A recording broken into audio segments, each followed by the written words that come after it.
and I may even live stream for 7 hours in honor of 7 years of this podcast. I'm incredibly excited to be here. When I got the idea, I just started, I don't know, freaking out with all kinds of different ideas of what to talk about, what to do. And so I've planned a really incredible experience for you. So if you can join, please say hi in the chat. I'm hoping that I can get it and would love to see what you're doing, what you're thinking about. But yeah, Culture Changers podcast started in 2019. This is where we like to throw gasoline on really fiery topics like power, politics, religion, relationships, money, sex, and how it all intersects as it relates to our culture and doing life a little better. How do we move forward through all of this? So, I'm really excited that you're here. If you have ever tuned in to Culture Changers podcast or left me a DM or a review or shared it, I am so incredibly grateful for your time and attention and your thoughts on how we make this better. So, I've got a lot planned for us today. We are going to go deep, and it is going to be real spicy. We're going to be real spicy here. Um, and what I plan to do is I am hoping that each hour I'm going to focus on one of those topics: power, politics, religion, money, relationships, all of that is all, and also kind of giving you a little bit of behind the scenes and the backstory of this podcast and how it came to be, why it exists, and how you can be a part of it. I have some surprise guests coming in, and I'll let the cat out of the bag. But at 3 o'clock today, 3 Eastern, I am in Atlanta, so I'm on Eastern. I'm going to be joined by Bryan Green and Krissy Hoadley. Bryan Green and Krissy Hoadley are the hosts of the Culture Changers. Culture Changers. They are the hosts of the Commercial Break podcast. It is one of the top rated comedy podcasts in the world. They have over, I think it's like, I think they're at about 1,000 episodes. I think something like 70 million downloads.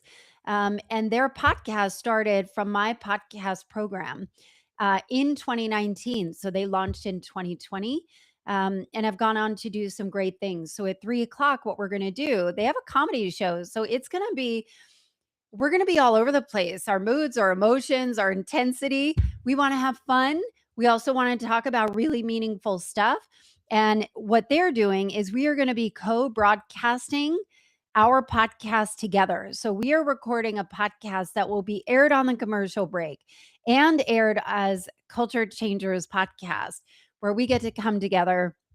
I can't believe it, but I've never had Bryan on this show before, and he's so funny and so smart. And Krissy is just a hoot, and we're gonna have her on. We also have some other guests that are joining us.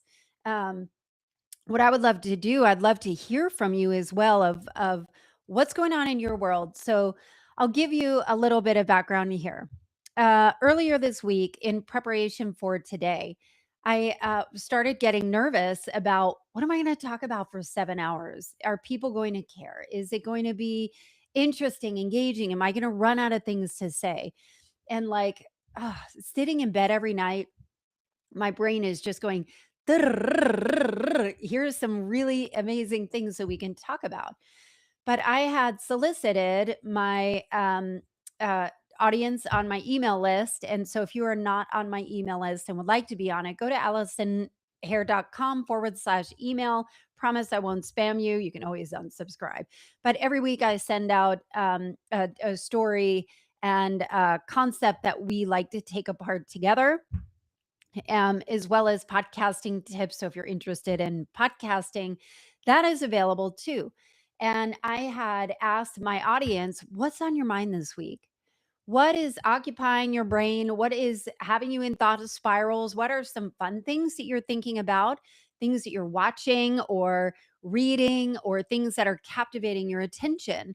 But also, what are some things that um, are weighing on you? And I always like to kind of take the temperature of what's happening in the culture. And obviously, we are in some divided times. We're in some chaotic, divided, frustrating times where it's hard to know, are we going to be okay? Are we going to be okay? And part of the reason for this show is finding a better way forward. So I wanted to rewind a little bit. Before I had this podcast, I remember I was in a period where I had turned 40. I was 40, 41. I'm 51 now. Um, and a whole bunch of stuff happened in my life. A whole bunch of stuff happened where it just kind of turned my life upside down.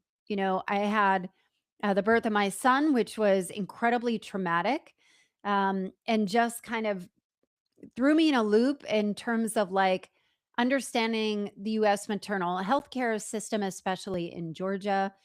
Um, and and recovering from that. And when I got pregnant with my daughter via IVF when I was 40, um, and now having her at 40 years old, and having a miraculous healing birth that was so different from the first one, and understanding like, wait, there's something not right with this.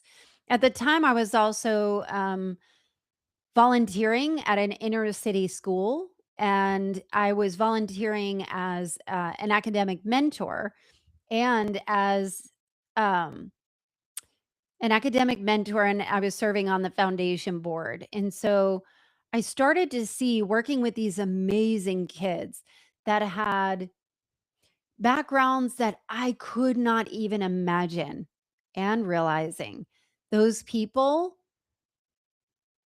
were unbelievable and the starting line was not the same. So witnessing systemic oppression and feeling like, God, there must be something more that I can do. And obviously the political unrest that's been central to our lives, with the election of Donald Trump in 2016 and again in 2024. um, and I remember feeling undone during the Brett Kavanaugh hearings. And in the Brett Kavanaugh hearings, every night I would go to sleep and I would cry myself to sleep because I'd be on social media and I would see so many people that I know and love sharing their Me Too story so vulnerably, so upset. And I had my own Me Too story that I shared and had never talked about it before. My story was actually very similar to Christine Blasey Ford's. And I remember thinking, I remember going to a coach, and I went to this coach at the time. It was like a spiritual coach. And I asked him, should I run for office or something? Like, I can't shake how bad this feels. I can't shake how rattled I feel. And he's like, God, no. No. And at the time, I was volunteering in the political sphere. I was campaigning for Stacey Abrams, was devastated when she lost for her bid for governor in Georgia. And I was for her. It wasn't like I was anti everything else, like the least of two evils. I was for her. And I remember thinking like voting once every 2 years wasn't enough. And so soon after, I got a promotional email from somebody that I trust about this podcasting workshop. And I thought, I didn't even look at the price. I didn't overthink about what am I going to talk about because I really didn't know. I just said yes, and I signed up for it, and I did it and figured it out. So I remember I signed up in February, and in May 14th, this podcast went live. It had a lot of different names. My podcast has had six names. So I'll give you the rundown real fast. So it started out, because it's kind of funny actually. It started out where the podcast, when I released it, was called Little Left of Center. The reason why I called it that is because my mother always said that I think a little left of center. The way Allison thinks is a little left of center. So I thought, well, let's talk about maybe some different ways to get to the same results or get to better results. What are some people and ideas that are breaking status quo to get to a better outcome? And that was always my thing. But for a year, I would tell people about it and they'd be like, oh, they thought it was a political podcast, left of center, right? And I didn't even occur to me. And at the time, I was working in corporate America. So I was working at Salesforce at the time, and I was working 60 plus hours a week. So this podcast was, I was a weekend warrior. I would do this in nights and weekends. Sometimes I would record episodes in like a little soundproof phone booth that they had a soundproof phone booth or several of them in the Salesforce offices. So I would schedule an interview at lunch and do it there and kind of made it work. And it was something that was so life-giving, interviewing these incredible people that, I thought all of these things that have happened. And on top of, uh, I guess I'm all over the place here, but on top of all the things like volunteering at the school, the maternal health care issues, um, I was struggling with body dysmorphia and disordered eating and orthorexia. Orthorexia is like, I don't know if it's the opposite of anorexia. It's not. It is when you overtrain, when you overwork out, when you over prepare your food, like you get crazy over it. And at the time, I was waking up at 5 in the morning, 4:30 in the morning. I would get to the gym by 5 a.m. I would work out. I would work out with a trainer, or I would have some kind of weightlifting regimen that I was working with. I would measure every piece of food that went in my mouth. I would track it. So if you're familiar with my Fitness Pal app, my Fitness Pal would track your macros, your calories, so you'd have to put in everything that you're doing there, but I would measure every ounce of food that went in my mouth. And I was really struggling. I was so desperate to get my pre-baby body back. And the reason for that is because my mother, who was a stay-at-home mom of 6 kids, and she would implore in me and my sisters, never rely on a man to make money. Always make your own. And I took that again and again and again. And I saw my father. So, thinking about the male female roles, my mother is the trad wife essentially of our household.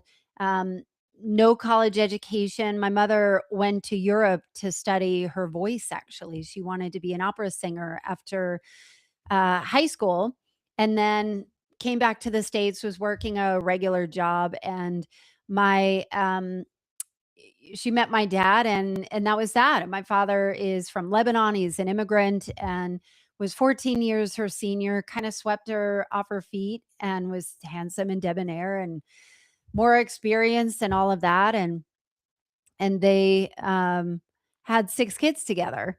And my mother, not working, being a stay-at-home mom, my father being a workaholic, and traveled all around the world and traveled for work. I mean, he had multiple businesses and was an entrepreneur.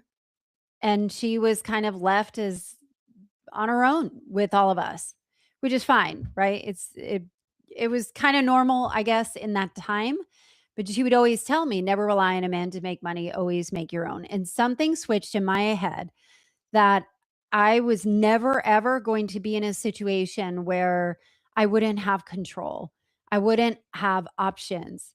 It was so important for me and my sisters to go to college and to get a degree and to have options and not be reliant on anybody else but ourselves. And when my parents divorced when I was a teenager, my mother fell into a really fit of depression that I don't know that she ever came out of. And back then, it was like when Prozac was first introduced. And when Prozac was introduced, I don't know if it's still the same. Is Prozac an SSRI? I'm not sure. But she blew up. She got so obese. My mother was thinner than I was. Um, After having 6 kids, I mean, she was just a thin woman. And then she just completely blew up. And I remember shopping with her where she'd go to Macy's and go to the large oversized section, the plus size section, and they wouldn't even have her size. And she would sit and cry, and they would be really ugly. Like, there are some cute fabrics and things that have helped now that there's more body inclusivity and there's more plus size stuff. But back then, she looked like a damn tent. And I remember like she would have like she looked like a giant navy blueberry with white polka dots over it. Couldn't be more flattering and more humiliating for her. And so, I saw this as somebody that lived with chronic illness. My mother lived with chronic illness for till she died, honestly, and lived near poverty and just didn't have options. She had to go back to work after 25 years of not working and not having an education and just kind of working retail and working herself to the bone. But the expectation from my dad is that she would still have the laundry done and the food on the table and the kids are handled. And he just, went to work and made money. And that was that. And my father was always like, the hero that would come in that would take us to get sugar and candy and toys, where my mom wasn't into any of that stuff. She was trying to keep us alive and get us to school and make sure we were good human beings. So my mother kind of did the brunt of raising us. Um, and and that was that. And so when after I had my daughter, was struggling with body dysmorphia and disordered eating and orthorexia, there was this switch of like, I am never going to be that way, and overdid it. And it got so bad where it almost felt like I was levitating above my body and looking at myself, seeing myself go crazy. I could literally see myself go crazy. And it was really scary. I would employ help from everywhere I possibly could, therapists. I would go to churches. I would go to nutritionists, fitness specialists, coaches, consultants, whatever it was. And nobody could make me feel better. It was to the point where I would go to friends' houses and I would like almost bury myself in the ground, worried about should I bring my own Tupperware or my own food so I'm not tempted by Doritos or chips or crackers or charcuterie or whatever they've got there. Should I do that? And what was interesting is that it often happens that when all the traditional methods fail, and I always try the traditional methods, what should you do? The metaphysical world is always kind of what comes out. And so I ended up going to a tarot reading. And it was the first time I ever saw it. Her name is Kelly Knight. You can look her up, Kelley Knight, Knight. She is magnificent. And with one tarot reading, she had reversed the disordered eating, the body dysmorphia, the orthorexia in one reading.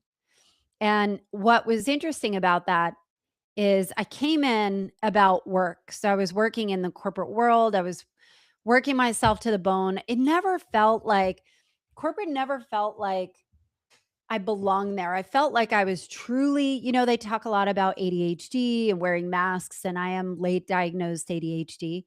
But they talk about ADHD and masks and all of that. It literally felt like that in corporate, where I felt like I was putting on a cloak of some sort, and hopefully, I could pay my bills. I could do a good job. Hopefully, I can kind of stay under the radar, and I can do this. I can do this.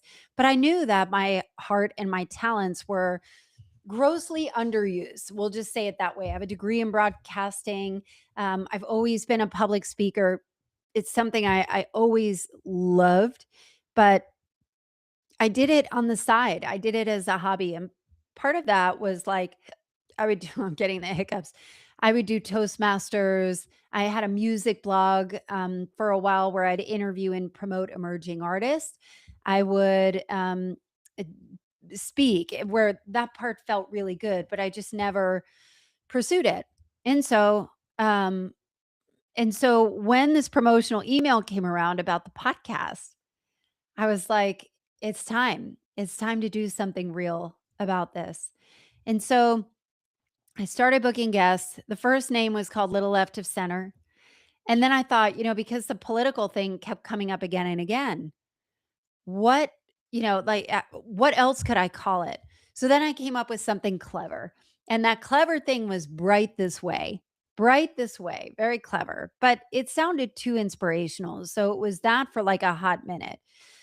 And then I had a meeting with Chris Kremitzos. Chris Kremitzos is the founder of Podfest, which is one of the biggest podcast conferences in the world. Great guy, such a great guy. And I had a consultation with him, and he said, Allison, call your show what it is. You keep saying the word culture changers. Call it what it is. It's so much easier. You don't want to be clever. It's better to be clear than clever, and just call it what it is. So I called it culture changers. And I remember he said one other thing. And so for you aspiring podcasters that might be watching this or listening to this and wondering, like, how do you get guests? I remember he said one thing where I was talking about, like, I'm not big enough to get guests. I'm not I mean, I'm getting guests, but like guests that I really want are people that are more well known. And he said, all you need is one. All you need is one guest to say yes. And then you can kind of leverage that and it snowballs from there. And so that kind of lit a fire in me where I emailed Seth Godin. So if you know who Seth Godin is one of the foremost thought leaders. He's a best-selling author of so many books, namely The Purple Cow, The Practice. He's coming out with a new book. And Seth Godin is somebody that sends out a daily email and has done this for every single day for 15, 20 years. He has not missed a day. He does not miss holidays. He's always sends out a short missive. So I feel like he has kind of influenced me in so much. And that podcasting workshop that I had signed up for was his. And I had been part of his akimbo programs and all of that. So I sent him a short email and said, I would love to have you as my guest. It was 2020. And I remember George Floyd had just happened. And and I was like, I feel like we need your voice now more than ever. Would you be open? And he responded within 30 minutes and said, I would be delighted. Can we do it soon? I am um, launching a book later on this year. Can we record soon and then release it in November? And I was like, oh, I remember being at dance class and I fell to the ground on my knees just crying, like, I can't believe, like, Seth Godin to me is like my Oprah, right? Like, he is a personal hero for me. And so I did have him on. I've had incredible guests on over the years. And really, it always has been, how do we move the conversation forward in a more meaningful way? When I think about, I've interviewed Mariel Hemingway, the the Oscar nominated actress, legendary family. Obviously, Ernest Hemingway's granddaughter. Her sister is, what is her name? Something Hemingway. Um, it's a French name. Somebody tell me. I think it begins with an M. Anyway, there's Mariel Hemingway. Margot Hemingway. Really famous actress, just amazing people. And I've interviewed Mariel Hemingway. I've interviewed Jesse Itzler. I've interviewed former CNN anchor Brooke Baldwin. It's been super exciting. And what I think is really fun and amazing about having a podcast is that you can get really caught in your head. You can learn new ideas. You can learn about um, new concepts that really change your view of the world. And let's say you read a book that just blew your mind. You can message the author and and have a deeper conversation on it. Podcasting really does give you a platform.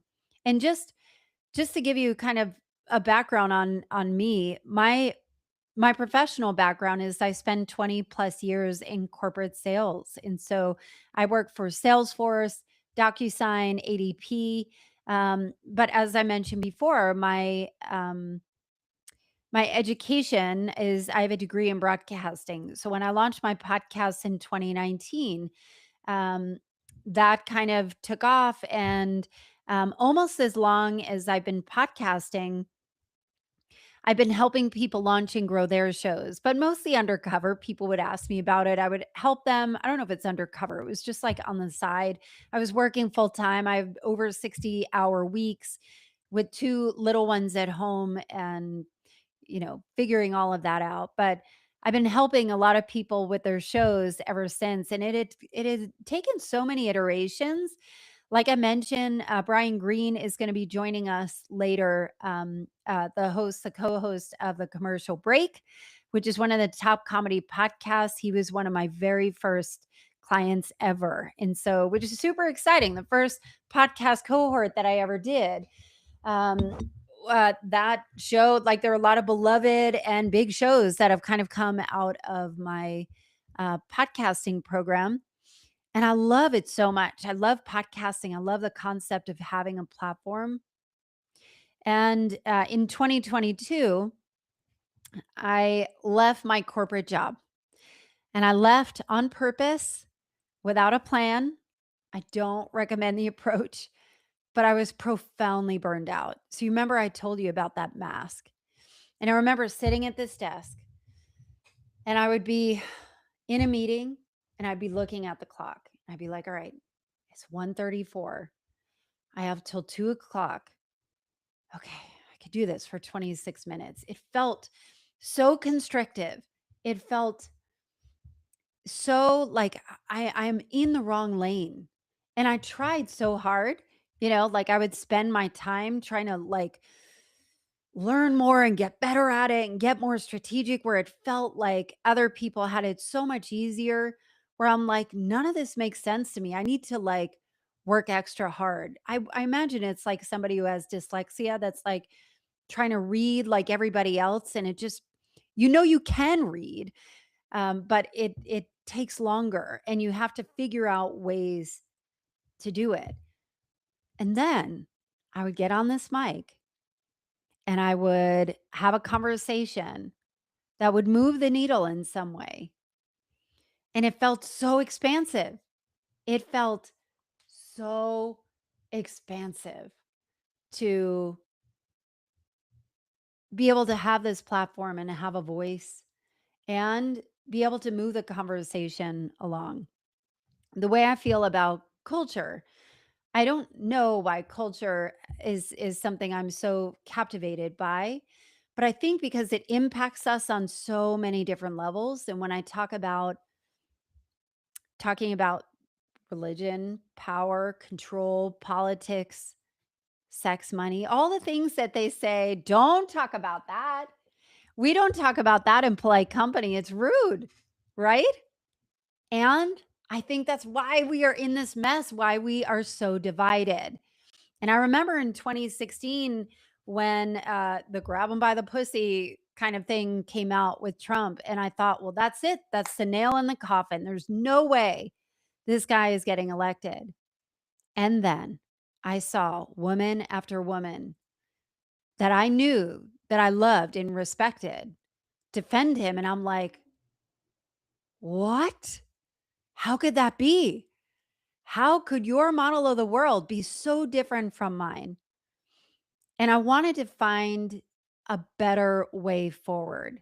Now, I am not a kumbaya kind of like, let's all just get along, let's bury our head in the sand. That is not it. Like, the purpose of this show is to have meaningful discourse and understanding about how do we move forward together. These are really complicated topics that are gritty and not pretty and not easily tied into a bow. I think of it as like the president, right? Sometimes I remember President Obama talking about, um, when things why didn't he do more when he was in office? So it doesn't matter who's in office, like, hey, while you were there for 4 years, for 8 years, for whatever, why didn't you fix this problem? Why did you, especially when it comes to reelection? And I remember Obama saying, we move the needle a lot. I mean, we passed Affordable Care Act and, um, gay rights and all of those things, and he said, but you have to understand that every person that is working within this administration is trying to solve this problem. And it gets to me when it feels unsolvable, right? Like, they've tried everything. Now it's on your plate. So it doesn't necessarily make it easier. And that's kind of the concept, not that I'm comparing myself or have any aspiration to be a president of, I could be a president of a company, but certainly not this country. But how do we come together in a more meaningful way? How do we be able to communicate and connect again? I remember in the first term of Trump that, it truly divided families, friends, communities. I live in a little blue dot of a red state. So I live in Atlanta, Georgia. And where I live is very mixed, racially. It's mixed. I would say it's predominantly blue where I live, but not too far from me, it's real red and gets redder and redder as you go out. And so it's interesting to be in a bit of a melting pot where we have the luxury of being exposed to multiple cultures at once, not where everybody looks the same at the grocery store, at your church, everyone kind of thinks the same. There's a lot more diversity, which is why metropolitan areas typically tend to skew blue, whereas more rural areas tend to skew red. So, in the first term, even noticing that you could no longer say things online without getting jumped, and it really brought out the worst in a lot of us, didn't it? It brought up the worst. And I think of it as like the dehumanization of sport is where I draw the line. It's not going to solve any problems. And the concept around it is that the line that is being drawn is to divide, because when you divide, then there is more opportunity for those that are in power to control. It's a lot, right? We're going to unpack more of this later on today. But thinking back on this show, I thought when I left corporate America in 2022, I had no job, no idea what I was going to do, no idea how I was going to make money. I left a really high paying job. My husband and I'm a mom of two, um, precious kids. They are 13 and 10, about to be 11. And my husband and I are a two income family. And I took a really big income completely away with no idea how or if or what I was going to do to work again. Now, I'm somebody who loves to work. I love to work. Like, the hustle culture, I know it's not good for us, but man, it feels so good to me. It feels like I have control. I can do it. I know how to fix a situation by working harder. And again, I pay the price by completely burning out. So when I left corporate America, I made one decision, and that I was going to make no decisions until I could hear my own voice again. And good Lord, it took months. It took months. And I would do all kinds of crazy stuff that I did, 2 12-hour walks. I did psychedelic assisted therapy a few times, as a modality of healing. Went back in nature, started doing these crazy hikes, solo overnight hikes. And turns out I love endurance challenges. And also turns out, which I did not know, how much nature felt so good.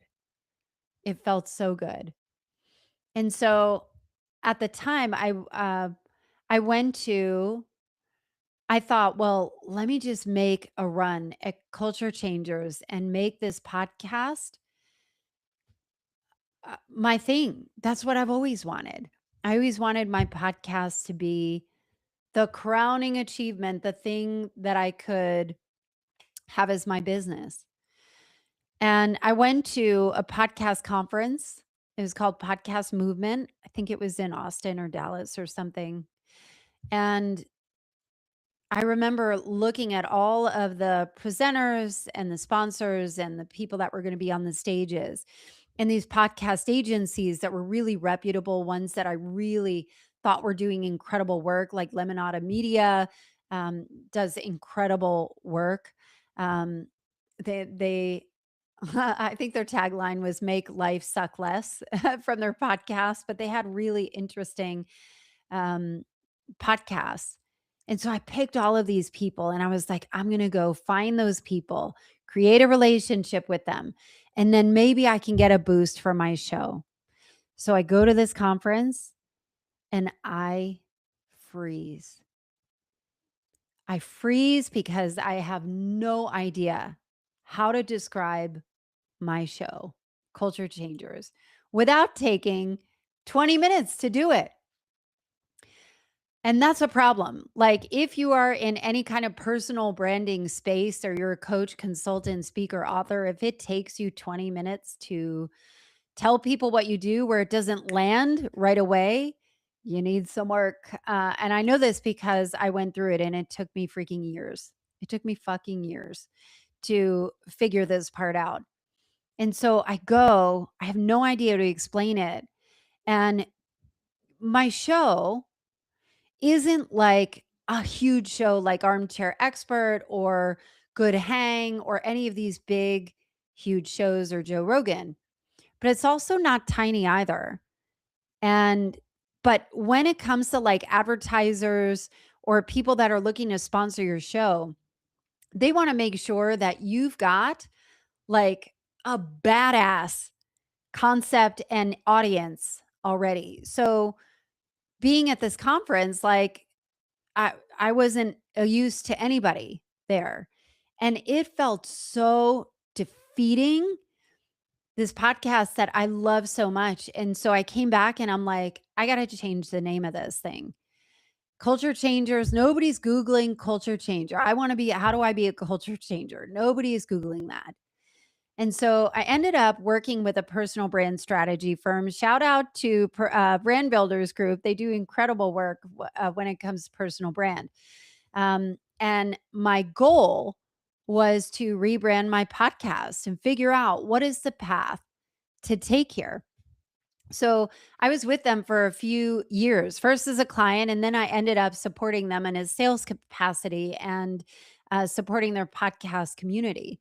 And what I had done or one of their concepts is, when you're thinking about defining your personal brand, there is a mantra that they uh, teach, which is, you are most powerfully positioned to serve the person you once were.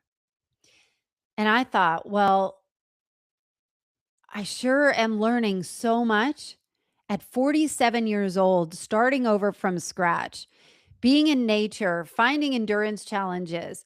And by the way, I'm also a dance fitness instructor, which was also a big catalyst for change when I was at the height of my burnout working in corporate. So I had this like fitness and this kind of movement, nature connection. that was really powerful. And I thought, well, maybe I'm going to help working professional women that to avoid burnout. And how am I going to do that? I'm going to do retreats. I'm going to do retreats. That sounds good.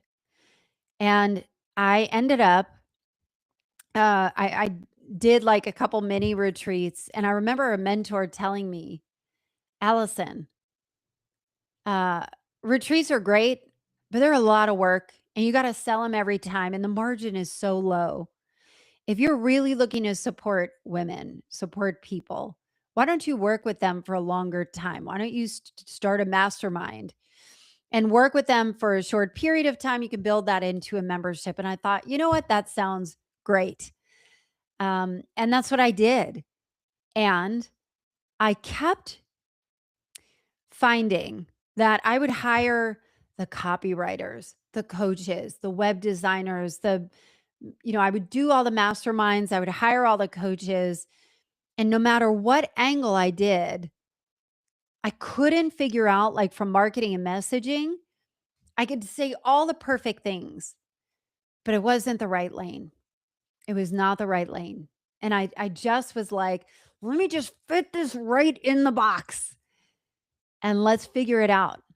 And I did change the name of my podcast away from Culture Changers to Reinvention Room, because now I was like a reinvention girl.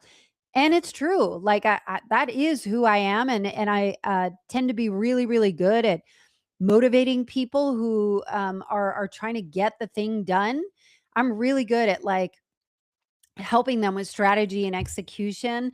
I am a badass at execution. And part of the reason for that is because my mother was like, she was most likely undiagnosed ADHD, and my mom could not complete a task to save her life. And she would come up with all these brilliant, creative, magnificent ideas. And she she just would have all of these unfinished projects. I remember, this is so crazy. I don't know that I've ever shared this story, but my mother, when I remember I told you my mother was in a little bit of a she was in a depression, like straight up depression. And we grew up in this really, really big house. We grew up in an affluent area in New Jersey. So we had a 6-bedroom house. It was very sprawling and expansive. And when my parents divorced, my mom moved into this tiny little house with a ton of little bedrooms, tiny, tiny, tiny, and shoved everything in this house, in this tiny house. So everything from a big house stayed in the small house. And my mom became a hoarder. It was really, really hard to watch. And at one point, she said, you know what? I am going to make baskets. I'm going to make gift baskets. That's going to be my business. So she bought all the baskets, all the cellophane, the ribbon, the stuffing, all the little tchotchkes and trinkets that she would put in there. And all of that stuff, if you know anything about depression, depression comes in many, many different forms. It's not something that I've experienced, but I've witnessed it certainly in my mother. And there were so many days where she just could not move a muscle. She couldn't get out of bed. She couldn't stop sleeping. It was so debilitating for her.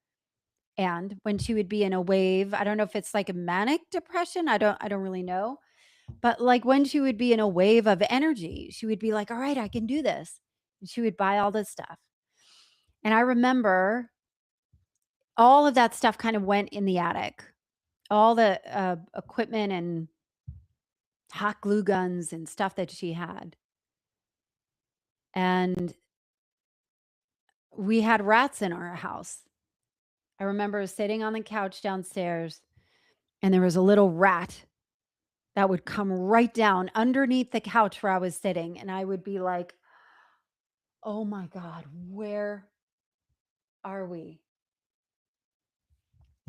And those baskets and stuff would have rat droppings all over it.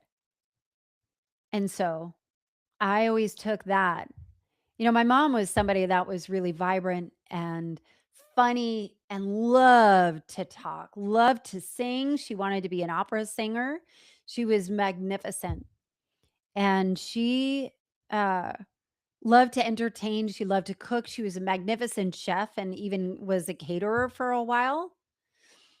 And it was so devastating to watch her light go out when the money and the options ran out and her body said no, no, whether it was through depression or just energy levels of just raising 6 kids on her own and trying to figure out a way forward and keeping food on the table for all of us and for herself and for kind of managing herself and thinking about how many projects and creative endeavors that she so wanted. And she was bad at marketing, like she would talk about her gift basket business and um, she would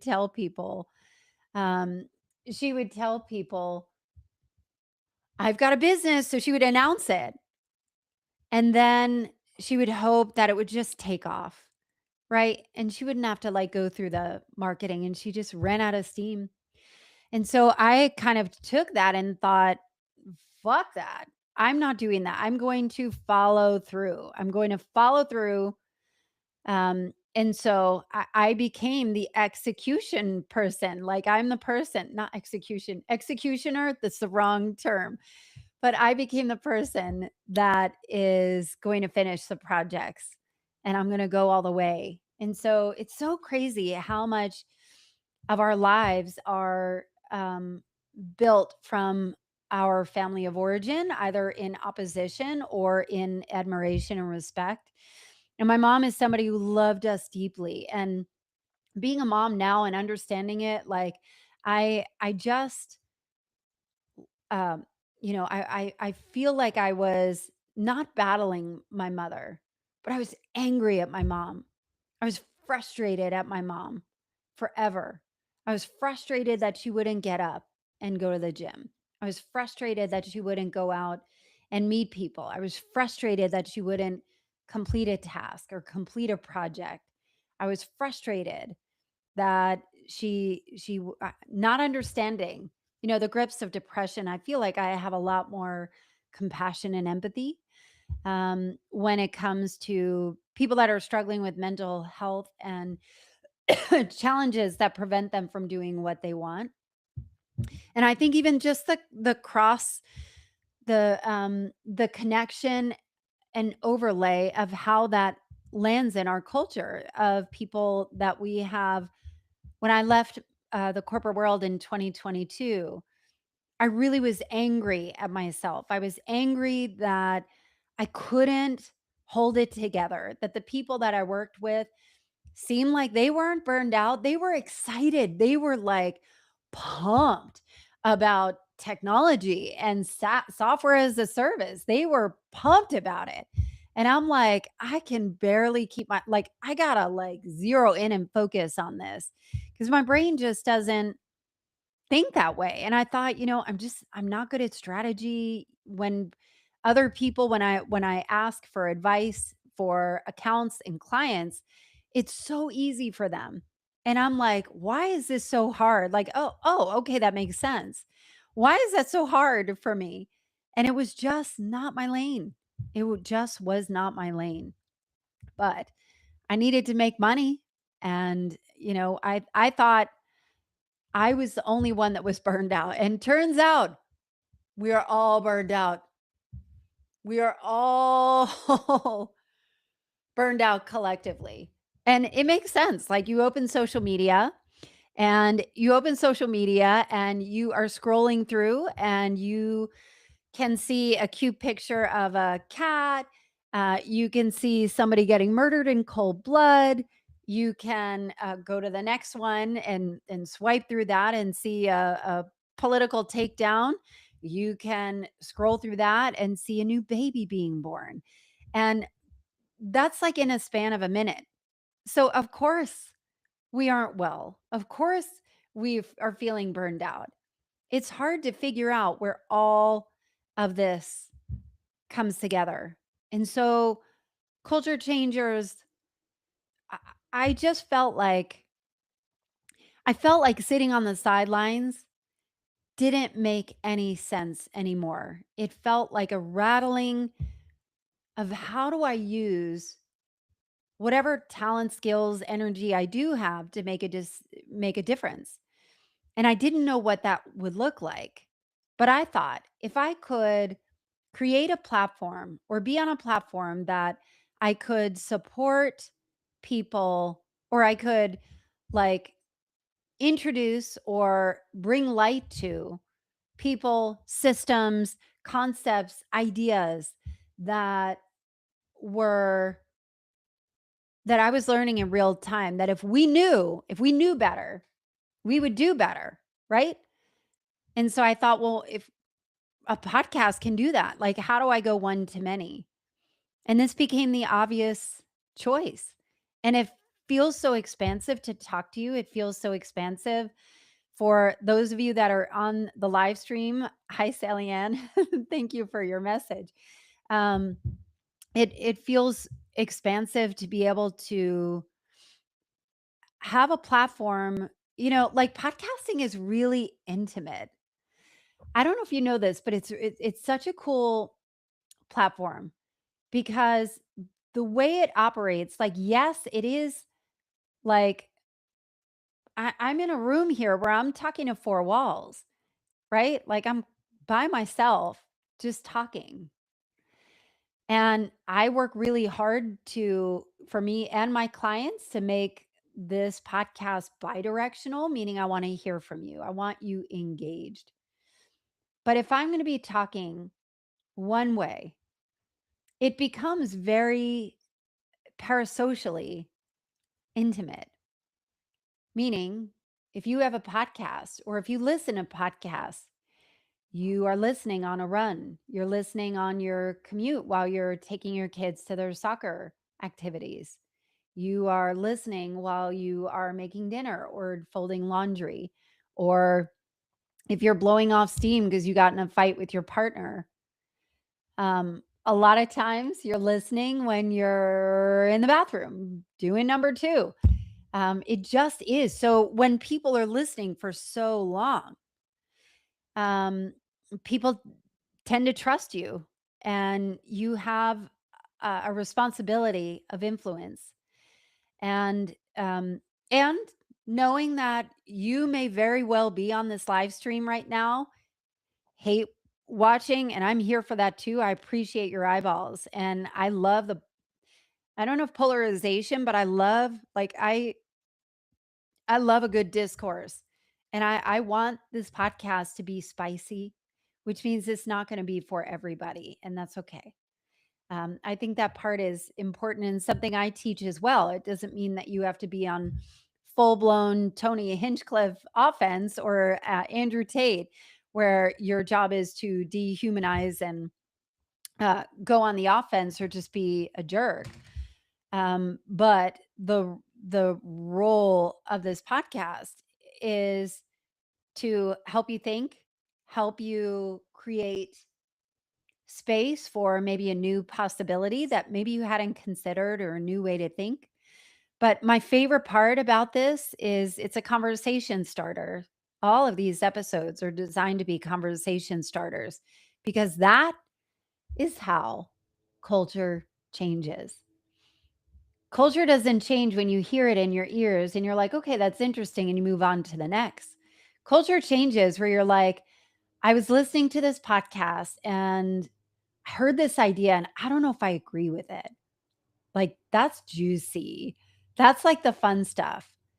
But when you bring it to your circles and start communicating about these ideas, when you share these ideas out in your communities, that's how the world changes. And y'all, we have a world to change. We don't have the luxury of sitting on the sidelines anymore. And by the way, sitting on the sidelines feels really fucking scary. It feels like shit because and this happens to me at least twice a day. Like I'll look at news headlines. I mean, I don't generally watch the news. I definitely don't watch mainstream media, which I think is interesting about the world of podcasting too. is the world of podcasting is it's very personality driven. Like you're not tuning in because you're getting the facts that you need to know. You're getting the facts from somebody that you trust or whatever data. It is on how it's packaged if you're going to be spending your time that way. So it's been very interesting to see the rise of independent journalists and independent and the mistrust of our leaders and the mainstream ways. Like, man, I miss Mike Wallace. I miss Ted Koppel. I miss the old Walter Cronkite. I miss the monoculture of how we get the news and how we get our information. But it's just no longer that way. And part of it is our leadership.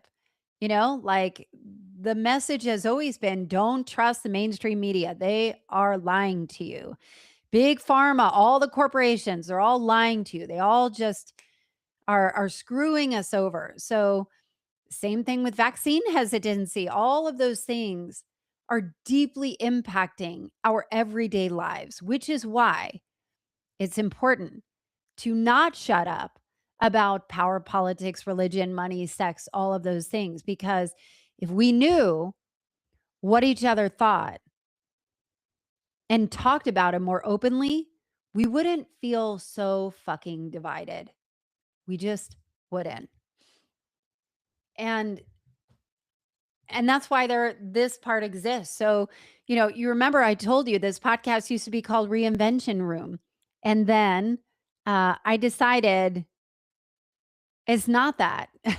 And I remember I told you I was in coaching where I was coaching people on burnout and transition coaching and helping people move on to that. And I could not find a way back.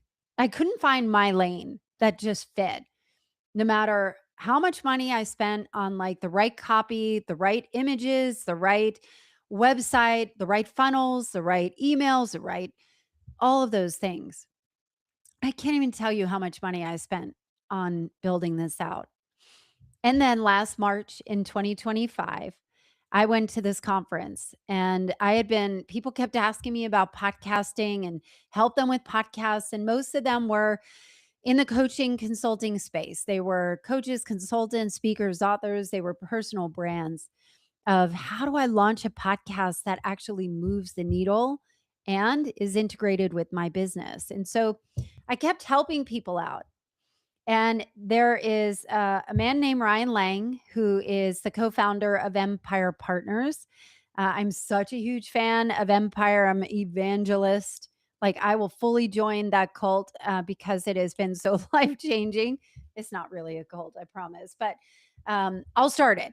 Anyway, I was at a conference for Empire. They host these quarterly events, these planning events that are so. I've been to 4, and they are each one of them has completely and totally changed my life.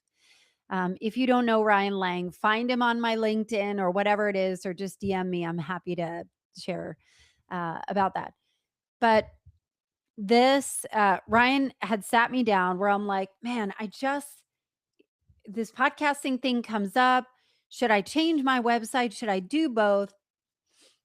And I was sitting in a chair. He had got down on my eye level and he goes, Allison, this podcast thing, go all in. I was like, go all in? He's like, yeah. He's like, this is where you're lit up. This is where you're expansive.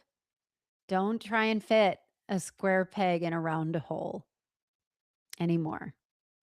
Go all in. I promise you, it's going to make all the difference. And he was right. And so in 2025, I became a full-time podcast strategist where I work with personal brands. Predominantly, I work with founders on launching and growing podcasts that are consequential, that move the needle, that are irresistible, that are engaging and enrolling, that is integrated with their business so they can build their brand, their audience, their revenue, their impact, all from this one podcast because I want to make them integrated with all their business assets, right? We need consistency throughout it. So that's kind of become my lane, which has been super exciting to do it. I love it so much. I could not feel more grateful for doing this. And I worked on 24 shows last year behind the scenes, which was so incredibly thrilling while running this podcast and continuing to get incredible guests.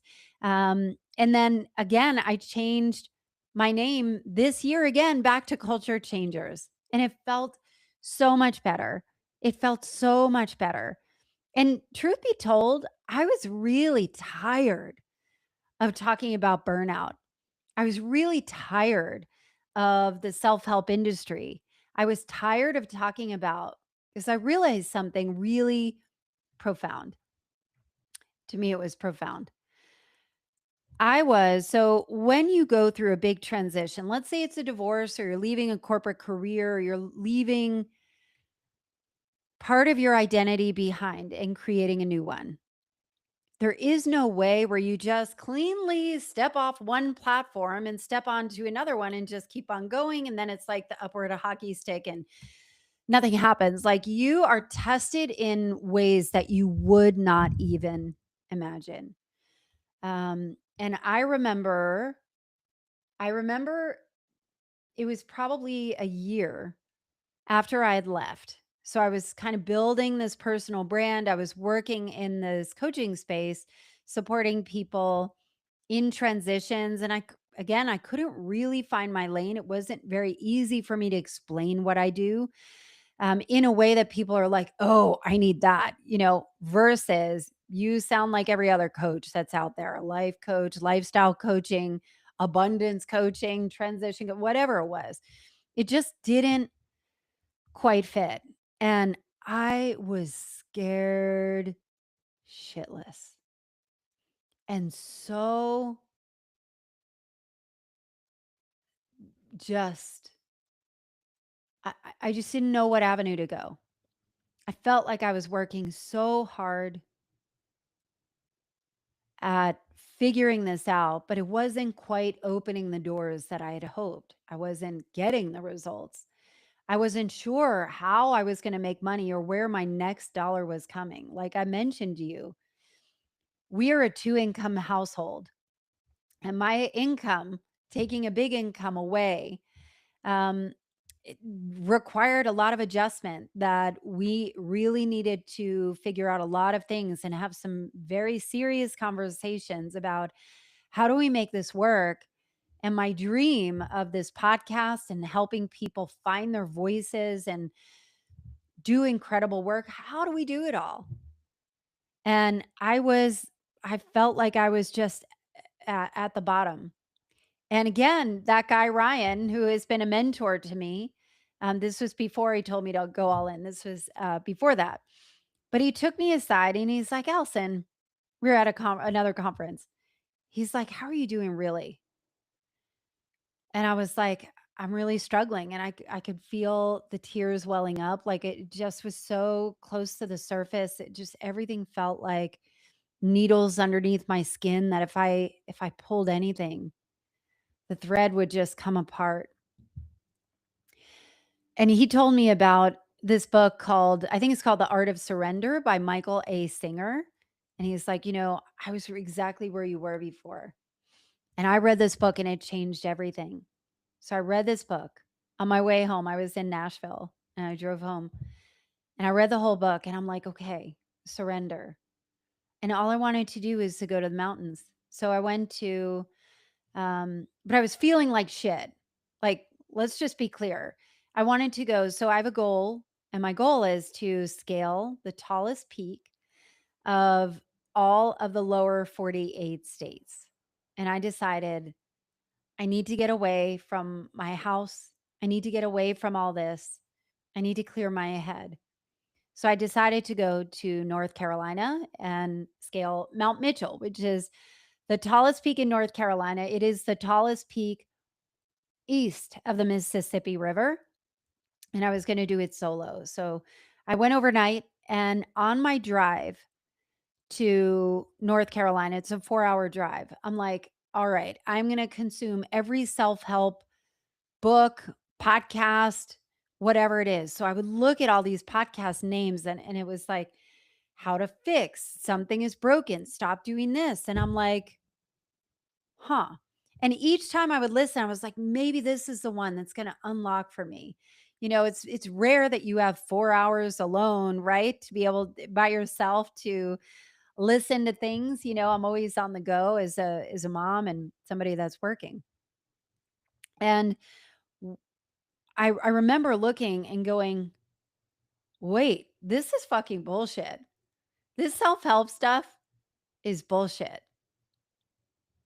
And what I mean by that is that it hit me like a ton of bricks that the self-help industry, and not all, I love, like I am a seeker. I have gone to everybody, hired every coach, every mastermind.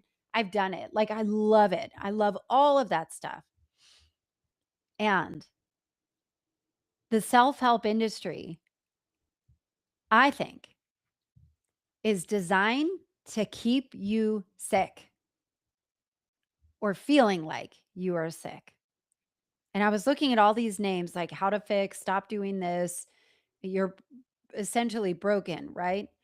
Like I would listen to Mel Robbins, and Mel Robbins is somebody, I mean, she's controversial. We are going to talk deep about Mel Robbins later today.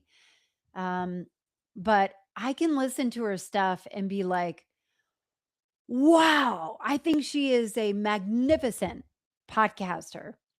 She's incredibly engaging.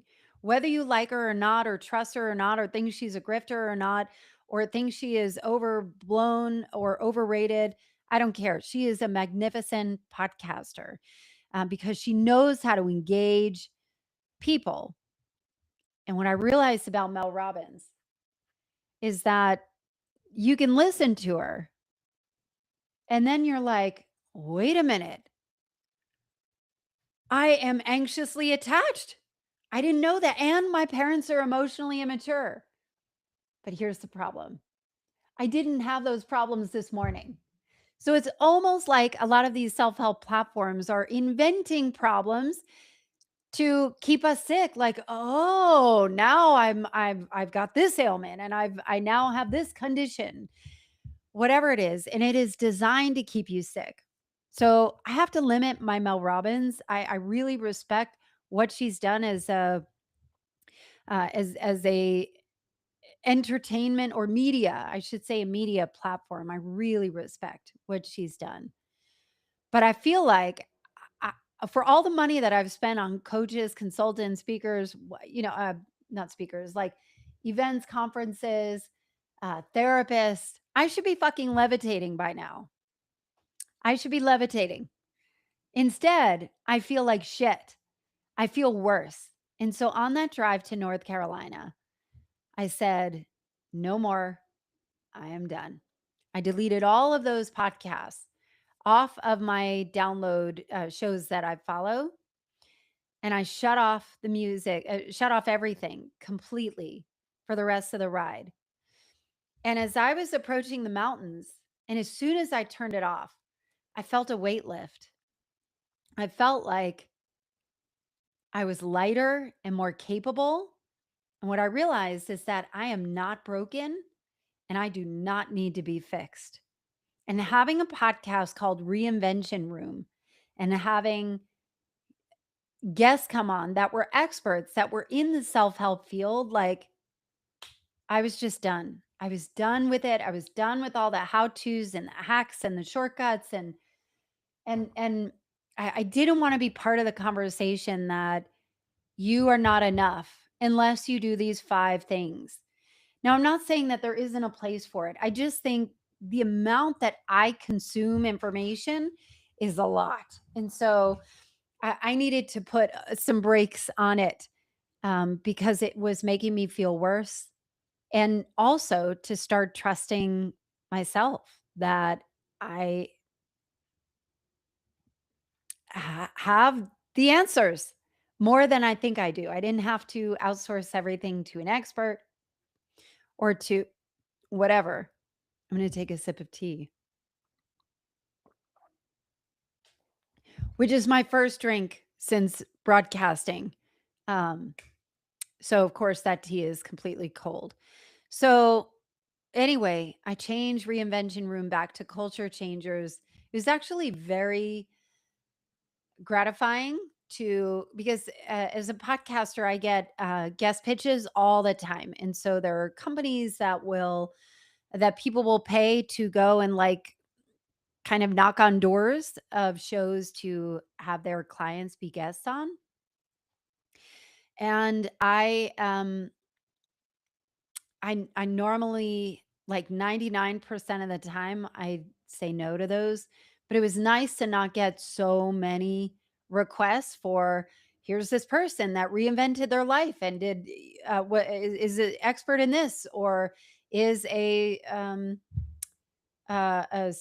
trauma healer or whatever. And I'm like, no, I'm done. There are other people that are going to be better suited for this than I am. And it came back again to the culture thing. And so, what was happening again from a cultural perspective is Trump's back in office. There's never been a better time to start a podcast. And knowing how consequential podcasts are, podcasts won the election for Trump. And there are more and more people listening to podcasts than ever before, consuming them. A lot of people are watching them now because of the personality driven trust. I think all of this comes to emotional safety and trust. Emotional safety, I think about um, people that I had a conversation with my brother in law, and we're talking about somebody I follow. There's a independent journalist named Aaron Parnas. He is progressive. I am progressive. He is progressive leaning, and he will publish multiple breaking news, multiple times a day on all of the social media platforms, as a podcast, on YouTube. I mean, this guy on Substack, he is everywhere. And that's the challenge, is that from a breaking news perspective, there's not like we have a slow news day. Like every day is like, holy shit, the world's going to blow up, which is why our nervous systems are so jacked up. Right. And so I love Aaron Parnas. So uh all of his things are asking, like, he is independently supported. He is not backed by any corporation. He doesn't get large donations or corporate donations. Everything is through individuals through Substack. So you can subscribe to his channel. You can pay money, whatever it is, to subscribe to it, and that supports his work. And his ability to go live at any moment and report whatever breaking news or whatever fucked up thing that Trump has done now. And so, which is often the case. It's very interesting to watch Aaron Parnas, who I'll just do an aside here. Aaron Parnas is progressive leaning and has very specific things that he reports on. Like, he doesn't report on all of the news, but he reports a lot on Epstein files and Trump and the kind of stuff that he's doing. And so Aaron Parnas probably has close to 10 million followers across platforms.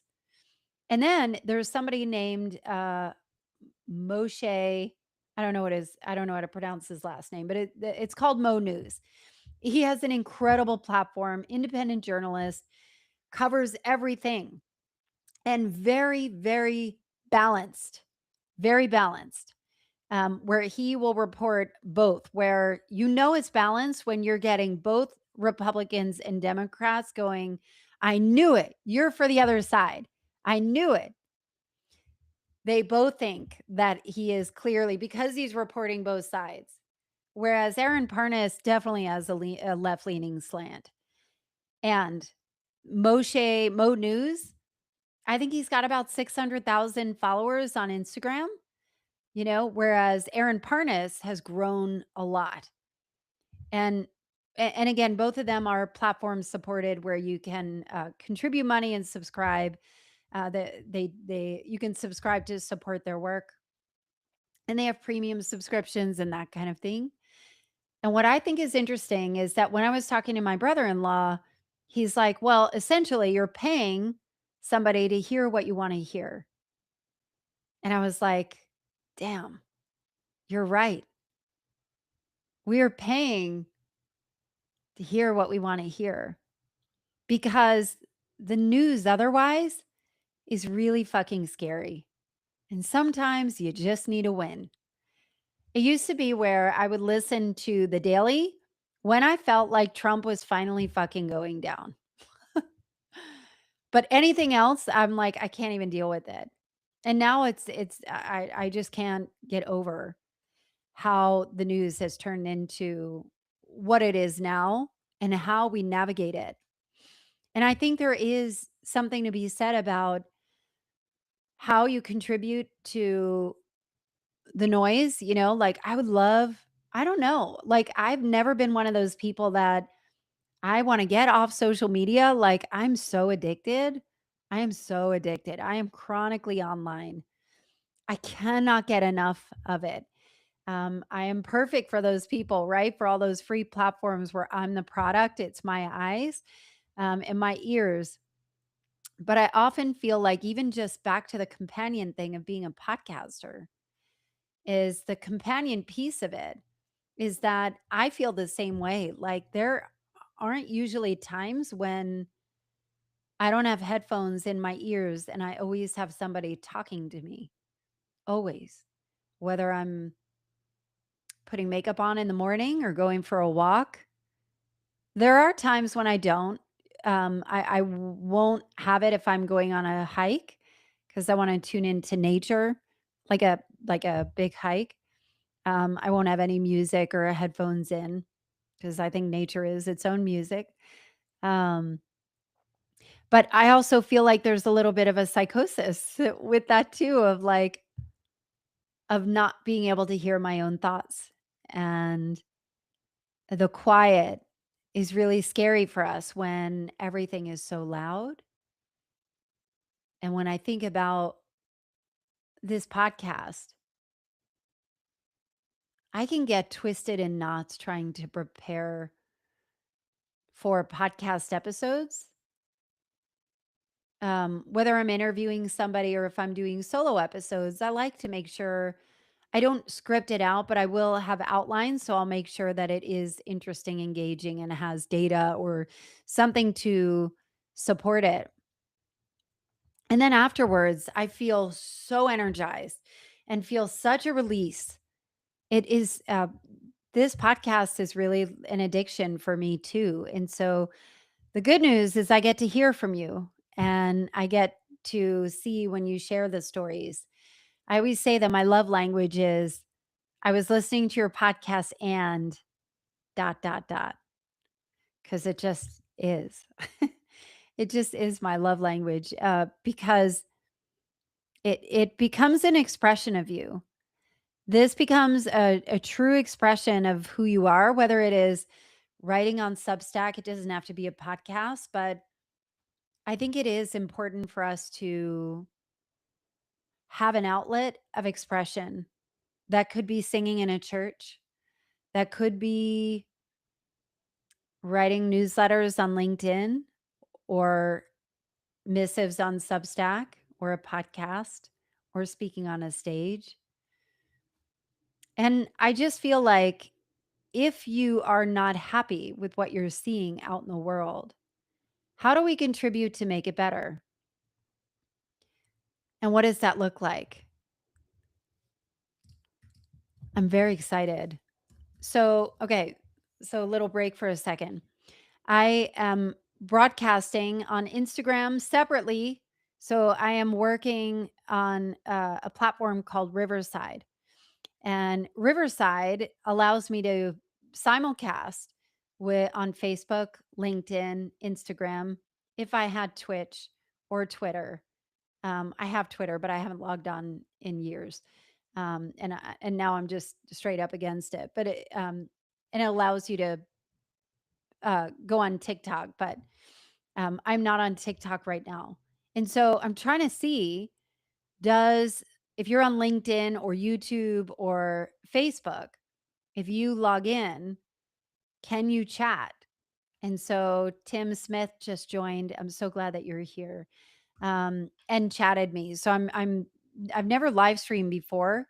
And so I'm trying to figure it out, and it looks like it's working. So I'm really excited to hear from you and certainly want to engage. Oh, I think Elsie's on too.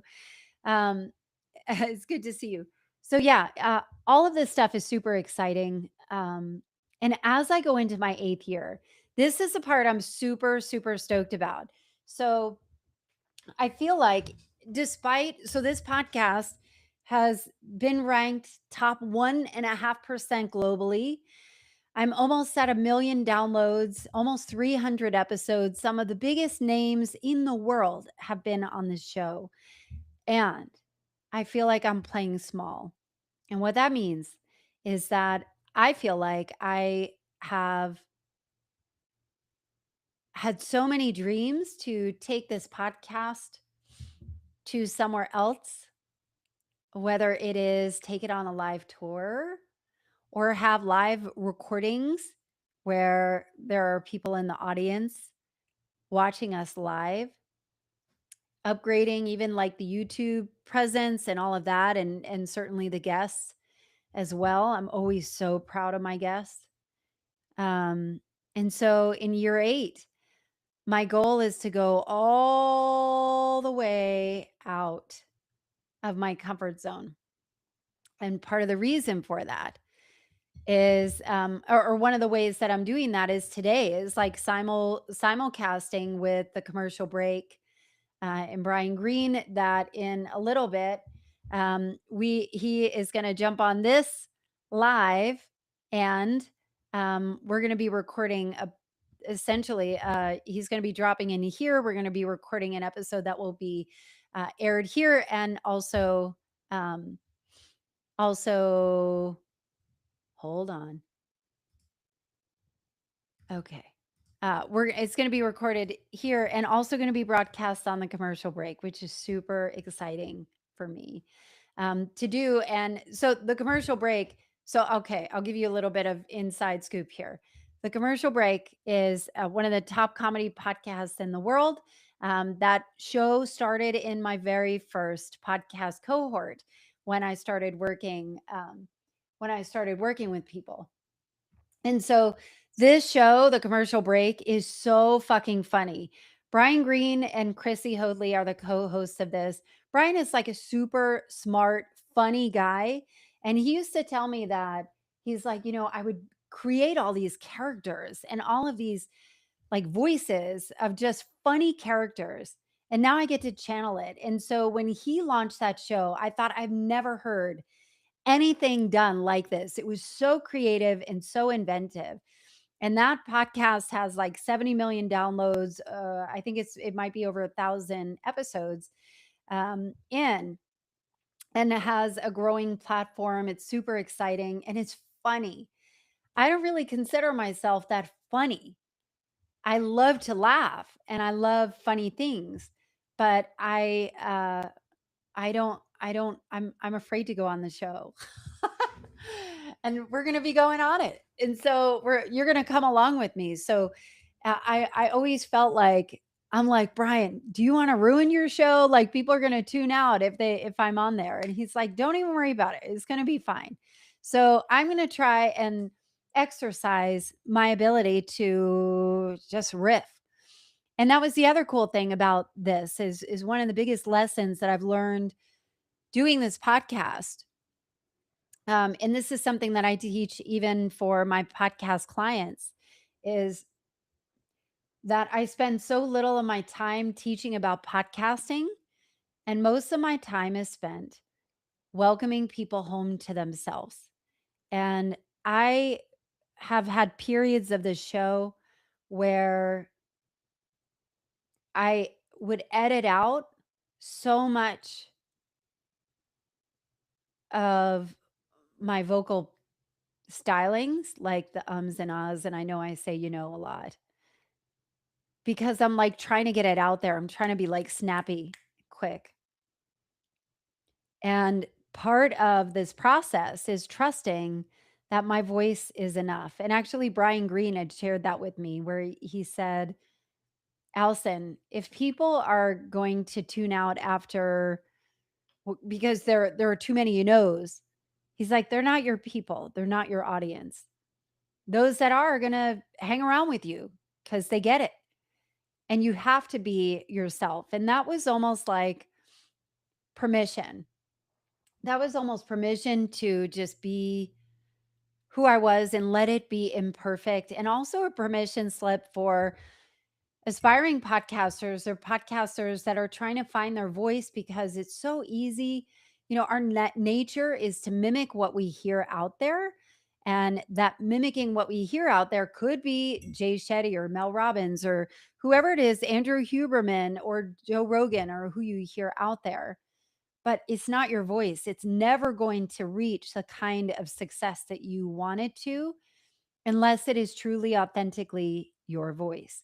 And a lot of that is like leaning into your own idiosyncrasies and your own ways of seeing the world. And the weirder it is, the better off it is. I'll give you an example. I have a client. His name is Andy Thompson. He has an incredible show that he just launched. It's called Motivational IQ. And Andy is like super he would say he's like a self-proclaimed nerd. So he is like really, really so incredibly whip smart, voracious reader. But the way he teaches is through like nerdy sci-fi things like Lord of the Rings. And he will take examples from Lord of the Rings or Star Trek or whatever it is. And he will weave it into a way that lands in such a powerful way. And so, so much of like working with him is like, it almost like our nature is to sanitize everything and cut out what makes us so special. And that's the coolest part about a podcast is that what people want to hear is like your quirks, what makes you interesting. I went to a podcast conference many years ago, and there was a woman there who had a podcast, and she was a woman who lived in Virginia, and she loved, like, was obsessed with game shows in the UK. Game shows in the UK. So much so that she launched a podcast about game shows in the UK, living in the US. Was that show huge? Of course it wasn't. But the people that listened to her were like diehards, and they're the ones telling their friends because you find your people. It's such a cool experience to have a platform like this, where you can find your people, you can hear yourself and others, especially as a podcast listener or somebody that is has a platform of your own. But again, how does culture change? Culture changes when you take these ideas and these concepts that you hear, you use them in your own life, you share them in your communities, you share them in your circles. It's been the most exciting and rewarding um, experience having Culture Changers podcast around for 7 years. And as I go into the 8th year, what does stepping out of my comfort zone look like? Again, it's like, am I gonna try comedy for a time, or am I just gonna I feel like, what's funny is that when I was in college and I have a degree in broadcasting, and I remember when we would do like TV and film and there was a news portion of it. And for the life of me, I couldn't do the news straight. It was almost like a satire, kind of like the Daily Show. Like that felt really natural to me. Yet, I don't know that I have chops to be funny. Do I? I don't know. We'll see. And so I feel like there's so much hidden creativity in all of us. So if you ask a 5-year-old, can you sing? Can you dance? Can you draw? They'll say, of course. But if you ask a 25-year-old that, they're like, oh, no, no, no, no, no, no. Where does it go? Where does it go? It's like, I feel like we knew who we were when we were kids until adults told us to be something different and like squeezed it out of us. So I feel like part of year 8 and even just now is like, how do I get back to the creative roots? When I was in college, I never fancied myself an artist or somebody that paints. And in fact, I don't love, it's not that I appreciate it, but I don't find myself very good at like creating visual representation. Like audio, I can do all day, but video, it's a whole different beast. I always hated editing video. I never minded editing audio. But video is a whole different thing, even graphics for social media. It's like it requires a whole different space. And also, when I was in college, I remember taking an art class and I would do this like abstract painting. And at first, I'm like, I have no idea what I'm going to do. I suck, whatever. And then it was just, like I loved it, and I haven't done it since. I haven't done it since. And when there is like, at year end, people will do like, all right, we're going to do our vision boards. Like I hate those. I always hate when we're like drawing stuff. When my son was 1 for his birthday, I was like, I'm going to be the Pinterest mom. I'm going to be the mom that figures all this out. Like I was bought hook, line, and sinker into this Pinterest mom thing of I'm going to be so over the top, like perfect mom with this. And after the first one, I'm like, fuck that. No way. Fuck that. Pinterest mom is not who I am at all. And it was actually liberating to kind of let go of that standard. And I think part of that is we're held to such when we consume so much social media and so many ideas of this is how you should be, this is how you should dress, this is how you should act, this is where you should go to vacation, this is what you should do at work, this is how you raise your kids. There's so much coming at us that sometimes it's hard to figure out what is who we are and what is like something to be explored. It's kind of like dancing. I mean, I always would watch Dancing with the Stars, or actually, I wasn't a dance. I thought Dancing with the Stars was always really cheesy, but I loved So You Think You Can Dance. Like, I thought the choreography and the way these people move were just breathtaking. And always in the back of my head, I thought, if I was locked in a room with a professional and like did it, I could learn these moves. I could flip around. That was always in the back of my head, my little dream.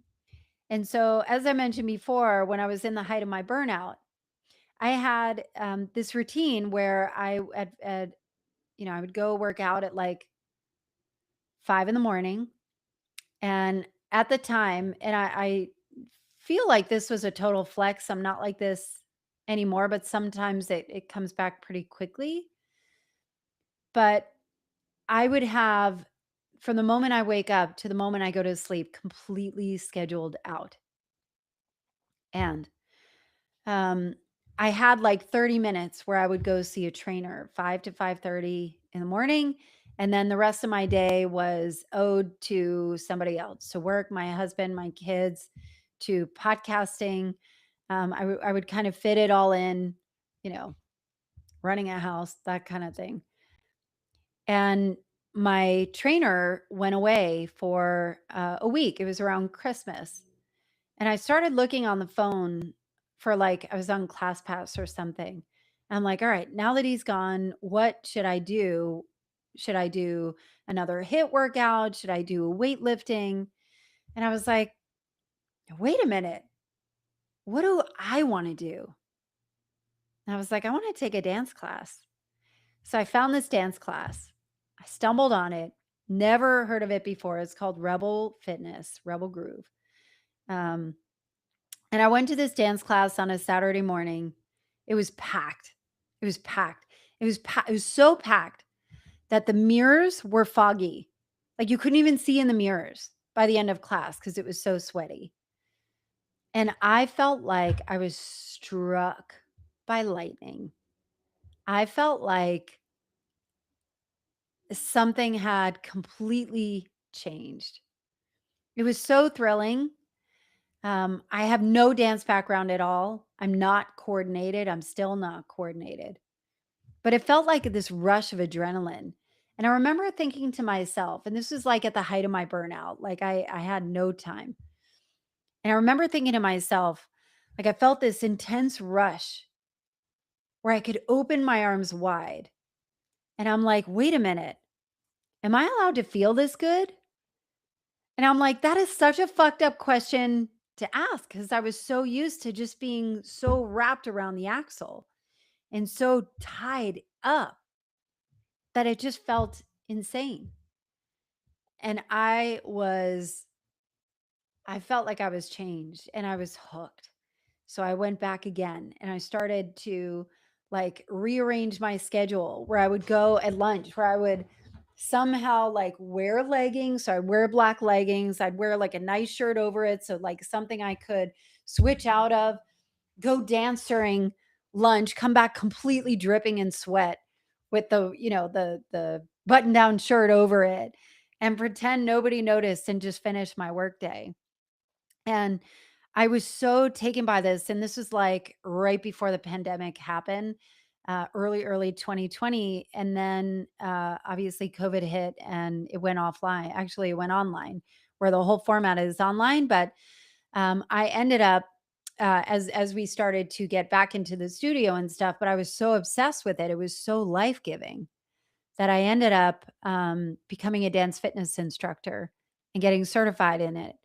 And it's been thrilling because it was like, I want to give this to other people. If I know that if I'm not the only one feeling this wound, but if other people can experience that rush of freedom and liberation, what could that feel like? And so I did. And it's been super exciting. It almost became like a window for change. And the window was like, if I can feel this good, and then I'm like sitting at this desk doing, I'm sitting at my desk doing this work and feeling so constricted, where I'm in another meeting where I'm like, I do not belong here, but I cannot say that out loud because I need this paycheck and I need to work. Right. And then I take this dance class and I'm like, what is happening? Do I need to quit and become a dance fitness instructor? Well, I kind of did all those things, but it wasn't too solely become a dance fitness instructor. But again, this podcast was cranking, all of that, which leads us up to now and today and where this podcast has been. And what has been really interesting is now that I don't work in the corporate world, I don't have any corporate overlords. Some crazy shit has happened on this podcast. Crazy shit has happened. Over the years, I've interviewed people that we've covered topics that I can't, like sex after sexual trauma, BDSM in the boardroom. We've covered topics. I remember interviewing a Bernie bro, and I hated him. I hated him. Not Bernie, the bro. I don't mind Bernie. But there were people that I've interviewed that um turned out, so you know how you think about the concept of being canceled, right? People will say, well, Joe Rogan platforms quacks or people that spread pseudoscience. I'm just using Joe Rogan as an example. He should not be platforming these people. Oprah, how many people has Oprah platformed? Dr. Oz, um, Dr. Phil, and a lot of people that have and Deepak Chopra have built enormous careers off the back of Oprah Winfrey. Was Oprah Winfrey the problem? Did she platform the wrong people? I don't think that's the case. I think just knowing of some of the people that I've had on, where you find out later, maybe there was a little bit of charlatan in there, or maybe that information was not helpful. And so I try and have guests. I'm way more careful about health because I think the health part is where people can really easily get into trouble of platforming just complete and total misinformation, pseudoscience, stuff that is literally dangerous to us as a population. So I'm no longer doing that, which is great. Um, I guess, but it's been an amazing journey to see some of the people that you really, really hit it off with, and some people that you're like, I'm not even going to air that one. And that part is really interesting too, to consider the influence that the show has, or influence that you have as somebody that cares about putting truth out into the world. And I don't mean truth social. Truth is a loaded word. It's really crazy. We're actually going to get into that later on the show, where I am going to go off on, kind of the bastardization of all of the words. Like, now AI is becoming bastardized, where it's becoming such a polarized word. Did you guys see that? Okay. So, did you guys see, we're about to jump on the commercial break? Super exciting. They're doing an intro now. So, in 5 to 10 minutes, we're going to be doing that, which is super exciting. But did you guys see, there's been a meme that's been going around of somebody that was doing a commencement speech, and she mentioned the word AI. And all of a sudden, the entire audience started booing. And she's like, what is going on? And she starts continuing to talk about AI. It has become such a polarizing event. And she said, I don't know. Is this audience bipolar? Because they're like cheering for other stuff, but when she says AI, they're booing. So I'm really curious to see the bastardization of words like patriot, of the co-opting of patriot or truth, or all of those things. Even the American flag is like, it's a giant signal, or a Tesla, or driving a Tesla, certainly a Cybertruck, says so much today. And it feels like I'd mentioned it before about, I was mentioning before about emotional safety, and how important it is to feel like whatever you're consuming, whoever you're working with, is requires emotional safety. And I think now more than ever, that trust, they talk about the trust recession. And the trust recession is, we don't know who to trust. And if everybody has a mic, how do you know who to trust? How do you know who to trust? And so part of it is like the frequency. There is, the hypnotic effect of time. How many podcasters have you been listening to for years? Whether it's Mel Robbins or Rachel Hollis, we can talk about her as well, which is super interesting. Her rise and fall and rise again, and all of those things of how do you know where to put your attention and your efforts when everything feels kind of dangerous out there. I think these platforms can be dangerous, but also knowing that, when your heart's in the right place. And, I know for me, I have a personal ethic that I'm not uh, going to dehumanize groups. I may be real tough on the leader, and say things about individuals. And I'm probably going to contradict myself as well.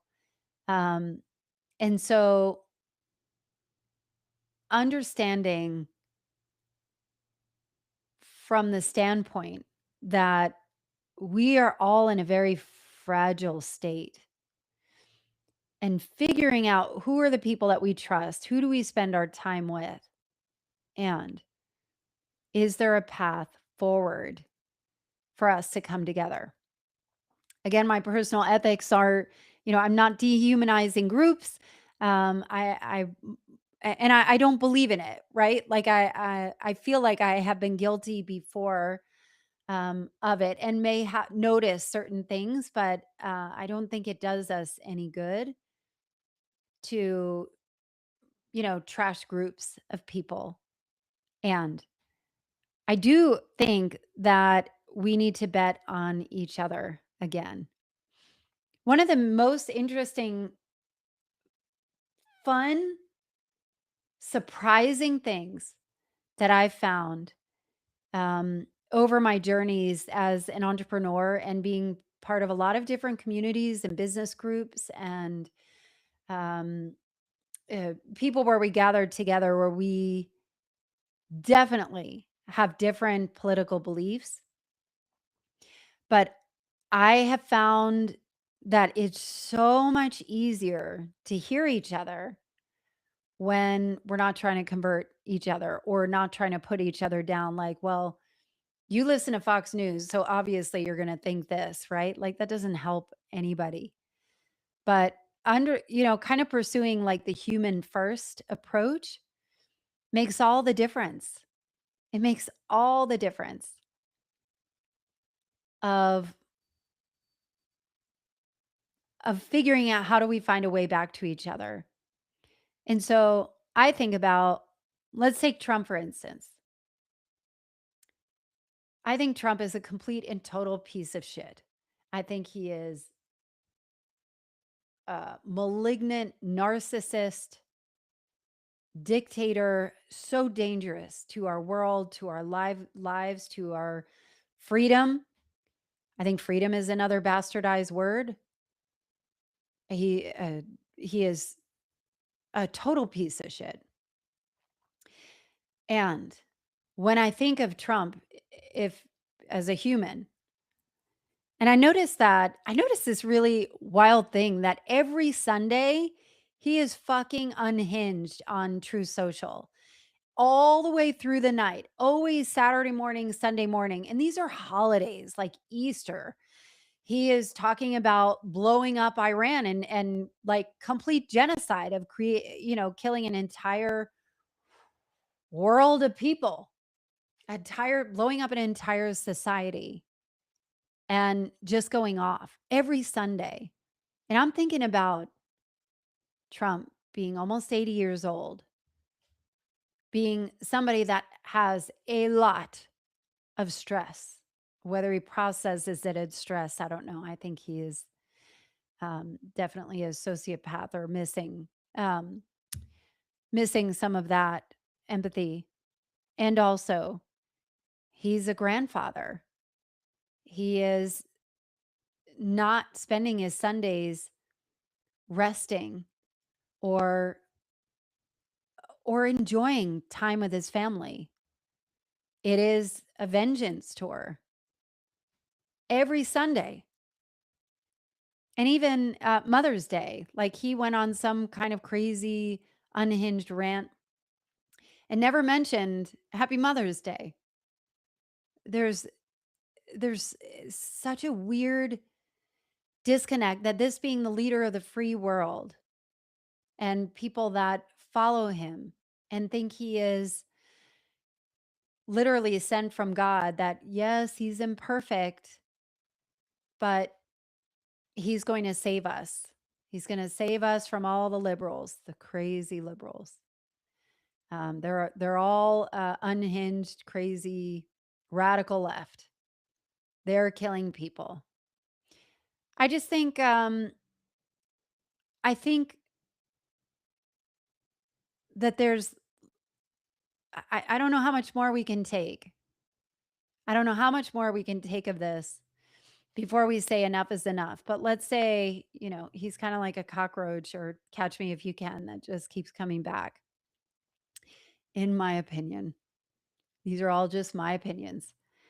How do we find a way forward when it's so divided? And I think part of it is thinking of people as humans and understanding that most of the time we want the same things, maybe our avenue to get them. We care about our families, we care about our kids, we care about our loved ones. And, I'm kind of like a live and let live kind of person anyway. You do you, but I get real upset when you are taking away my rights or trying to convince me that my way of life or my daughter's way of life or whoever is the wrong way and that you're trying to do everything in your power to isolate or to, have some kind of dominance that your religion or your belief is the correct one. It's so funny that I did a podcast episode. It has not been released yet, but it was so good. And asking the question of why is it that there are so many culty, y'all know, I love talking about cults. I love studying cults. I think all of this stuff is so important. There's so much belonging and need to feel seen and heard and like we matter. And so I think we can get involved with some culty type of groups, if not straight up cults, um, because of that. There's so much wrapped up in social identity that in many cases, they've done a lot of studies on this that show that social death is far worse than physical death. Of where do you belong? Do you believe the right things? And when I think about all of the things that are going on here, ah, when I think of all the things that are going on here, I'm wondering, I feel like I lost my train of thought. There you go. We're live, everybody.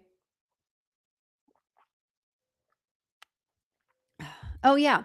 It is there's so much religion that's built into this, the separation of church and state, right? But that is not what many people in power do, right? They don't want the separation of church and state. They want the faith to dominate and be the dominion, I think is what it's called. So if that's the case, if domination is it, why is it that each faith feels like theirs is the dominant one, the chosen one? I'm very curious about the concept of the chosen one. Why are we the chosen people in America? Are we the chosen ones? Jesus was a small brown Middle Eastern man. What's funny is one day I looked up how tall was Jesus, and they say it's 5'6".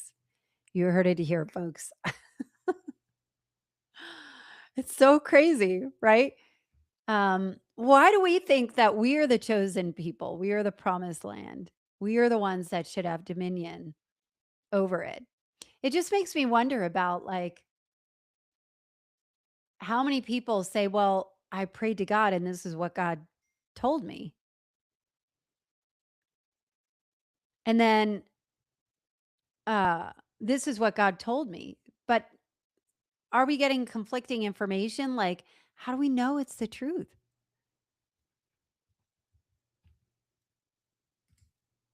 Let's see. I'm trying to let Bryan in.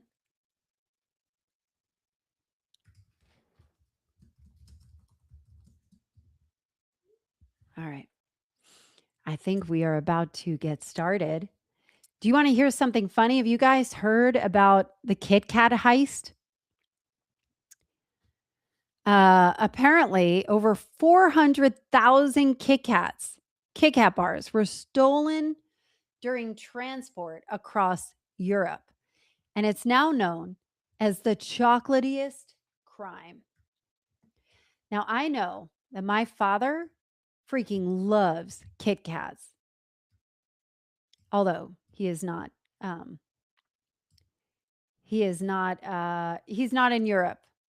But anyway, I thought that was fun. I think that part is trending there. as well. Did you guys see the Kevin Hart roast? Did you see it? Um, there's been a lot of discourse and a lot of people upset about it online, saying that it's racist, like uber racist, sexist, all of it. And I wonder about that because usually roasts are all of that. And Don Lemon had asked on his, another independent journalist, had asked, are roasts there to wrap actual racism, uh, misogyny in a funny wrapper? Like, is it allowed? Or not is it allowed, but like, should it be that way? Is there a way to pull back? I watched part of it. I think it was funny. But during, like, I don't know, somehow the jokes around race and the misogyny piece of it really hit a little bit different, where it's like, I don't know, when is enough enough? I think comedy in general is probably going to evolve. Um Especially now. I mean, certainly with the Me Too movement, everything kind of pulled back from that. And now uh and now I think it kind of, the pendulum swung back. I mean, we do have like Kill Tony and other comedians that are just going for the jugular, just straight up racist, misogynistic people. And um, I wonder what comedy will look like in 5 years from now. And I heard they're making a new Superbad. And I think like Superbad, you remember that time in Superbad and not Ollie G. Was it Ollie G? The one with Sacha Baron Cohen? No, Borat. It was Borat. That movie was so funny. I remember seeing that in the movie theater, and it was completely full in the movie theater. And I remember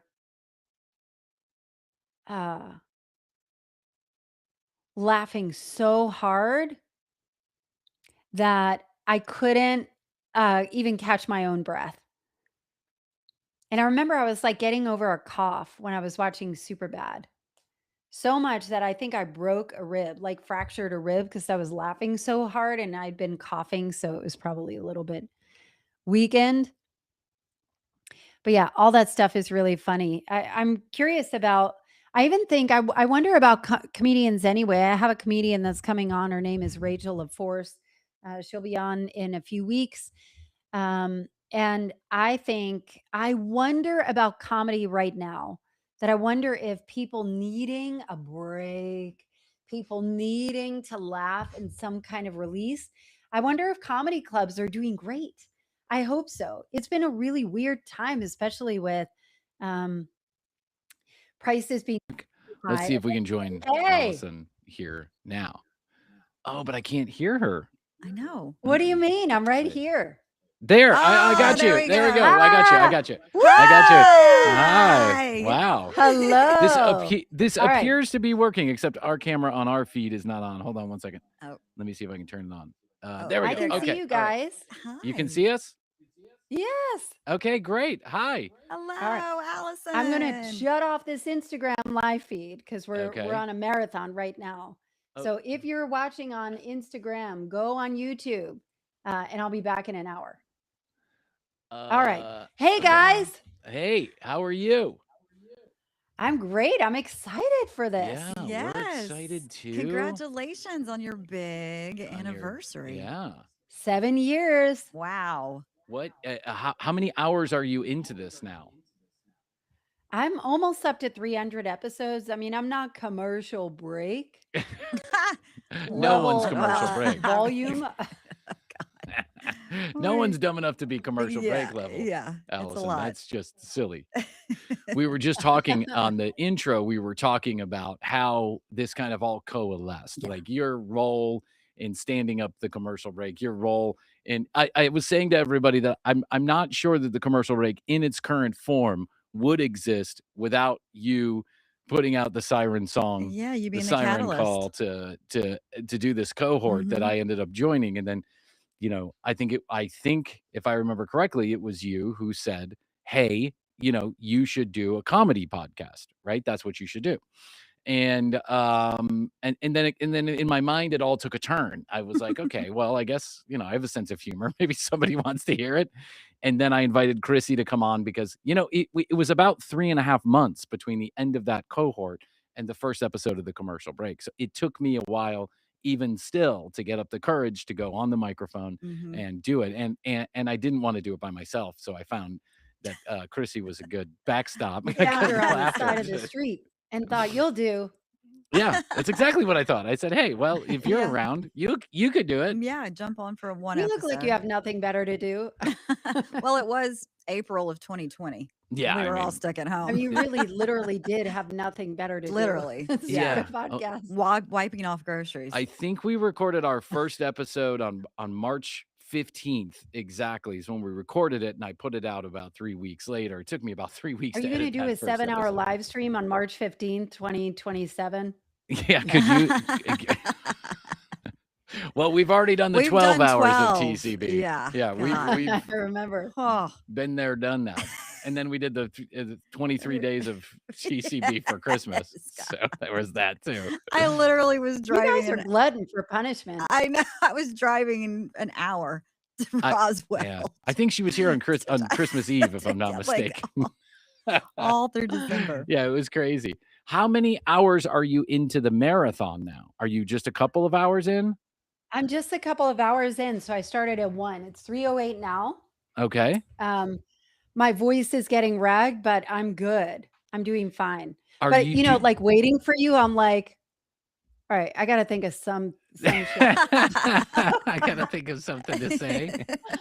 I'm like, I could go into a whole nother round, but you guys could pop in at any time. So you guys came at the perfect time. Okay, Oh, good. good. So what is the agenda for the 7 hours? Like when you're mapping this out in your mind, how do you play it out? Like, do you have a list of topics that you want to discuss? Do you have other people besides us that are coming in? I hope. Yes, all of the above. But Okay. actually, I was trying not to over prepare for this because it would just stress me out. Like if I have too much structure and order, I'll like run through it real fast and like be nervous and weird. Like, Yeah. Yeah, that's why we don't I would do it. ruin the damn Yeah, thing. Yeah, that's we why we have don't no plan for structure. our episodes either. So when I think about culture changers, so the podcast is like where I love to throw gasoline on fiery topics like power, politics, religion, relationships, sex, money. So I figure I'll do an hour for each. And There you so go. Oh, that's a good idea. that's Yeah. kind Are of like we the in loose which hour are we agenda. in? Are we in the sex Sex, the sex hour money. or what? We're in the sex Which You're one money. are we? you're in the We're in the comedy. you're in the filler hour. We're in the Yeah. mediocre comedy hour. Right. Yes. We're in the You're in break. the mediocre comedy hour. We're in the break. Yeah, we're in the break. We're in the hour she's not going to We're offline. rebroadcast. Right. Yeah, we're Okay. offline. So now, I know this is your show. I don't know whose show it is, but we'll assume it's a co-show, right? Tell me, what have you learned over 7 Yeah. years of podcasting about yourself, about the nature of digital media? What have you learned? What's the big takeaway? If you've had to stop tomorrow, put it down. What would you say that this period of your life, this thing that you've done, that you've held on to so tightly? I was telling the audience before we jumped in, I said, good, bad, and different. One thing you got to give to Allison is that she has never given up. She's never put No. it down. She's always found the next version of Culture Changers to do. And I think that's incredibly brave and bold of you. And, I said, even Takes in, dedication. yeah, it takes dedication. Even in Mhm. times of great success with the commercial break, I have sometimes felt like, okay, that's enough. Like, okay, let's put it down It's been a now. big fuck this. Yeah, honestly, sometimes it is a big fuck this, but but you find a way, and you wake up the next day, and it's, give it a minute. It's like a Yeah. relationship. Yeah. You have your moments with it, right? And some of those moments you just want to say, fuck you, I've had enough. And then other moments you're madly in love. And a lot of the time it's just somewhere in between. It's like, well, this is Yeah. what we're doing. I have to say, in answer to your question, there are really two main things that are coming up. One is something that you would help me with, is that I would get to the point where I think it's natural for us as somebody who consumes podcasts, that when you are creating your own show, that it's natural to kind of mimic what you hear. So if you're listening to Jay Shetty or Mel Robbins or Lewis Howes or whoever it is, you almost are like, all right, I can do that. But if it's not your voice, it's not your voice. And so Mm, I had gotten to the point where I was like editing so much out of my own so that it would fit in this little tiny box, that it needs to be 30 minutes. It's got to not have any ums and ahs.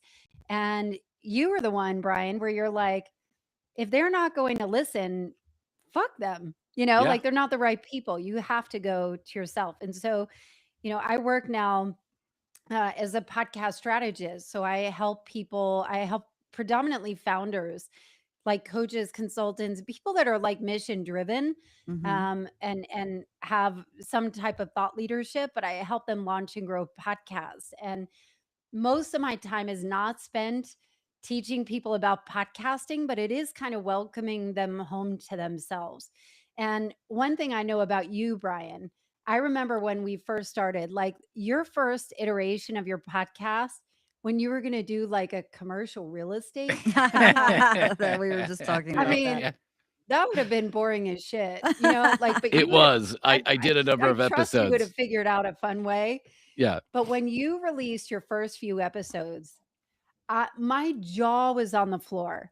And the reason why my jaw was on the floor is that knowing you and Krissy, both of you, for so many years, and you had shared with me, Bryan, where you said, I just think of these voices and I think of these characters, and I mean, what am I going to do with like stupid voices and characters? And you had you had created your own commercials before your own show, and they were so Yes. ridiculous and so outlandish, but it was such a shock to the system of like surprise, of you were not expecting that. And that's what I Mm. love about your show, and why I know it took off, because you did something unexpected, but you stayed completely true to yourself. And then I sit and listen to you guys and I'm like, God, I wish I could riff like that. I wish I could I wish I could not think about what I was gonna say, and it comes Right. out well. I think that perfection is the perfection is the enemy of consistency, and consistency is the key to honestly, like consistency and the need to get it done sometimes allows you to be authentic because there's no other choice. You just Hmm. have to do it. You just have to go and do it. And I think that's part of the key to the commercial break, is that am I always 100% Bryan Green on the commercial break? No, you'll not find me to be, so ornery or so brusque like outside of the commercial break sometimes, but that's a part of the muscle of Bryan Green that I can exercise when I'm here to accentuate something that I want to make funny or more interesting or give it that. But the need to get the episode done, the fact that it's got to be there, allows me to sit back. It's kind of like I would imagine the people who take off to go to the moon. Once you're strapped in, just let go and let it happen. It's like being on an airplane. You're going to take off and you're going to land, or you're not. Enjoy the ride, stop stressing about it. And so I think that consistency, that need to be consistent for us, allowed us to get so many reps in that eventually it really was authentic, because that we're just turning on the microphones and that's it. That's all we're doing. They were doing And 6 shows a I don't week. have time to cut out the ums and all. Yeah, you're doing 12 episodes a Yeah. day. Yeah. You don't have time to cut out the ums and ahs. You don't have time to be particularly persnickety about this or fussy about that. We've put a lot of episodes in the can for one reason or the other, but none of them were Yeah. because I had too many ums or ahs, or because I got it wrong. I wanted to say this and I ended up saying that. It was only because I had fear that we took it to something too Hmm. far. I didn't like the subject matter, that I thought it was tasteless or in bad taste. And that's saying a lot. If you've listened to the commercial break and I put something in the can. Or we talked about Scientology and we had Oh, major yeah. technical That's right. problems. Every What? time we have Every tried to time. do an episode about Scientology, Uh-huh. it ends up that it doesn't get recorded. There's some kind of Tom Cruise is static. coming There for is you. Yeah, yeah. it's really We've weird. done it like 4 or 5 Mhm. separate times, and every time there is some technical issue that we're not aware of in the moment that appears later on, and we don't run the episode because it just sounds terrible. It's really weird, actually. Either it's real coincidence or I don't know, space lasers or something like Yeah. that. I don't know. It's Um, Jewish space lasers. yeah, right. But I think that's like, I think one of the things that you and I have talked about a lot in your evolution is how do I get over my need to overanalyze everything that I'm doing? And I just shared with you once that, and I remember the conversation. People are going to like you or they're not going to like you, and it's not going to be because of an or an awe. The only people who would be persnickety about that are other podcasters or audiophiles. And maybe you want them in your audience, maybe you don't. But honestly, you probably don't. Like if that's the degree of judgment they're going to put Yeah. on everything that you do, why do you want them in your audience? Fuck them. Let them go listen to Jay Shetty. I mean, it's like let them go listen to someone else if that's what it's going to be. How do you still feel the need, like I feel the need, like it's compulsive to get an episode out there every week? Yes. Yeah. It's compulsive, Yeah. isn't it? Doesn't it feel compulsive? Yeah. It does, but I also there are times when I'm like, I don't need to post one. I Yeah. can skip a week. Yeah. I think there is, but I think that is just it comes with having, like, when you have a podcast, because it's not like it requires work. Like, you treat it like a job because it is when you show up. But certainly taking a break, I do get yes, I definitely feel compulsive about it. And I also have a huge bank to pull from Oh, because can I I do a borrow lot some of money? interviews. So what's that? I said, can I borrow some money? You can absolutely. I'm curious for you guys. Like, do you ever show up where you're like, I'm just not funny today? Oh, yeah. Yeah. Yeah, like 90% of the Yeah. Well, the good thing about having the two of us, I think, is that maybe one of us is in a different mood than the other, and then we can really kind of start riffing on each other. Yeah. Then that helps. But yeah, if Yeah, it I was agree just with one that. of us Yeah. by ourselves, that would be hard. It's a relationship, Yeah. right? It's just like a relationship. It's like sometimes Astrid and I look at our relationship like this.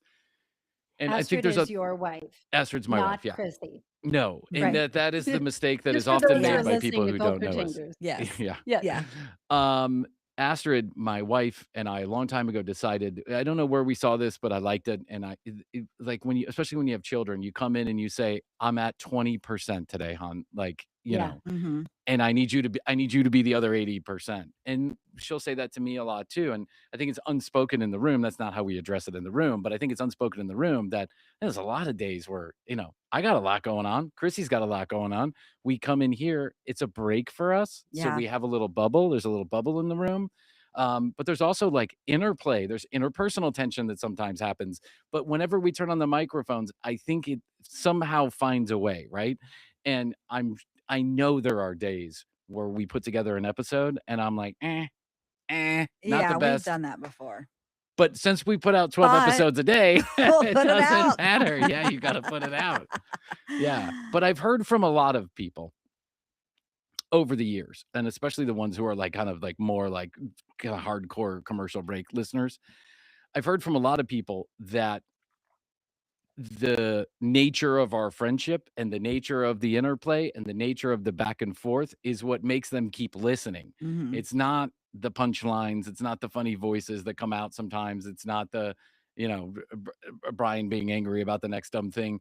It's that Krissy and I and the friendship is what shines through. And that it's like they're watching a soap opera that Yeah. doesn't have much drama, right? It's just two idiots just kind of sitting there. And I think that they appreciate that.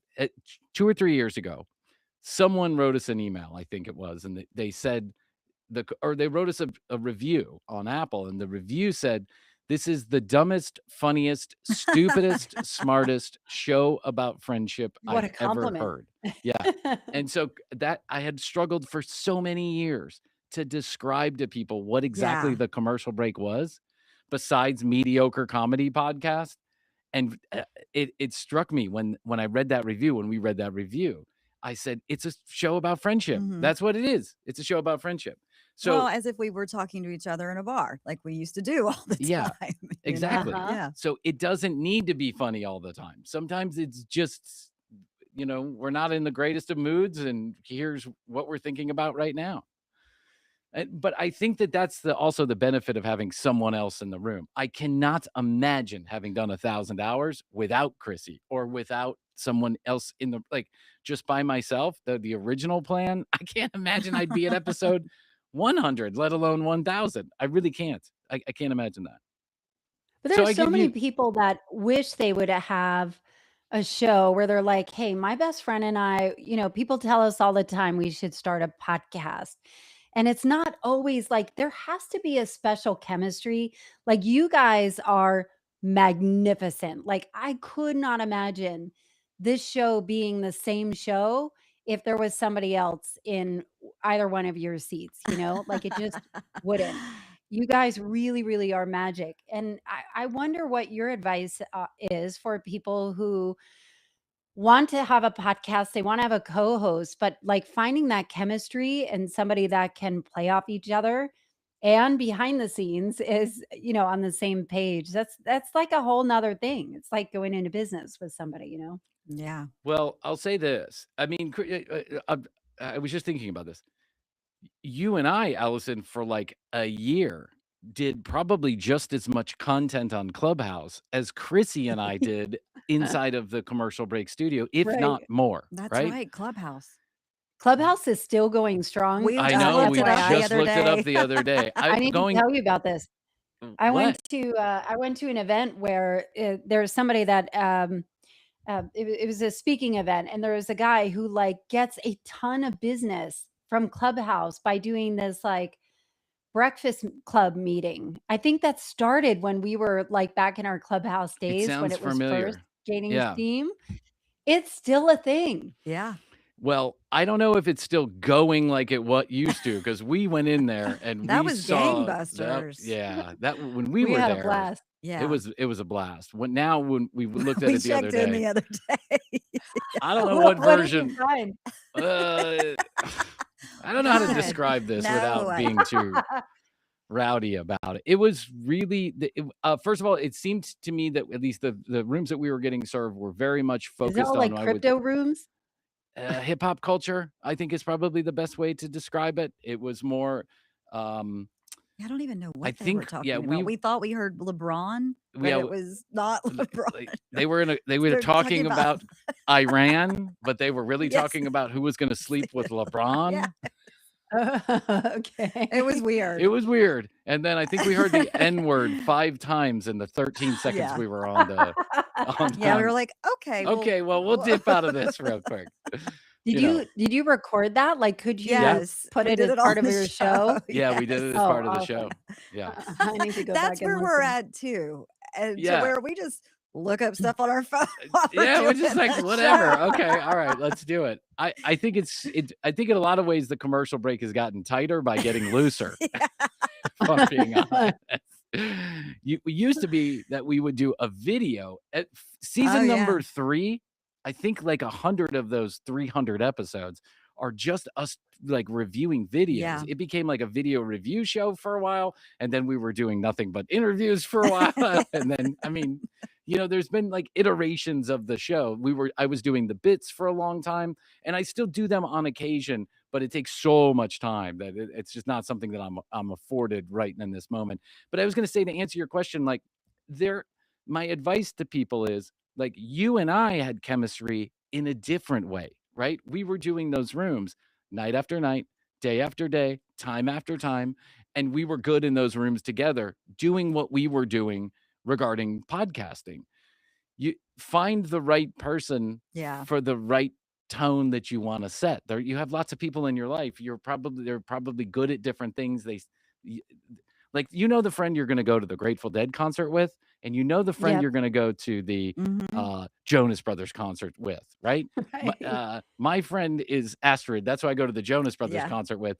But I would go to the Grateful Dead concert with Krissy, Yeah. right? So there's like, you have those people in your life. You've got to find the person that sets the tone. I know Krissy will laugh at my jokes. I've known her for a long time. She finds me incredibly enduring and charming Handsome, and funny, handsome. Who doesn't find me delightful. handsome? That's right. Well, I find it most funny when we're making fun of you. Yes, which is most of the show. Yes. Most of the show is me making fun of me and Krissy Bryan's laughing at it. misadventures. Yeah, the misadventures of Bryan Oh Green. no. That's the next podcast we're going to start. The misadventures of BG. Yeah. That would be a good one, Yeah. actually. I'd listen to that. Yeah. So, people want to start a podcast. I think if you're going to do a chat cast, if you're going to do more than one person in the room, you should obviously know who you're getting involved with to some degree. And they should fit the mode or the tone of whatever it is you're about to do. If you're going to do a business podcast, don't do it with the guy that you get high Right. with in the garage who's Yeah, still trying exactly. who's in a band still at 52 years old, right? Don't do Oh, that no. guy. Do somebody in your office who you could talk who is smart about business and you guys can have an elevated conversation about that. That's my advice. So Krissy just was fit the right tone for the commercial break. It was silly and it was stupid, and Krissy found it to be funny. And she's right. It is mostly me just being self-effacing about my own ridiculous life. So Yeah, we don't take ourselves too seriously at all. oh, we never take God. ourselves seriously. No. I mean, I think my favorites are always the religious takedowns, the pastor takedowns, and like the dating guru Yeah. douchebags. Oh, those like, are so. Yeah. Those are so I such an can't easy target. get enough of those. yeah. Are we still doing Frankie B? We have a Frankie B for tomorrow, actually. Yeah, we We do. have a Frankie B for I need tomorrow. to tune in. Mhm. Who is Frankie B? Tell Frankie the culture changers. Oh yeah, Frankie God. B is Frank Bernardo. You found him what 5? You found him 5 years ago. I mean, found that him, was- I think, late season 1. Yeah. Yeah. In late season 1. So 5 or 6 years ago, almost now. And I found him on YouTube. I was trolling around on YouTube looking for pickup artists specifically. And even though I don't call Frankie a pickup artist because I don't think you could pick anybody up with his No. advice. But what he was an old in fashion, music, fitness, and fun. I'm Frank Bernardo. Well, it was advice for men over a certain age. Over 40 Right. when we started, Then it and now it's became over 50. 60. Now it's over Yeah, 60. we've only been doing this for Right. 6 years, but now it's for men over 60. He was giving advice to men over 40, 50, Who and had 60. just become divorced And and were trying to get back in the game. He didn't even say that. He said still Yeah. trying to live your best life or whatever it was. But the first Right. video I found from him was five signs your wife is cheating on you. And I saw the first 3 minutes of it, and I was so fascinated and laughing so hard at this guy. And it had like 12 views. I mean, it was nothing. And I said, Krissy, we got to listen to this guy. Yeah. And it was instant magic. I mean, I'm not sure the commercial break exists without Frankie B, if I'm being I honest. know we did a lot. He's of such Frankie B. he's such a fabric of the Yeah. show. But the truth is over the last couple of years, Frankie, when he finds a girlfriend, so he puts out He videos stops in content. bursts. Yeah, he Yeah. stops doing content when he's dating somebody. And then when they break up, then that's when He gets angry. That's when the no. gold comes out when he because he breaks, tries to tell people what not to do based on on what happened to yeah. him. So Yeah. he doesn't tell like stories from his relationship, but he'll tell stuff that's so It's so specific. Yeah. If someone puts their phone down, if you're at a Ruby Tuesdays on a Thursday night in Chicago, Illinois, and your girlfriend puts her phone down and it's a text message from Jason that says, "Hey, you want to fuck?" And it's likely she's cheating on you. Yeah. Just remember that, guys. And you're like, "Oh, okay. So Jason was fucking your girlfriend? Got it. 10-4." Like he's Yes. so transparent. Mhm. He's so thin. He's just like it just bubbles out of him. And he's done travel Oh reviews, yeah. business reviews, neighborhood The reviews, restaurant salon. reviews. Yeah, the guy is Right. just Uh, he has tried. He also, I got to give him credit too, because he's been through his own iterations also. And he just keeps evolving as a content creator, yet stuck in the same small mind. But he's really he's fantastic. And so, but he did put out a recently another video, and we're very excited to see what Frankie's up to. We found him on Instagram too. yeah. Actually, Christina, Yeah. our editor at one time, our producer at one time, found him on Instagram. And so we learned a little bit more about who he was and what he was up to. He has kids and they're older, and he's got an ex-wife or two, I think. Mhm. But Frank, the thing about Frankie, We gave him the Frankie we gave name. him Frankie Yeah. B. Yeah, he calls himself Frank Bernardo, right? And you can look him up on YouTube.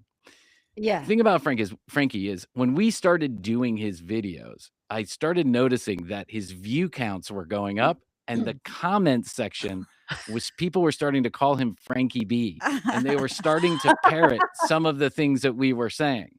They were like trolling him, but not like being mean, just trolling him, but saying the same stuff. Like one of the videos, he says, "Look at my body." Yeah. When you walk into a bar, you want the women to say, look at that guy. You want without saying it to say, look at my body. Look at my body. And I would scream that every time that we would do a Frankie B video. Yes. Look at my body. And people started putting, hey, Frankie, look at your body. It was like crazy that people were going there, and his view count started going up, and they started trolling him. I think that Frankie knows we exist. Yeah. Because when Oh, you 100% he knows. 100%. Because You when think you that's do why he goes underground? No, I don't. I think You think he has any self-awareness? I do actually. I Yeah. imagine in my head that Frankie actually probably has a pretty good sense of humor about all this. I think he's too blustery, he's too ego driven to stop. And I think if he watched one of our videos, I think he would appreciate the views. I don't think Yeah. he would appreciate the point of view. I think he appreciates the views, right? Yeah. But here's why I 100% believe Frankie knows we exist. Because when you do a video on YouTube, you will get, if someone reviews your video or puts your video up there, YouTube's algorithm will catch it, and they will tell you, the other person, that your video's on this video. Make sure they're not busting your copyright, right? I've gotten that before. People have taken parts of our videos and put them out there for this or that or the other thing, and we've gotten notifications that our videos are out there. So I know he's at least been alerted. I mean, who knows? Yeah. Maybe he doesn't know how to work YouTube. But we have, for so many years, we have thought to ourselves, when is the right time to reach out to Frankie and tell him to come on to the show? Yeah. And I have a thought that What maybe would for you the 1000th even episode, say when you everything. have I know unloaded everything. on this guy for years? I would love to just ask him about everything. Where do you live? What is your story? Tell me about your first wife that you're so angry at. Tell me about your kids. What is that, an apartment that you live in, or is that We've thought about it, we've thought but about it. I think the mystery, I don't even know if he would, because it's obvious, like in the apartment thing, there were all of those waters. I mean, it was a show apartment. Yeah, he's He was in videotaping a out of a show apartment. yeah. Yeah. I mean, Yes. out of like a model A apartment yeah. in an apartment complex. Yeah. And No. when he did a couple videos that we knew it was a completely different kitchen. It was like a tiny little apartment. It was definitely a man cave. Yeah. I mean, but God bless. I could be there in 10 years. Who knows? I don't want to bust on him too much. Yeah. Play your Yeah. cards wrong. Yeah, you play your cards wrong. I do love Frankie B. Oh, I know. He's endearing. Yeah. At first, I just made fun of him. I just thought, what a fucking cheese ball. Didn't really think all that much of him. The more that we got to know Frankie through his videos, the more I actually started to really fall in love with Frankie B. He's one of a kind. Yeah, or my cartoon version of him, right? Yes. I was making it up as we go along, and just I thought to myself, wow, I actually think if I went and had a beer with Frankie B, I'd probably get along with the guy. Oh yeah. I'd probably have fun with him. I think he was funny. I used to have a friend, Krissy and I used to have a friend. He smelled bad. Oh yeah. He was just like, he was a comic book. Not even a dork, just like a comic book loser. But he had all the money in the world. That was the only thing that made him different than like the comic book loser, was he had all the money in the world. He came from like an extremely wealthy family. But besides that, he was like a comic book. Oh, I never get laid. Well, it's because you smell like shit. Take a fucking shower. Maybe you'll get laid, right? It's because the first thing you say to a woman is that you have a small penis. It's like, Yeah. these are things, reason. He was like, he could not get out of his own way. Mhm. And if you met him, it was likely you were just going to be so annoyed by him. Everybody, except for a few of us, everybody just didn't like being around the guy, right? He was an oh me, poor me, everything sucks, I hate life, life hates me, I can't get anything right kind of guy. But I fell in love with him because he just was a caricature that I connected with in some Mhm. way. I found it funny. I found it enduring. I found him actually to be charming and quite sweet if you got to know him. Yeah, he was a nice guy. He was a nice guy. Yeah. But when he got out in the real world, he just could He just not didn't have any help himself. confidence. He didn't have any deodorant either. No, he didn't. He smelled so bad. I remember having to wash my like pleather sofa when he left. Like, I gotta wash this. He smells so bad. Oh, that is awful. I can't believe you guys make money just trolling around on YouTube for like dipshits. That's it. That's it. I'm That's curious, what listen, what are you seeing? Like, what trends are you seeing out there? Do you see like new accounts or YouTube accounts popping up that is kind of showing there's a new like subculture or subgroup Well, that's we coming did. up that's fun to watch? Yeah. Well, we did find that one guy, which we ended up not really wanting to go back to the well to visit. He was the younger guy that was falling asleep. Oh, What, yeah. couch cushion? Poly couch cushions. Yeah. Yeah, we found one guy and What? we thought this is the new Frankie B. Right. He was a younger guy and he was really like hardcore, like he's a hardcore misogynist. New Mhm. Jersey, Jersey Oh, boy. I heard one of your episodes on that and I could not stop listening. I was like, We my were jaw was on fascinated. the floor. Yeah. Yeah, we were fascinated by this guy, really were. And we did probably 5 or 6 videos on him. But there was an issue. So the answer to your question is yes. I troll the internet constantly. I'm always looking for new stuff. We haven't done videos in a while, actually. Yeah. Probably been 3 or 4 months since we've done a video. Simply because we started streaming live and I didn't want to overcomplicate our live situation. But we figured it out. Actually, we figured it out with you Yeah, just fine. that's So true. yeah.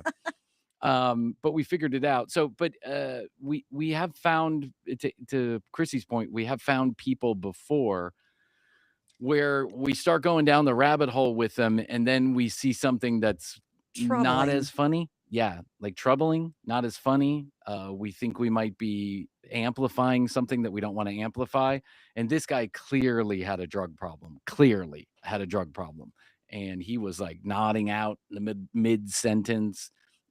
He was like, Why he was posting those, I don't know either. And But he seemed to have his girlfriend behind the camera sometimes, yeah. and they were still posting these like long soliloquies that he was doing, but some of them were like high energy, eyeballs blaring, Yeah. he was going, and then within a heartbeat, he would be like, he'd be Yeah. nodding out like Donald Trump No. at a cabinet meeting. Yeah. Yeah. Like, it was so weird. So we stopped doing him just because I thought, well, I'm not going to make fun of someone's clearly complicated and desperate addiction. Like I don't want to do that. I'm not that guy. So there is a line that I don't cross, believe it or not. Did you guys watch the Manosphere documentary? I did. Yeah. I have not. I did. I mean, it seems like there's, even from the misogynistic aspect, like there is no line, right? It doesn't matter. No, there's no line. But those are characters that those people are playing. I think they believe in some of it, but I also think that they just know Amplify. they amplify it. They Mhm. know where the clicks are, and that's what they're doing. They're looking for a quick payday, and they're getting it. And so it's just, I wouldn't want to be in the same room with any of those people. I certainly wouldn't invite them onto my show, but I do see the strategy behind what they're doing, but I see it for what it is. It's just a strategy to get money. That's it. It's just it's like a lot of people these days. they're chasing the extreme on one side or the other because they know that those extreme videos, the algorithm favors them. So they doesn't matter what they're saying, as long as it's extreme and as long as it's bothering people or inciting people, then they're going to continue to get views, and those views pay the bills. And so it's wild. I think a lot of these people who were very much non-political, non in that arena, all of a sudden jumped on the bandwagon because they saw the grift and they saw it happening and they wanted to jump on. Well, I'm wondering even for your content, like going through an evolution of that. You said you're not really doing videos now because time allows. So, like even from a content thing, obviously you guys are entertainers, right? This is your business. This is your podcast. This isn't, That's funny to hear it she's like laughing. that. This isn't like, because we feel like it anymore. You are potentially compulsive, obviously, about needing to publish a certain amount of episodes a week. How do you create your content and know what's going to be funny and going to be perfect for your Yeah, show? we don't. We I do not.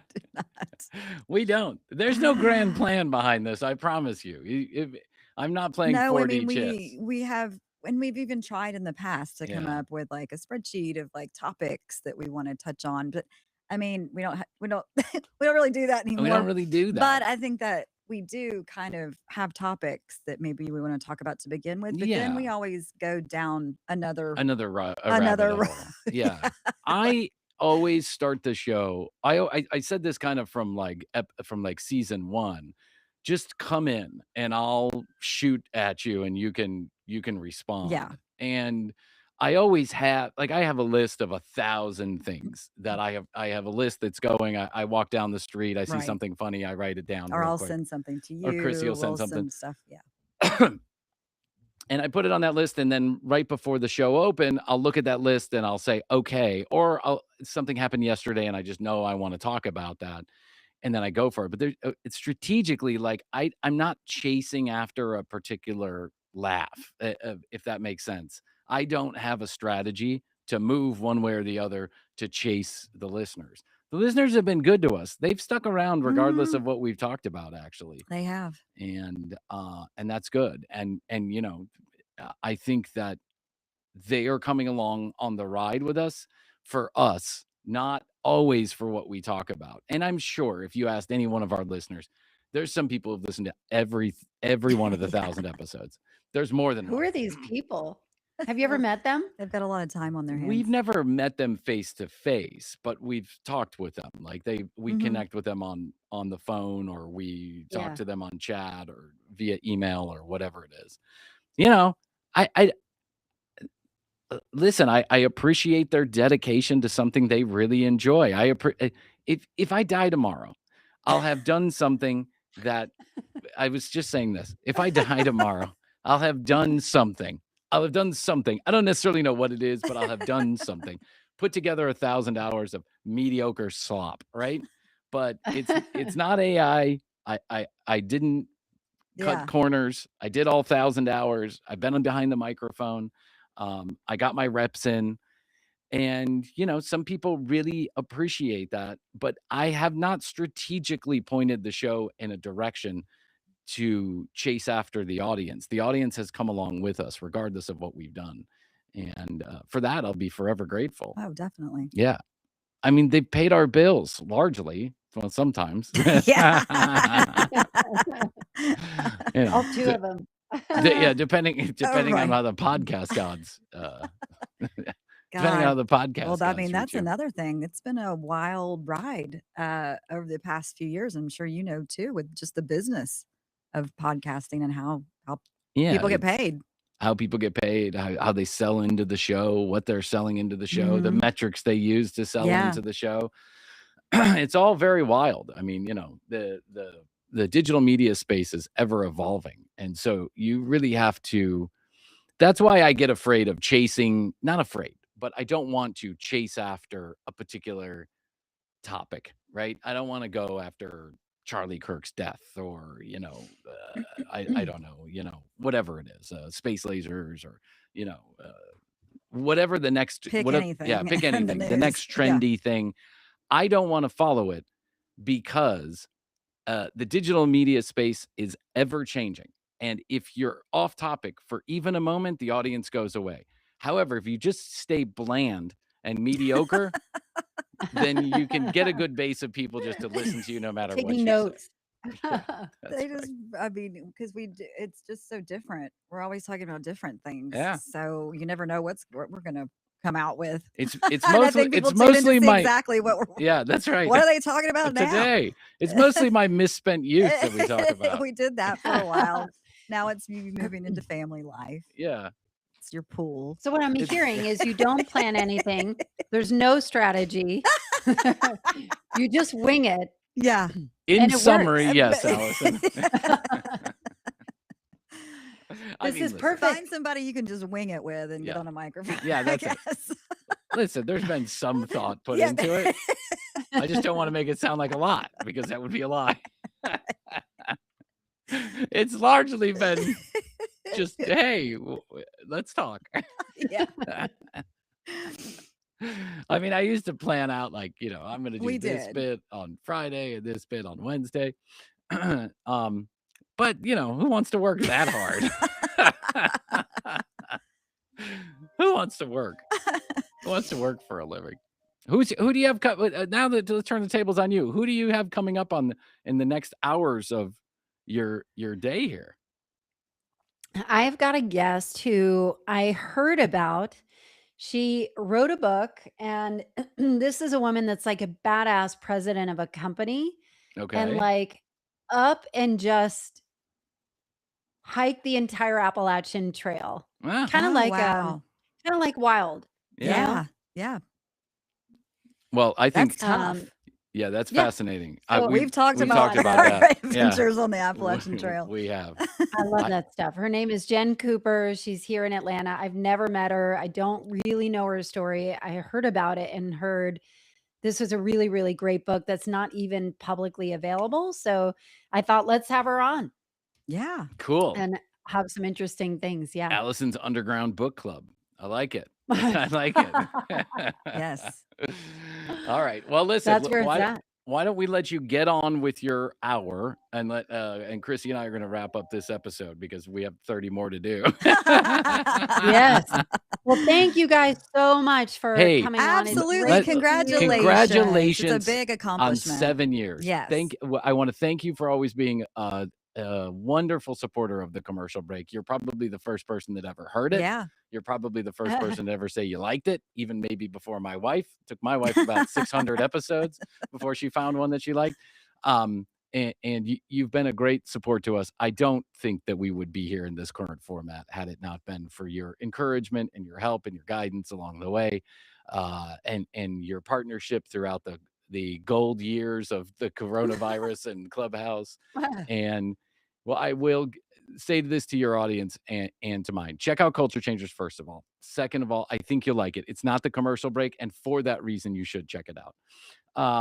And second of all, I will say that I feel a great sense of pride on your behalf that no matter what, you have continued to evolve and your voice has continued to evolve in this space. And I think it's a true testament to your, I don't know, to your blind ambitions to be a podcast star and to be creating all the time. And you're like the true, you're like the true embodiment of what it is to be a creator. You just keep on doing it, Yeah.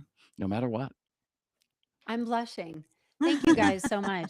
You're such an inspiration for me, and also just personally, I love you both. Oh, absolutely. Yeah. And grateful to have you here, and even just kind of the the inner workings of a hit show are always so fun to learn, and I can't wait for Frankie B, and obviously anyone listening to Culture Changers, go make sure you listen to the commercial break.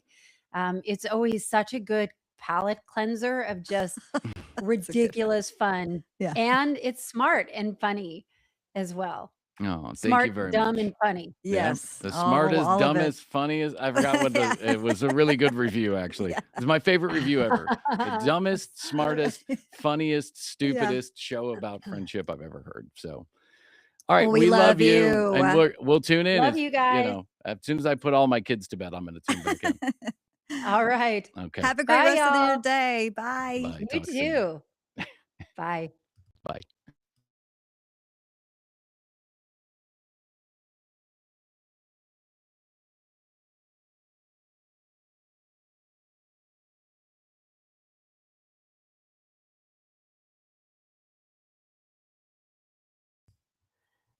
So exciting. I loved having Bryan and Krissy from the commercial break. I am going to take my own commercial break and go pee, and I'll be right back.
Here we are, almost 3 hours in. I appreciate you hanging with me. Let's see. 3 hours. Yes. Very exciting. Um,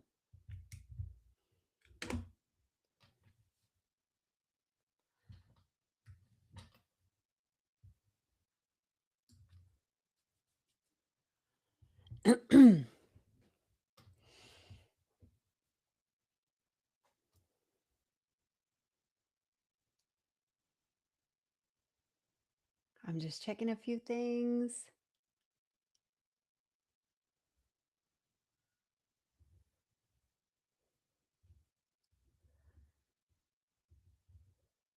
Okay.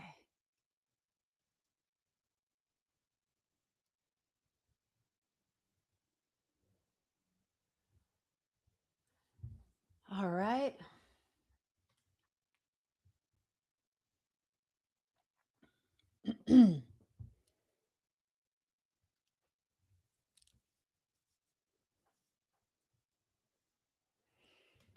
All right, let's get back on track here. We are going into the 4 o'clock hour, the fourth hour. Yes, the fourth hour of the 7 hour stretch. I can't believe I've made it so far.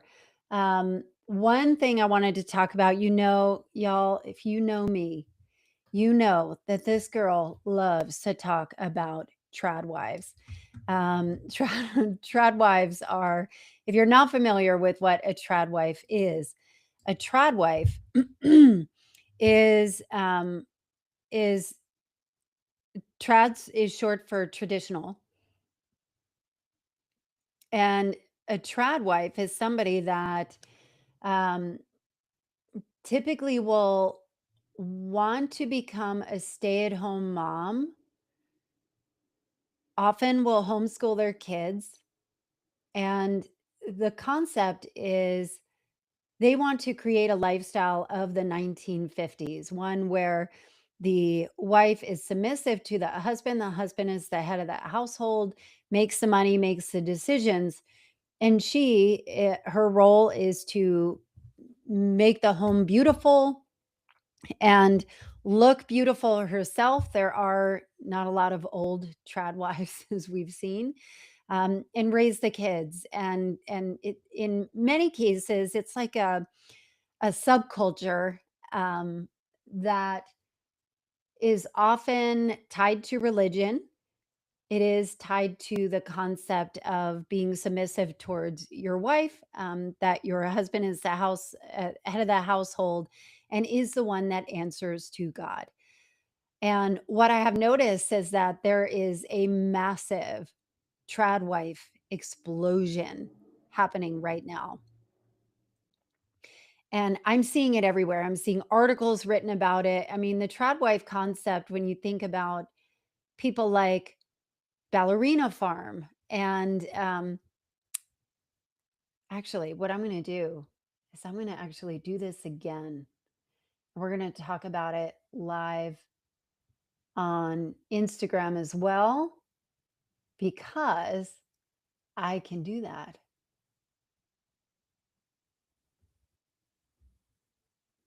Okay.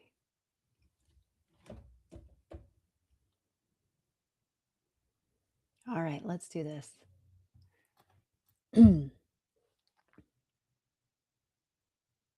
Okay, we are now in hour 4. We're in hour 4 of this Marathon Live. Culture Changers podcast is broadcasting live and doing a marathon live stream. It's something I've never done before because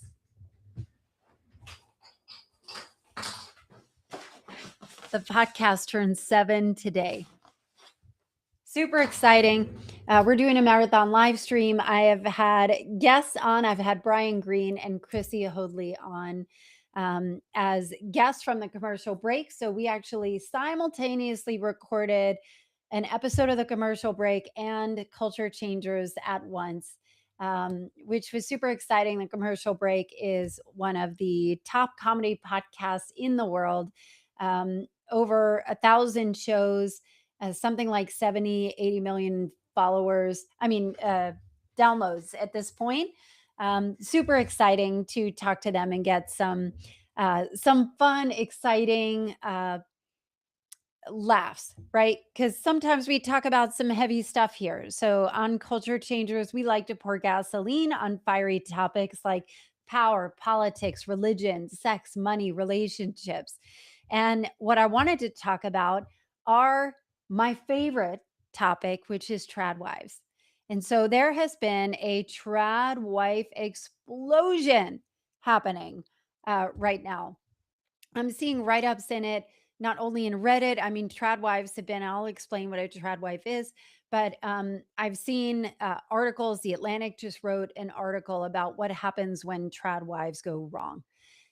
Or when their life falls apart, and that's not what it is. It's called something else. But trad wives, or the definition of a trad wife, is trad is short for traditional, and typically a trad wife is a woman that opts to not be in the workforce, but to stay at home, raise her kids. Her primary and main and essentially only role is to be a mother and raise kids, typically under a religious umbrella, and be submissive to her husband. The husband's job is to provide and to be the head of the household, make decisions. Where her job is to procreate and raise those kids, often homeschooling them. But it has become almost like a subculture of people, and it's very, very polarizing, where trad wives typically are, again, connected to religion, where it is, if the head of the household, the husband, answers to God on behalf of his family, there is a bit of control and a level of obedience that is required for this. But there's also an aesthetically pleasing piece of this. How do you keep the home, keeping it beautiful? There are a ton of TikTok accounts or accounts on trad wives that have just exploded. So the queen of all trad wives is Ballerina Farm. Ballerina Farm, if you can look it up, she's got like 20 million followers on between Instagram and TikTok, and she lives on a farm. Is beautiful. She has 9 kids. She's only 35. 9 kids, homeschooling all of them, bakes everything from scratch, runs the farm, and then they sell protein powder and things from the farm as well.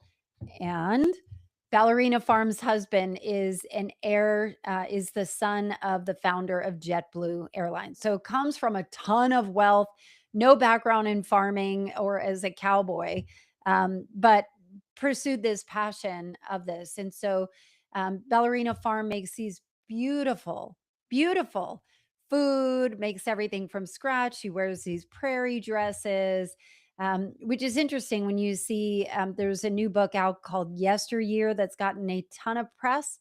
And Yesteryear is a fictional novel about a momfluencer, a trad wife that has a massive social media following. It is likely modeled after Ballerina Farm.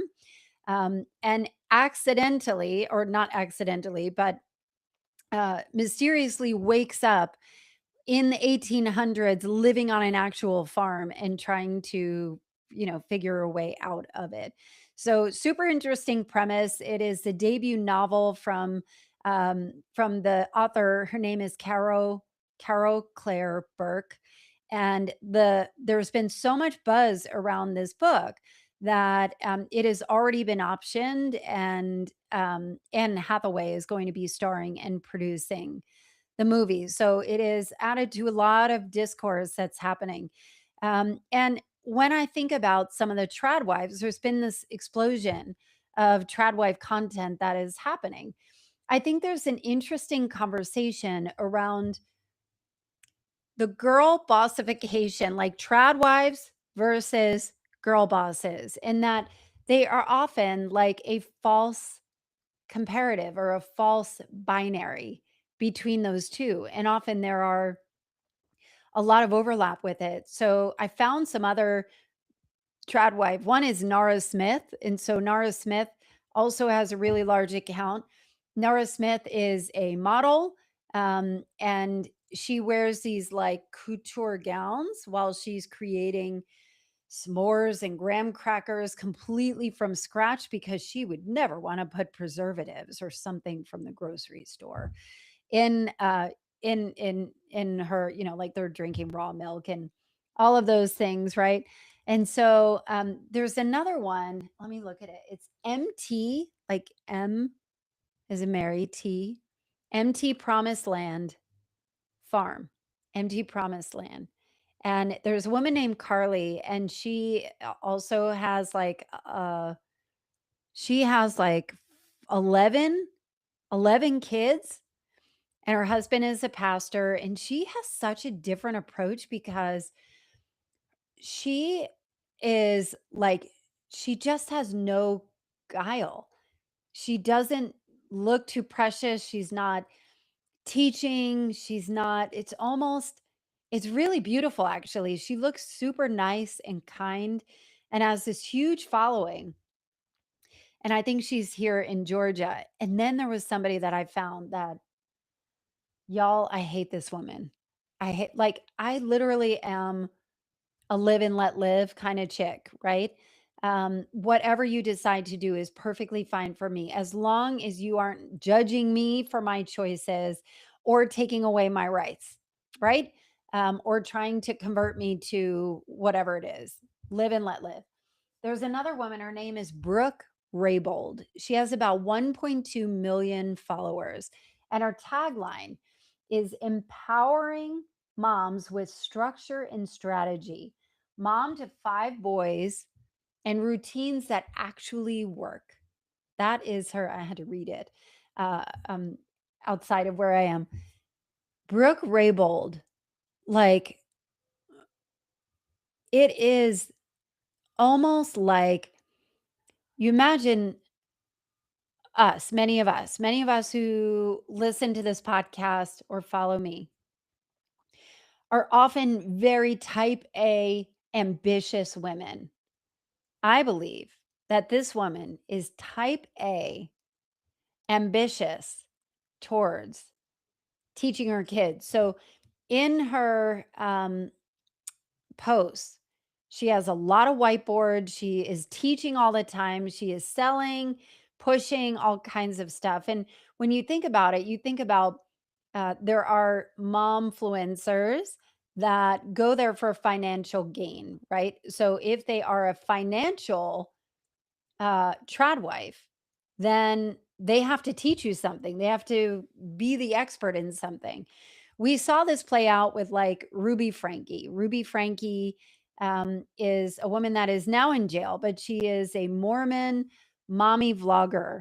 And she, from the very, very start, started to film her family on and put it up on YouTube. And people thought it was relatable and she was beautiful and had the perfect family. And the concept, especially many of these mommy vloggers and momfluencers, there is typically a layer of religion over it. And so that religious thing is almost like women who are wanting to show their lifestyle to bring more people into the religion.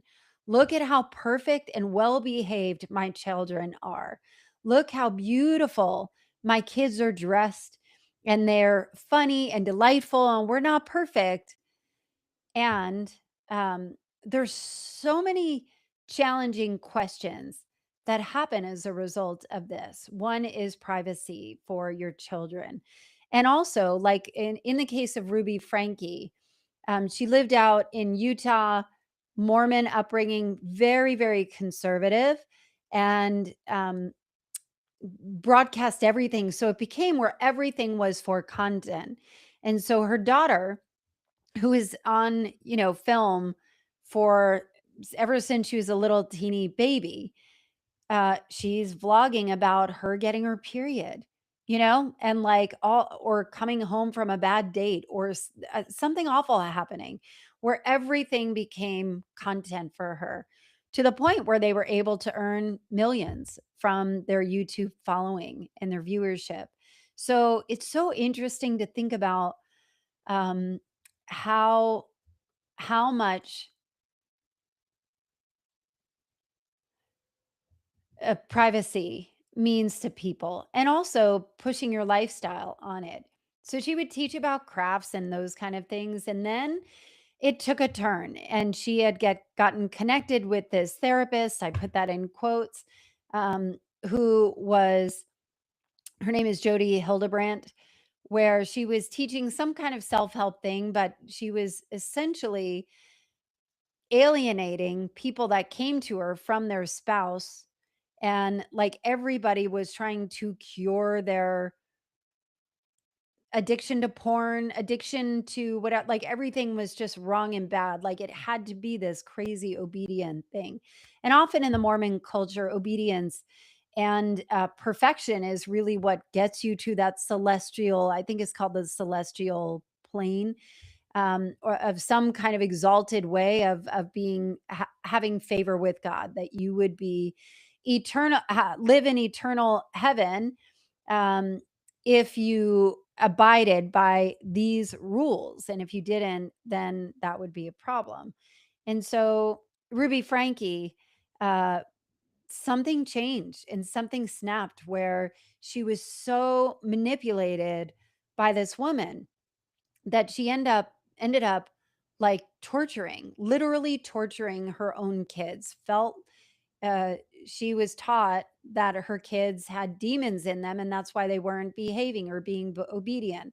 And those demons had to be stricken out. And so she is serving in jail with Jody Hildebrandt. It's the craziest story when you think about trad wives, momfluencers, mommy vloggers, those kind of things. So the actually Ruby Frankie's daughter, Sherry Frankie, is actually trying to pass laws in Utah to ban kids from being allowed on these platforms, because it's just so dangerous, right?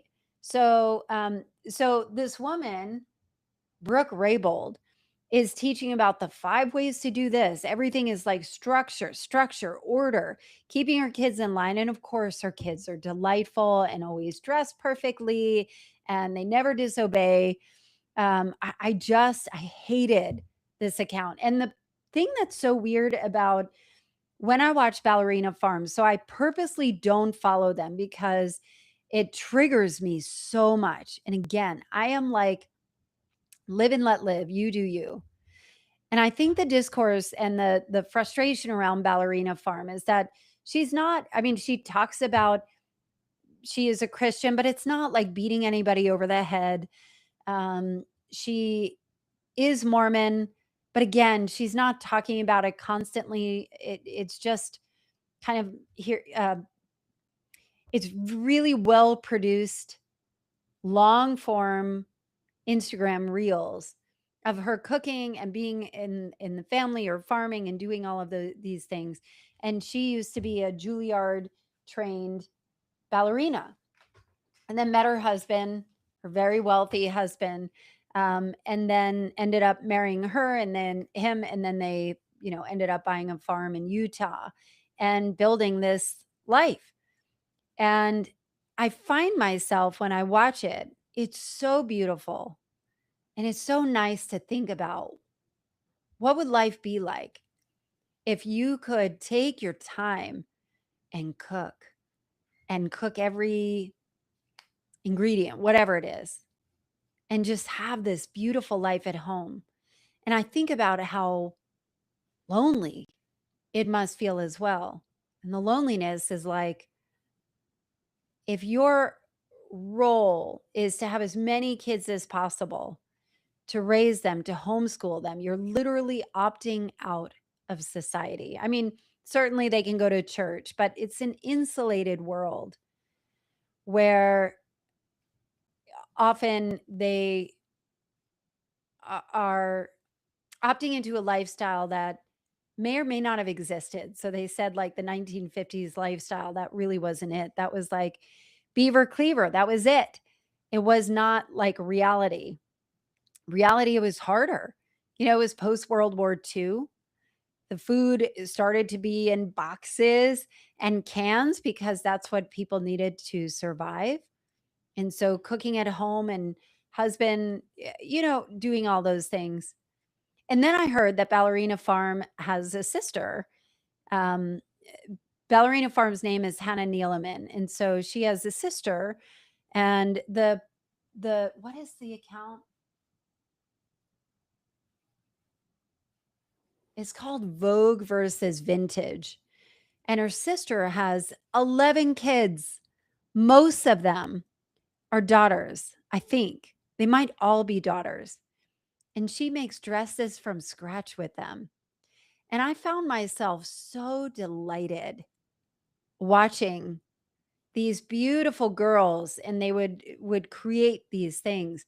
And it was interesting that I'm totally triggered by Ballerina Farm, maybe because I fucking hate cooking and don't want to be in the kitchen. And it's almost like all of the seams are erased when you're looking at Ballerina Farm. Like it's like the most perfect life. You don't see people crying or upset or fights or whatever. It's just this perfectly aesthetic, beautiful account. It really is beautiful. But they don't talk about it all. And I guess, I must have a resistance to overly produced, overly performative um, content.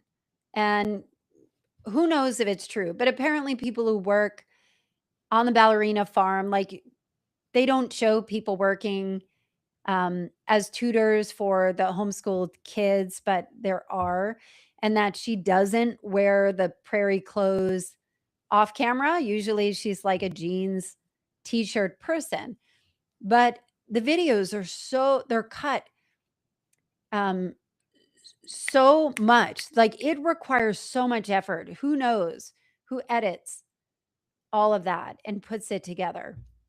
But it can be delightful to watch. And while her sister, I felt, was not nearly as triggering and was delightful.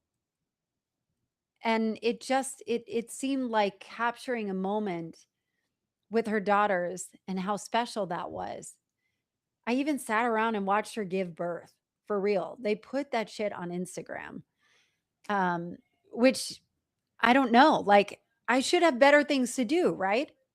So I don't know. I think with the trad wife content, with all of the things that are going on right now, it feels like if you are a trad wife and you are not only a trad wife, but making content, you have a job, and it requires so much effort.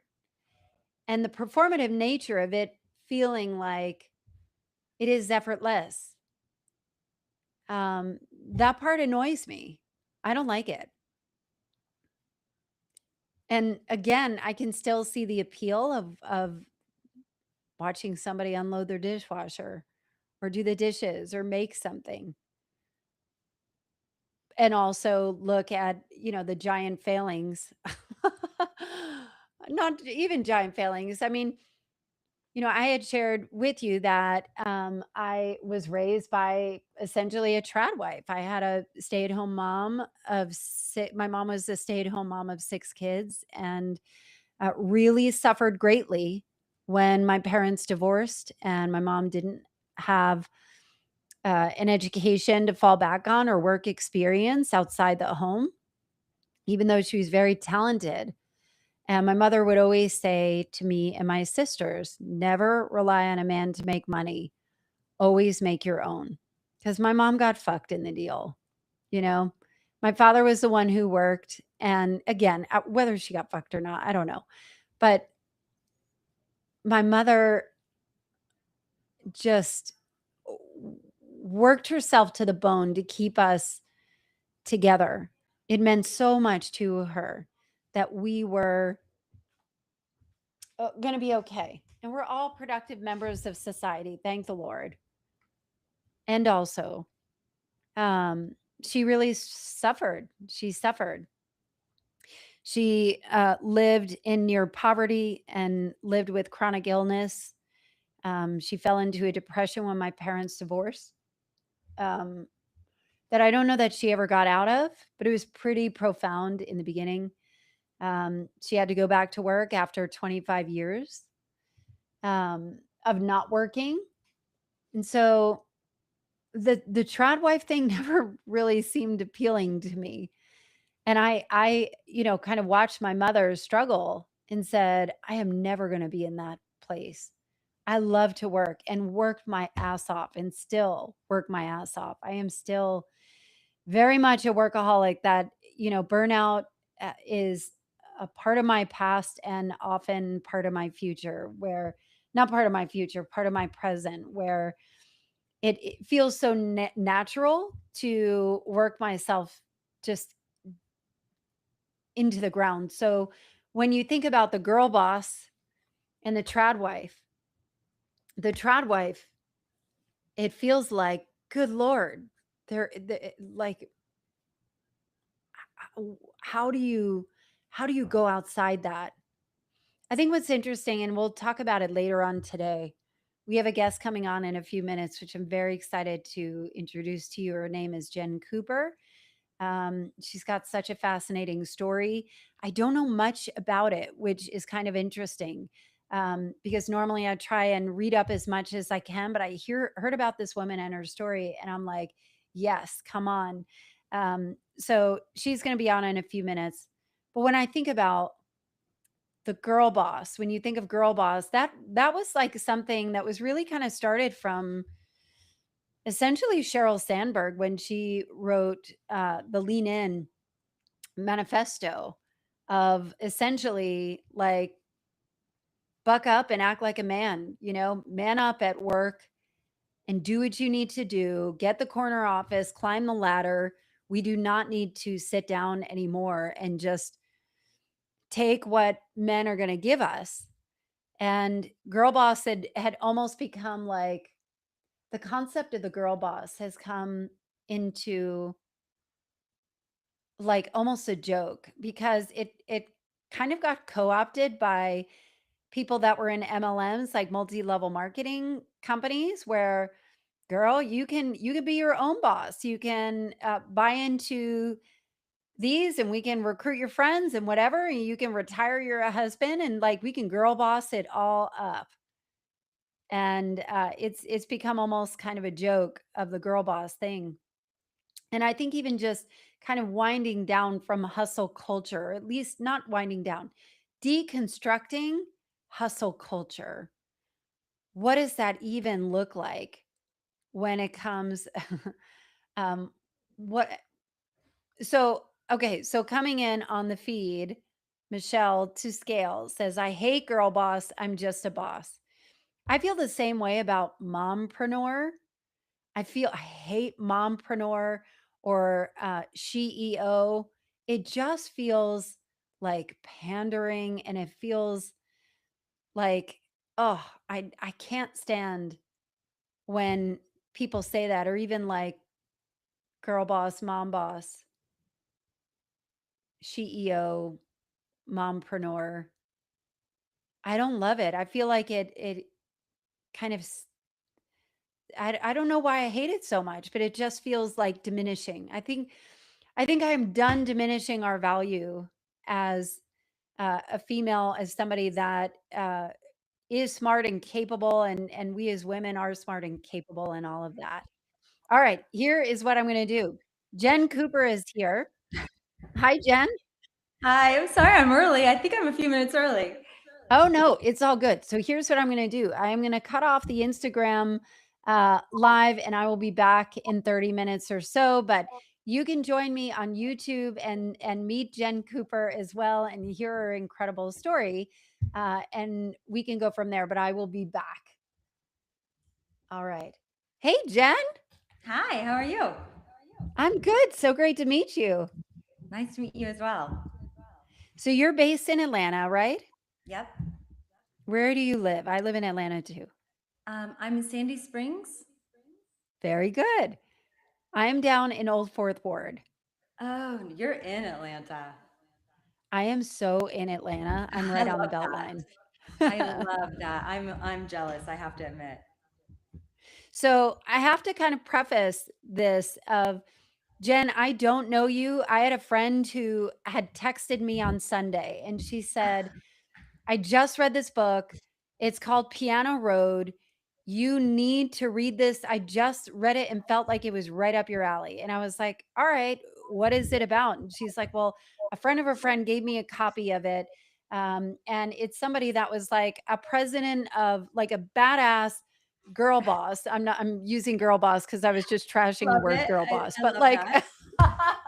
I was saying we don't like the word mompreneur or girl boss, like we're the girl bossification of, all that stuff. But you are a badass, right? And then you decide to go and hike the entire Appalachian Trail. Well, not the whole not the whole AT yet, but I did section hike it. So the book is called Plano Road, actually. It's the Plano Road. Yeah, it's the road I grew up on in a rural town in Indiana.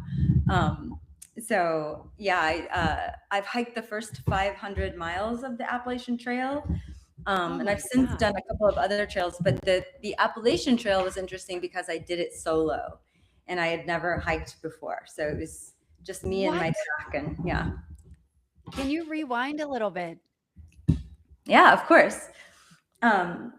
So, I mean, here's what's kind of strange about the story.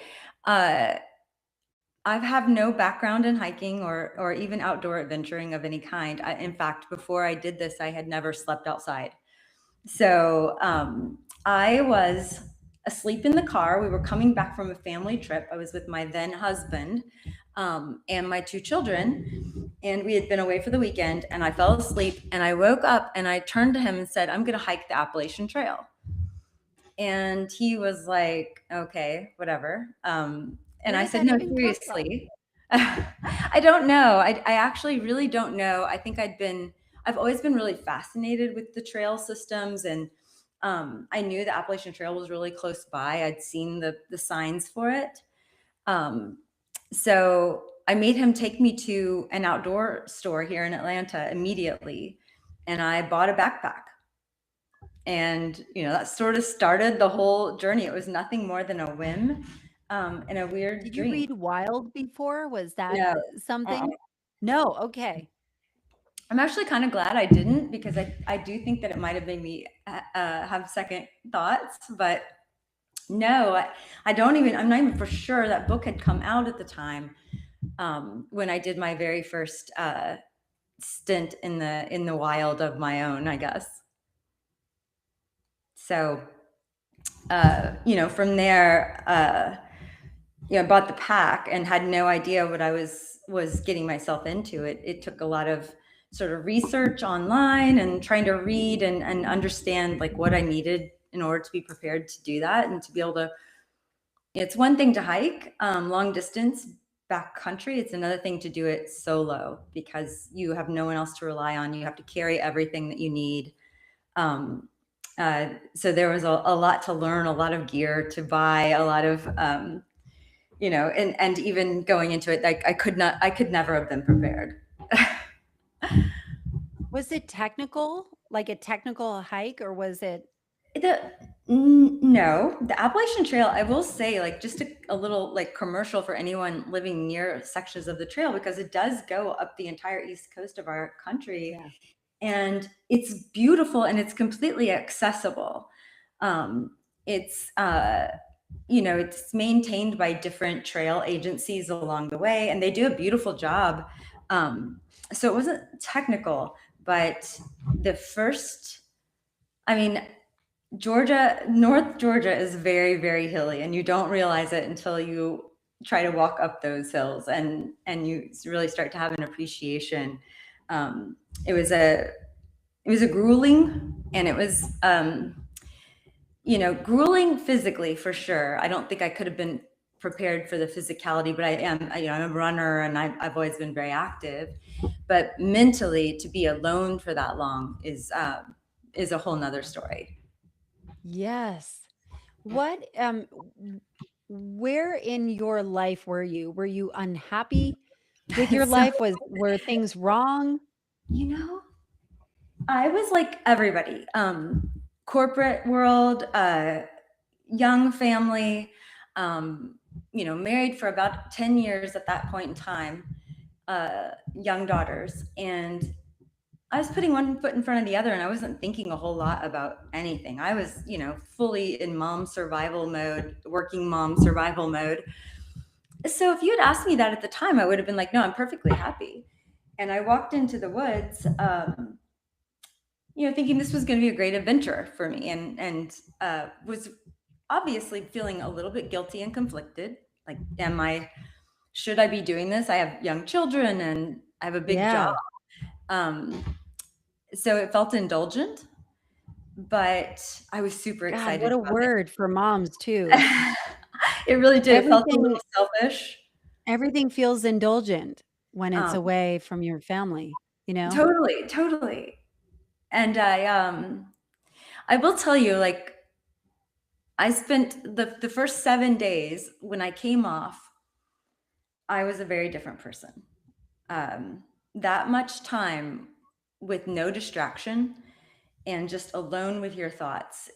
One of the things that I have found, and I've done a lot of solo hiking since then, and what you tend to do is have an inner dialogue with people who aren't with you.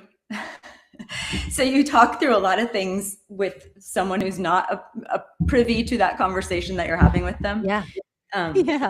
And there's a lot I can tell you about in that first stint I did on the trail, and a lot of things I learned. But I will tell you, I came off the trail and within 24 hours told my husband I wanted a divorce.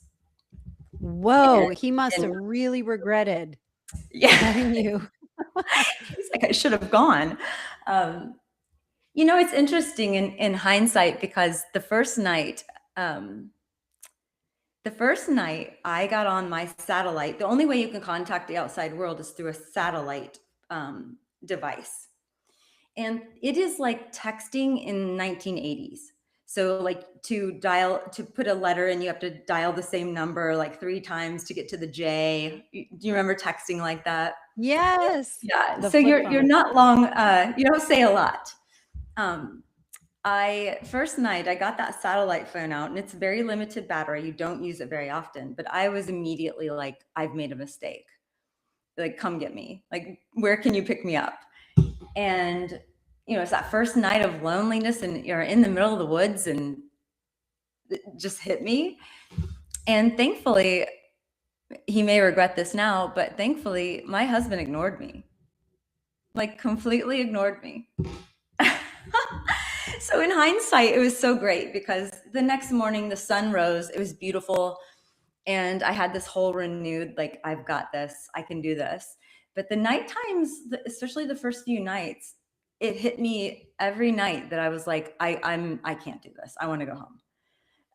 So there definitely were phases of the day where I felt very hopeful and like, I've got this, I'm going to tackle the world. And then phases of the day where I was like, I want to go home. What have I done?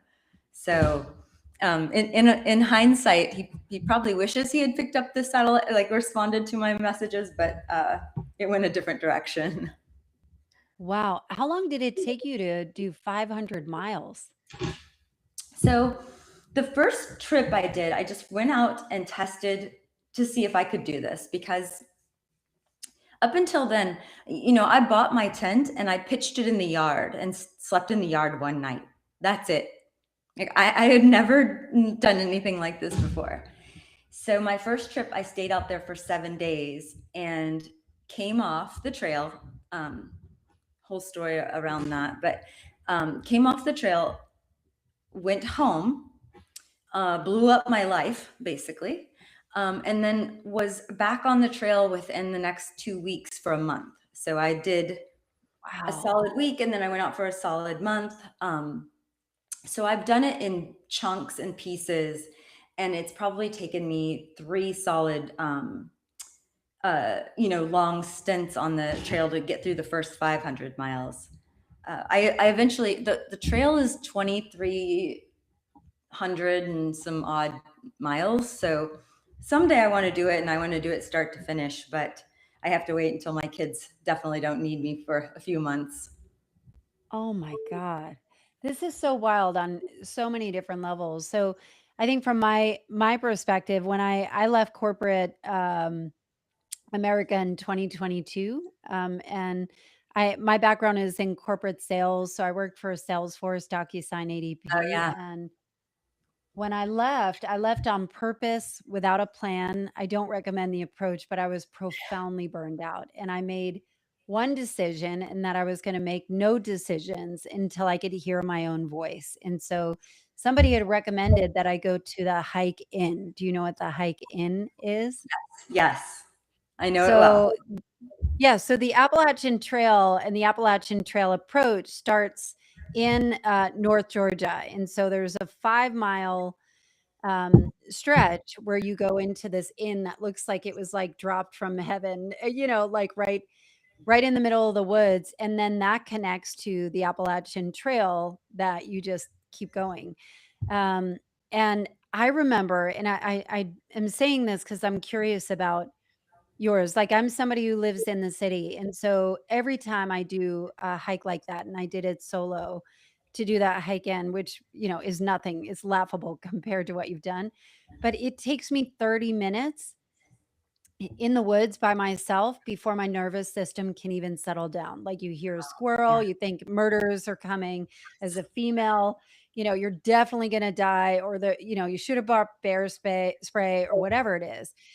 You just don't know. And so I wonder what it was like, you going alone. I'm sure there was rain, and Oh, who knows if you were prepared with the right equipment for it. But how do you kind of get through the quiet and the loud? yeah. Oh, that's so beautiful the way you put that. Because it is so true. First, I would say it is amazing how quickly you can desensitize over time. Like, the first few nights you're scared to death of not of being alone without people, and then after that you're kind of scared if there are people. You kind of like flow Oh, back and forth. Sometimes you're like, yeah. I feel weird that I'm sleeping all by myself in the woods, and other times you're thinking, I wish there were other humans here. um, and I had run-ins with both while I was out there. I did my first hike solo at a time when there were very few, like I said, I don't even think Cheryl Strayed had written the book yet, or if she had written it, I certainly don't think it had been made into the movie. Female hikers solo, you didn't see it very often. I don't know that I passed another one. And there were a lot of comments. If you did pass someone, there was a lot of concern. A lot of people looked out for me. I have to say that. A lot of people that were out on the trail, they knew who I was. The trail has a whole system all to itself. It's really fascinating. You run into people along the trail. They're all going in different paces, different places. You've probably seen that you use a trail name when you're out there. So everyone sort of assigns you a trail name. So no one Really? no one knows your real name. And it happens really organically. I remember a bunch of men, when I stopped somewhere, were making fun of how big my backpack was. I had everything. I had 2 of everything. I was so scared of not having something I needed out there with me. And my pack weighed way too much. So, I've learned a lot, but my trail name was Uber. And it was because I, went a long distance every day. I hiked a long distance every day for a trail hike. And I had 2 of everything. So I was like, that was my trail name. And people would check for me. They would check to see, you sign a book at every certain interval. You sign a book with your name, and people would check and see if you've made it that far, or if you're okay, or they leave little notes for you. I saw notes like tacked to trees. Oh, So it has the whole system itself has a life of its own. And most people are out there in groups. And you do kind of bump into people along the way. And very few nights I spent completely alone. I will say there was one night when, and it's in the book, when I was camped out. It was not at a preordained campsite. I had just kind of hit a wall and was tired, and so I'm going to camp here. pitched my tent, got everything ready, and then 2 men wandered into my camp, and they started setting up their camp. And I didn't like, they kept whispering to each other, and I kept being like, I just kept finding that very strange. Like, I didn't like that they were whispering, and it took Oh, I would have everything. been beside Oh my, myself. yeah, can you imagine? So, No. everything's so much is going through my mind. And I know I went out at one point to the fire that we had kind of created that night, and talked to them very specifically about my children. I wanted to be a very human person to them, and it took all I could to like get through that night and not just pack up and take off. I was just nervous that whole night. Beyond that, I really didn't really have a lot of like scary incidents. I had one where I had to hitchhike at the end of my hike because I had no battery left on my cell phone. I couldn't send a signal to anybody to where I was. So I had to hitchhike, and I had a bad experience hitchhiking, I have to say. Like, and I thought it was always very ironic that my bad experience was like back in society, not out on the trail.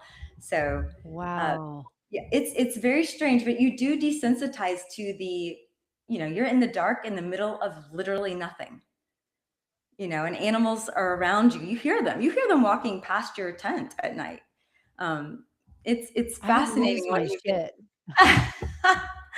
There were times that I remember I had to like pee in the middle of the night, and I looked out of my tent and I could just see little eyes everywhere, and I was like, nope, not doing it. Like, Oh my God. so yeah, it's a lot, but it's gosh, you can see me. I'm like grinning ear to ear when I talk about it. So I should say thank you for giving me the opportunity to talk about it, because Lord knows my family and friends are like, thank you, we've heard enough. Well, I just think when you go off the beaten path and have an experience like that, like I'm somebody that is similar to you, where I've never camped out. I've done glamping at like a Oh, yeah. festival twice.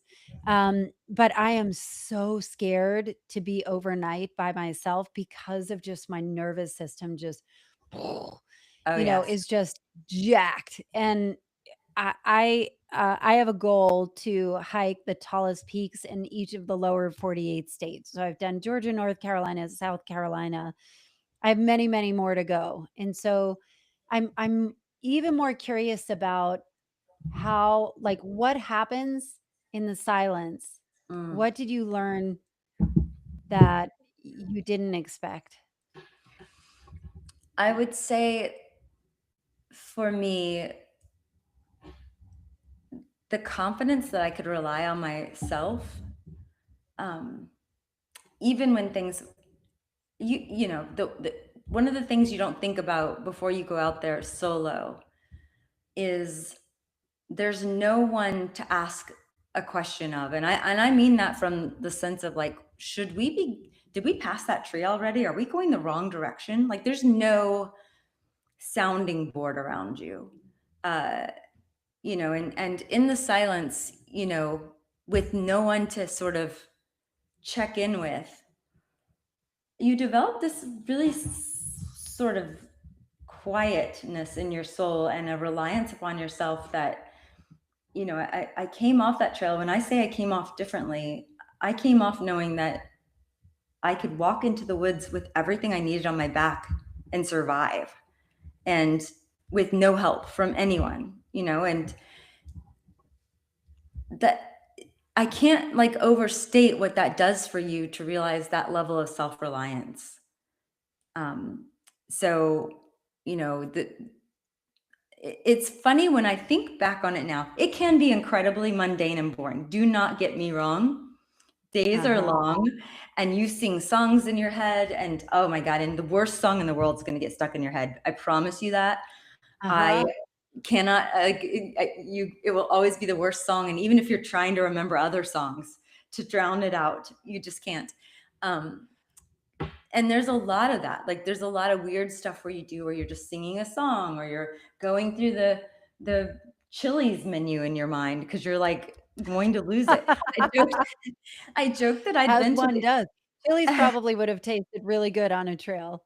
That was definitely, you do fantasize about food a lot when you're out there too. Once you get to a point Yeah. of, you're almost starving, it's hard to keep enough calories in your body. So, but the quiet confidence that you sort of develop, it does come quickly. It's like day 3, you're like, you've got your system down, you set up your camp quickly, you break your camp efficiently, you're like in a rhythm, and you're like, I live on a trail. Like, I live here now, and it's just Wow. very, gosh, if I could, like, I always think with my kids, I wouldn't just drop them off at some point.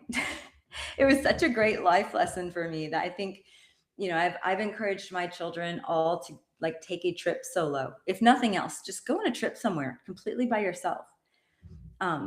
There's so very little time that we give ourselves to just be completely alone. It's so rare. And once you get into, like, the family and everything, it's even rarer that you get that space for yourself. Are you a person of faith? Was there a guiding universe that was caring for you, or an entity? I'm very spiritual. I'm not very religious. I don't have a deity of choice, but I believe very strongly in a higher power and the universe and karma, and putting your sort of trusting the universe, if you will. And that definitely played a big role, because when you climb in your tent at night and everything is unknown, and I did have a run-in with a bear, where a bear was What like, was that like? Did you have bear spray?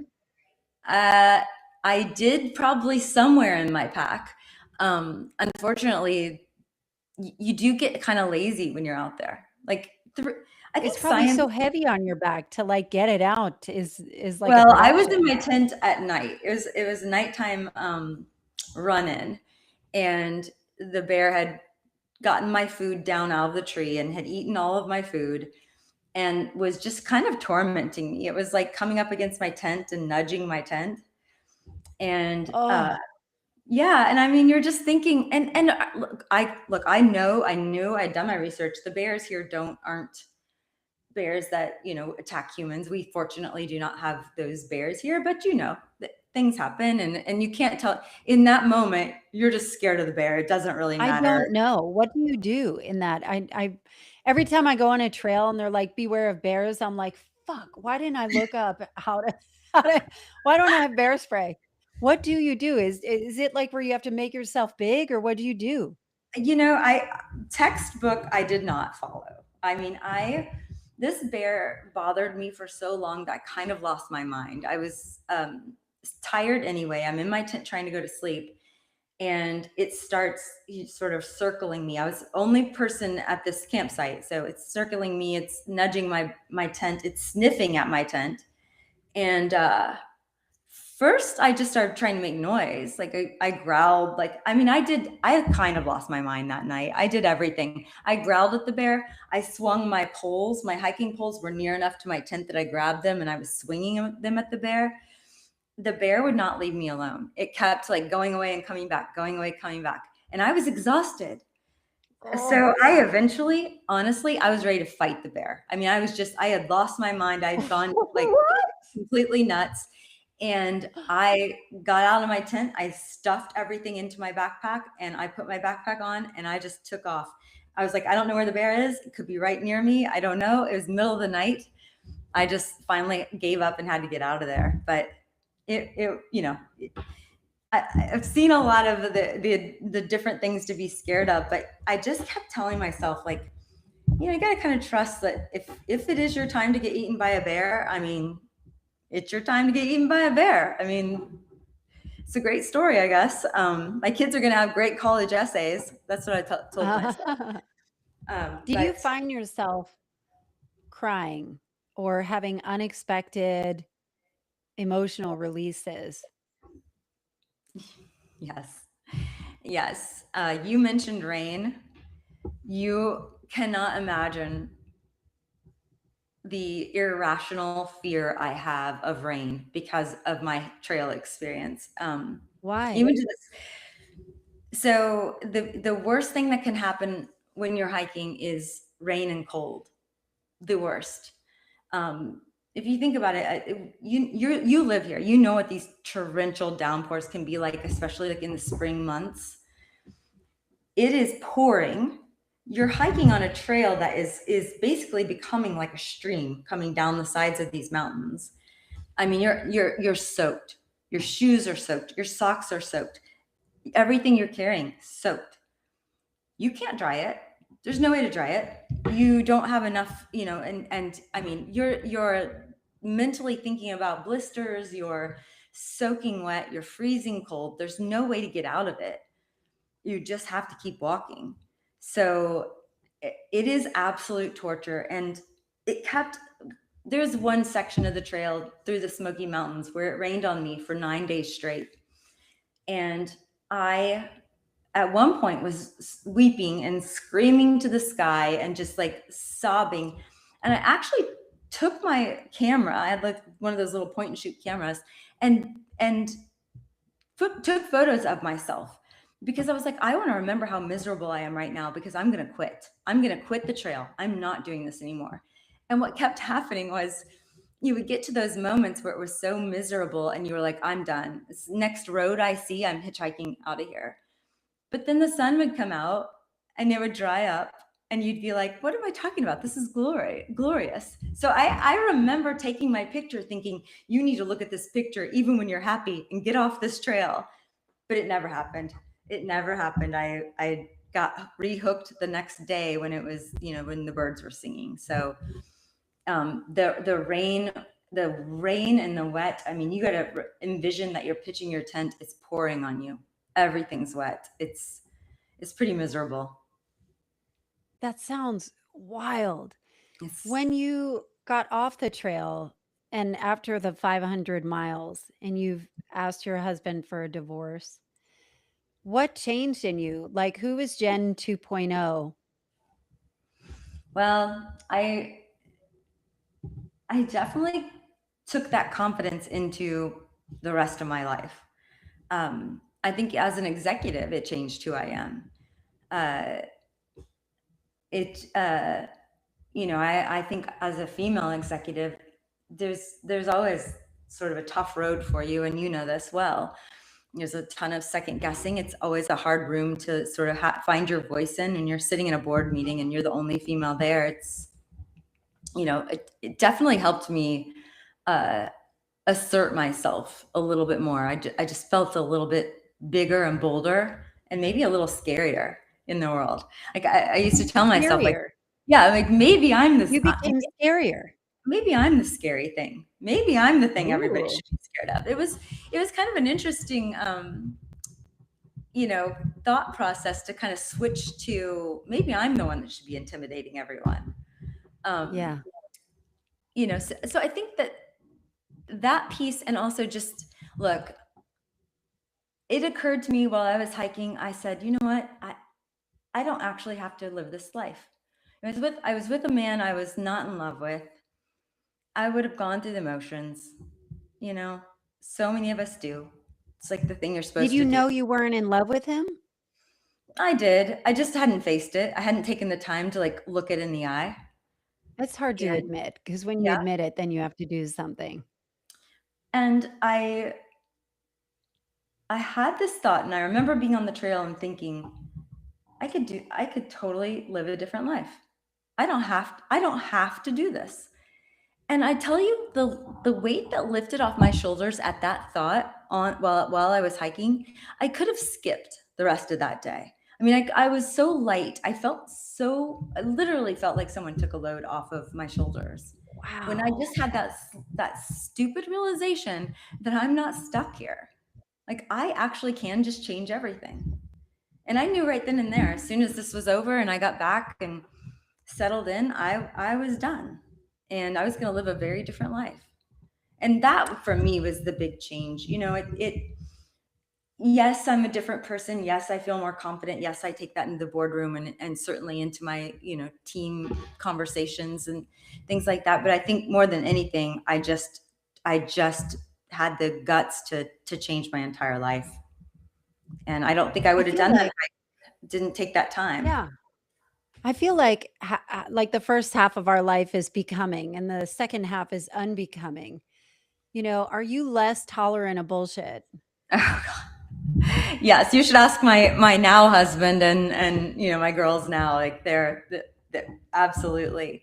And I think that was always part of me, but it the more I've exposed myself to just this feeling of total self-reliance, it can be a blessing and a curse.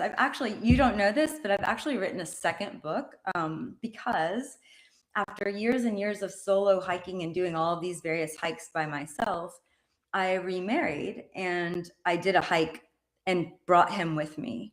And it's actually a pretty funny book, because when you take someone who's become totally self-reliant, and I'm the, queen of the trail and I do everything my way, and then you insert another person that I have to like collaborate A with. new level of growth. It was a whole new level. And I was like, oh my gosh, just when you think you know everything about something, the mountain, the trees, the woods, like they've taught me so many lessons. And then you go back out there and you're with, you have a totally different hike with a totally different set of lessons. So yeah, that's a whole nother story, and a pretty funny one. We're still together, by the way, at this point. I'm glad.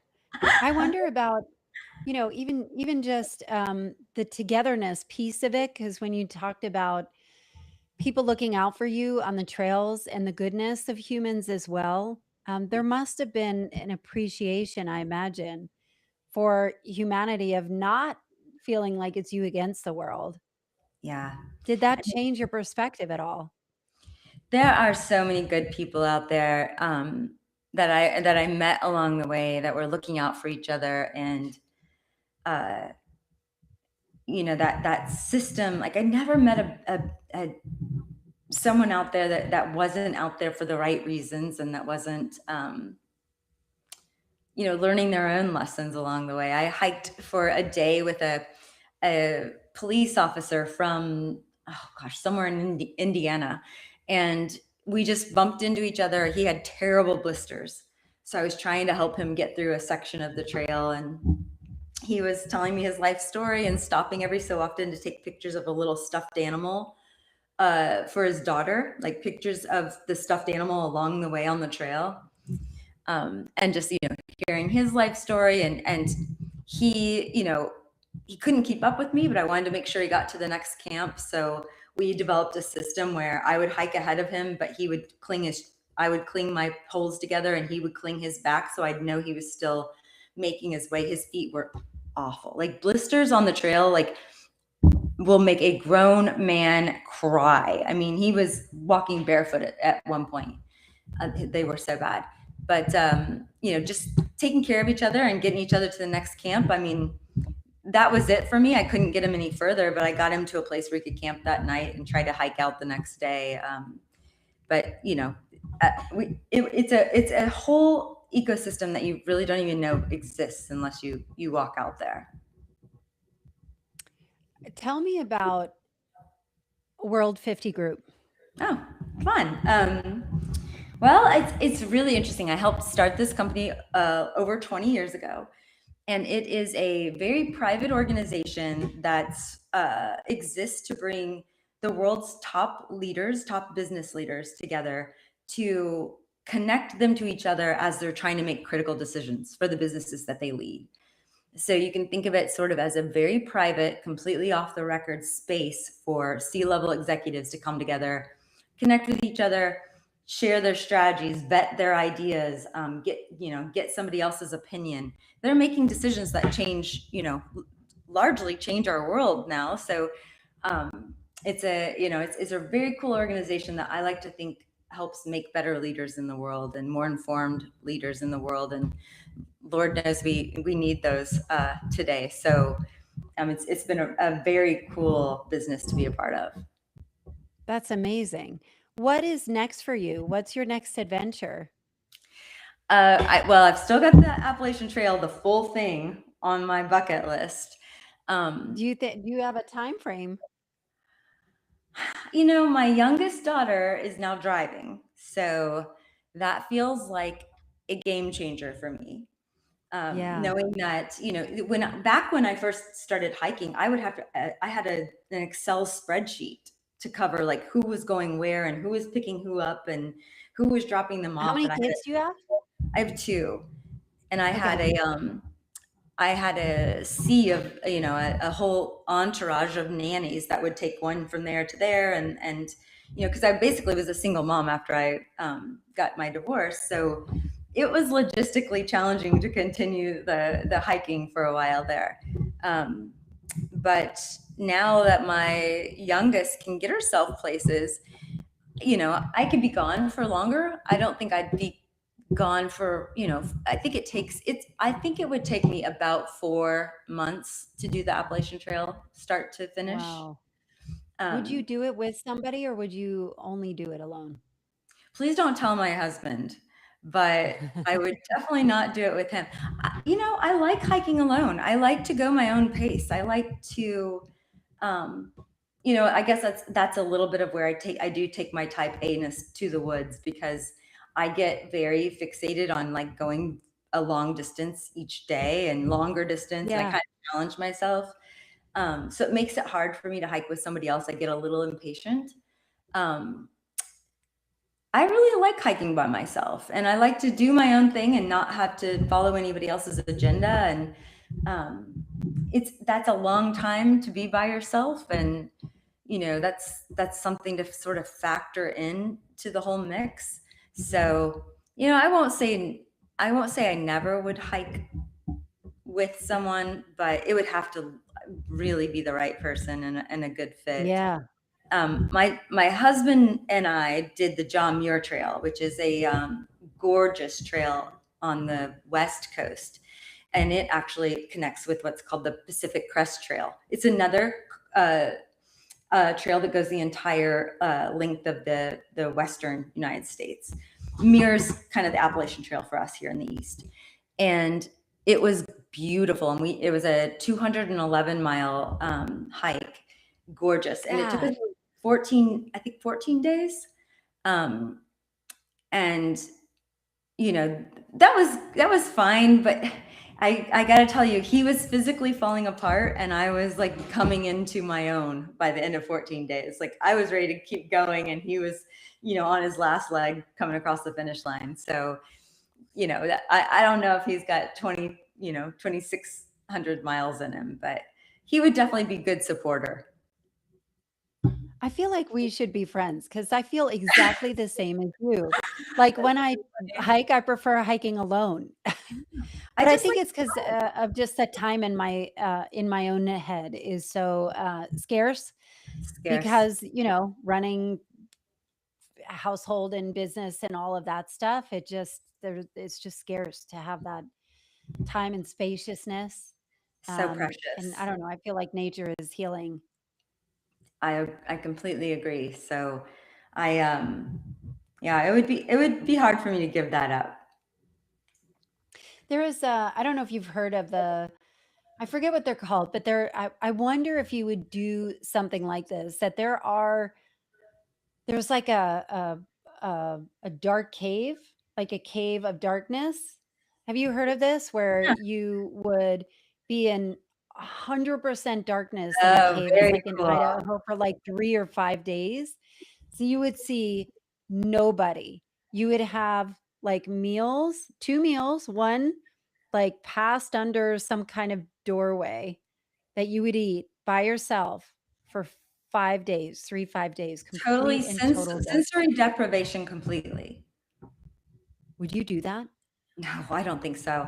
I don't know. I think I'm more, I have done like yoga retreats with silence for long periods of time. And I really enjoyed that. I really enjoyed that.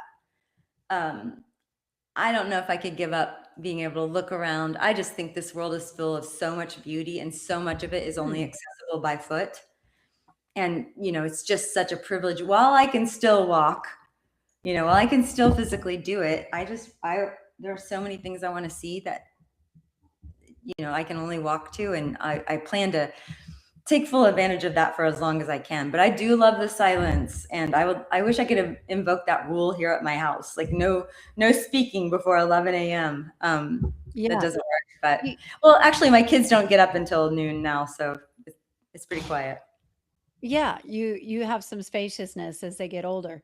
Do you feel like your book and your mission to share this story, do you have a mission or something that you're hoping other people get from it that they could benefit? Because I'm thinking about like a lot of women who listen to this show are high performing executives that have achieved, like have achieved a lot and also burned a lot out. So if it is like becoming and unbecoming of what does that look like, what would your message be? I love that question, and I've thought about that with both books. I think it's a little bit different with each one, but certainly for my first book, if I could encourage anyone to just, I use the word indulgent, and that's kind of a shame that it has to feel indulgent to give yourself that space and time and quiet. But it's a necessity. And I don't think I think so many of us live life dialed up to 11 all the time and doing everything for everyone. And especially if you're in an executive role where, that comes with its own, total set of rules that you have to play by. If one thing comes out of it, it's you can literally wake up from a nap and say, I'm going to go hike the Appalachian Trail, or you can, decide to just do something crazy and go do it and give yourself that space. You don't know what's on the other side of that. When you face down everything, when you have enough time to look around at your life and say, am I living what I want to live? Or am I just living it because I did it the day before and the day before that and the day before that? And I'm just, it's easier to just follow the trail than it is to go carve a new path. I just think that the ability to, I don't want to say question yourself, but just listen to yourself. And I just don't think there's a lot of space for that, because it's so rare that women give themselves that. So I think that's a big sort of piece of the first book, was that for me, when I think about that time in my life, I don't think I would have shaken my world up the way that I did in any other scenario. And man, I wouldn't have lived the exceptional, extraordinary life that followed that decision. So, if there's any message in it, it's to just give yourself some space, and do it often. So What a beautiful way to close up this conversation. If people want to get your book or get in touch with you, what is the best way to reach that's you? very funny. Well, I'll tell you, the book was self-published, and I passed copies to friends and family, and it's been really amazing to see that it's sort of gotten legs. So every now and then I'll just hear from somebody on LinkedIn or social. Well, they will have found me and said, I got a copy of your book and I really loved it. And which, to me, nothing could make me happier. I want it to just move around through the world. I'm talking to a literary agent now, but I didn't do it for that reason. I just wanted to chronicle what I'd experienced. But yeah, I mean, anyone can find me on LinkedIn or on Facebook or Instagram. But I'll also just, my email address is jennlillycooper@gmail.com. And Jenn with 2 N's? Jenn with 2 N's and Lily with 1 L. So that's fun. So yeah, I mean, I'd love to hear from anybody. If anyone wants a copy, I'm happy to just send them one. It was a passion project for me. So. Well, thank you so much for sharing your story and your courage and your bravery for going out against the grain and seeing what's out in this big wild world. I think more of us, if we can just say yes to doing something out of what is expected, to see what's out on the other side, it changes everything. So thank you so much, Jenn, for sharing your story. You're amazing. Thank you for letting me talk about it for this amount of time. Really appreciate it. Like I told you, I'm smiling ear to ear, and really appreciate you letting me join. Well, the good news is that I'm broadcasting for 7 hours. Oh my gosh. We're I hope you have 4 water. hours in. I know. I have water. My husband just brought me a smoothie. Oh, what a sweetie. Yes. Right. So I have lots of water. But all is well. But yes, Jenn, thank you so much for this. It's great to meet you. I hope we can stay connected. Yes. Thank you so much. Enjoy the rest of your Of course. 3 hours to go. Thank you. You can find me on YouTube, LinkedIn, I Facebook. absolutely I'm will. broadcasting everywhere. All right. Thanks. Bye. Bye. Ah, wasn't she great? I always love these stories where people just do something out of, out of the norm and into nature and into the world. There's so much, like she said, there's a big world out there, and so much to do. I'm going to pop out and go to the bathroom, and I will be right back.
Okay.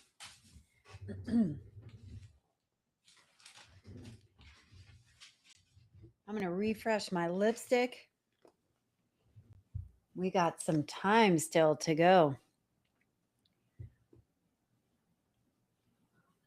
4 hours in.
Okay.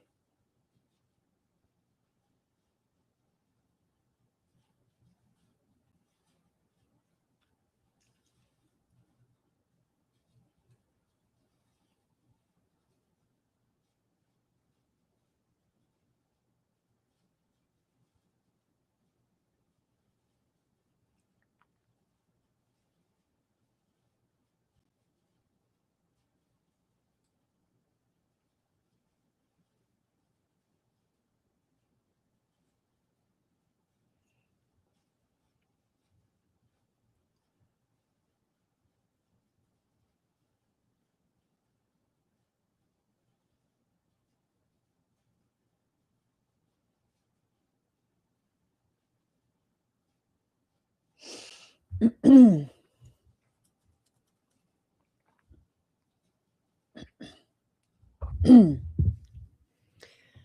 right, let's get back to business here. All right, let's get back to business here. I think in this hour, there's a question that's been rattling around my brain, and it has everything to do with power and control. Who has control? Do we have control? Does the government have control? Who is controlling who? And I think the concept of control gets woven throughout this in a lot of ways. And so I wanted to talk. I know, I love to talk a little bit about Mel Robbins. A lot of there's so many people that are out in kind of the zeitgeist right now. And I had done a podcast episode called White Women Villains, where we talk about these people that we love to build up. Brene Brown, Mel Robbins, Glennon Doyle, Hillary Clinton, and we love to tear these women down. And they all happen to be blonde and white and privileged, right? And so I was thinking a lot about Mel Robbins, and so she's been in the news a lot lately. And part of it is the concept around what's happening with Reese Witherspoon. There have been this group of celebrities that have been talking about AI, but talking about AI in kind of a strange way, where there are people that are talking about AI in the form of like women need to get on board. Women need to use AI. Men are beating us. And this has been kind of a weird message that we need to leverage AI. But it looks like a lot of the leveraging of AI is kind of backed. So Mel Robbins has been talking about it. Natasha Lyonne, who else? There have been a bunch of people that have been talking about it. And it's kind of like Reese Witherspoon, Kerry Washington have all been just out of the blue talking about AI. And so Mel Robbins had recommended on her show that you go on this particular platform, which it appears that she was paid by Microsoft, to upload your financial records to AI and let AI help you get your finances in order. And so there are a couple of things. There's control, there's trust, right? So we trust a lot of these celebrities. We trust these people that have been essentially in our lives parasocially for many, many years. And so you trust them, they entertain us, they educate us, depending on what it is. Maybe they help in certain ways. And then they're telling us to upload our financial information or use AI in a way that, I don't know, it doesn't really feel safe, especially with so much going on with Sam Altman and OpenAI, which owns ChatGPT, which obviously is different from Microsoft, but they're all pulling from the same data.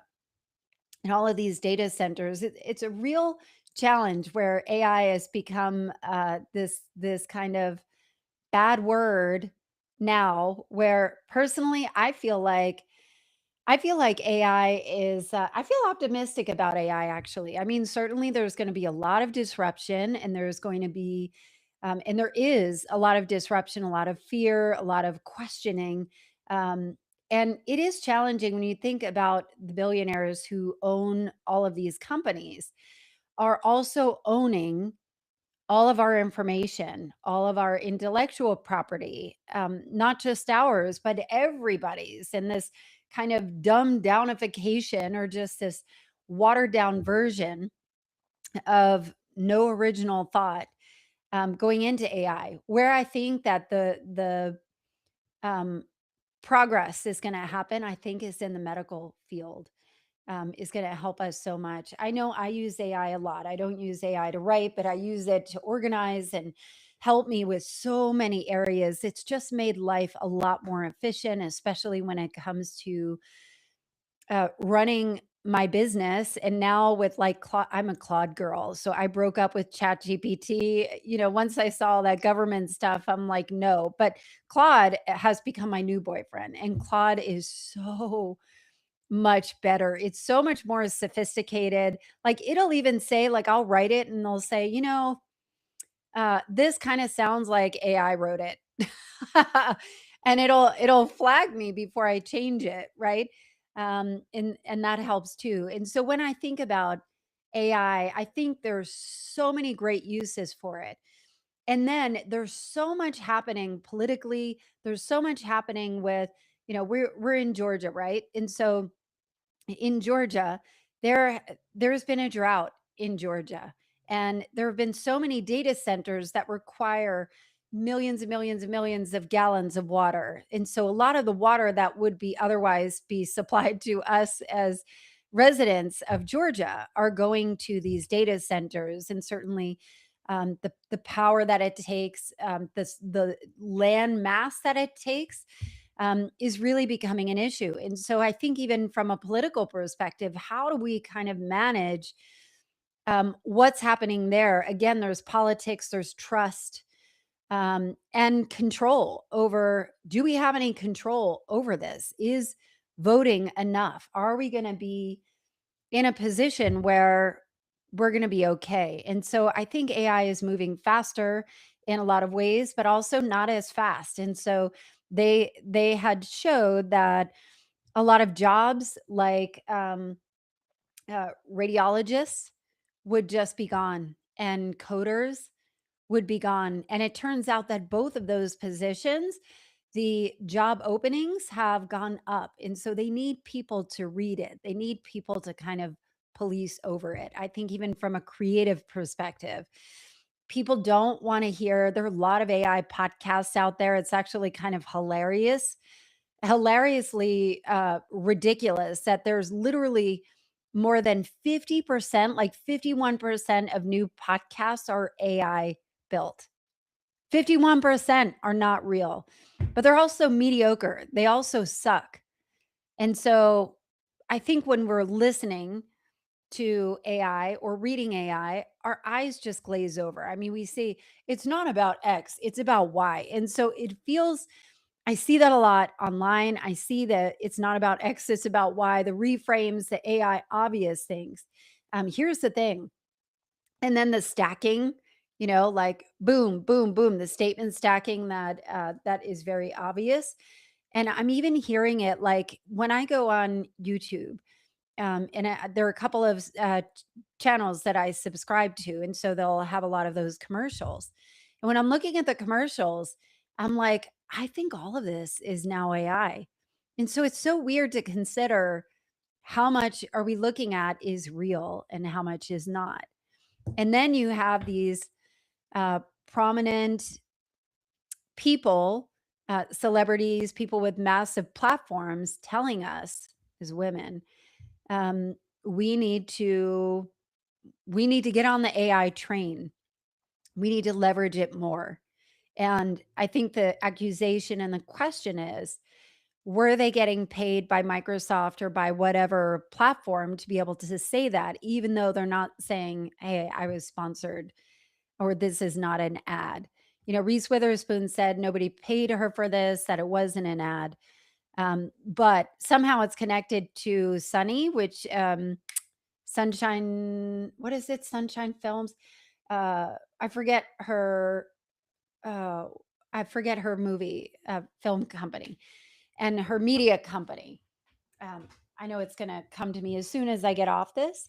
And so there is thought that she is indirectly getting paid to talk about it. It just felt so weird and out of place to do that. So, when you think about capitalism and the concept of grifting, this keeps coming up again and again and again, especially when it comes to Mel Robbins. Is Mel Robbins obviously is a best-selling author, a well-known speaker, one of the top podcasters in the world. I said earlier in this broadcast that I think Mel Robbins is a brilliant, brilliant podcaster, and I respect what she's done in the place of media, in her media company. I have to take her in doses because I feel like the self-help industry is actually doing more damage to us than it is good, especially when you consume it at the rate that we do. I mean, obviously, it's a multi-billion-dollar industry and largely unregulated in a lot of space. And so, especially with a lot of people that don't necessarily have credentials to be, I guess they can be a self-help educator, kind of use my good old life experience and life lessons to share what I've come up with. And so Mel Robbins had come out with a protein drink. And so, women have a really weird spot right now. We are constantly being told what to do, what to think, who to listen to, what to eat, what to lift. There are memes that go around that say, I have never been more bullied than I have about eating enough protein or getting enough protein than I have being bullied to not do drugs or to do drugs when I was younger. I'm not saying that right. But I think that's absolutely true that there's so much messaging out there. You need to lift weights, you need to walk, you need to lift heavy, and they may all be right. But you have all of these people that are that you have given your trust to, you've given your time and attention. These are people that you have essentially parasocial intimate relationships with, of people that, if you think about how many hours you've spent maybe listening to me in this podcast, maybe today. Thank you for all the hours that you've given me. But let's say not me, let's say it is a Lewis Howes or Armchair Expert or Smartless, or insert any self-help guru. If it is Rachel Hollis or Mel Robbins or Jay Shetty, you're trying to live a better life. There's the holistic psychologist on here. And so you think about all the time and energy and effort you spend with these people, hours and hours and hours. You've probably spent more time listening and consuming people's content than you have with your own kids. And I don't say that as a knock. It's how we operate. That, I had shared before that there's not really much time that if I have empty space where I'm not in a conversation or at dinner or with my family, I always have headphones in. When I'm cleaning the kitchen at night, my husband's talking to me and I turn around and he's like, you got your headphones in, you're listening to a podcast. It's constant, where I feel like I always am being talked to, where I feel like I need it.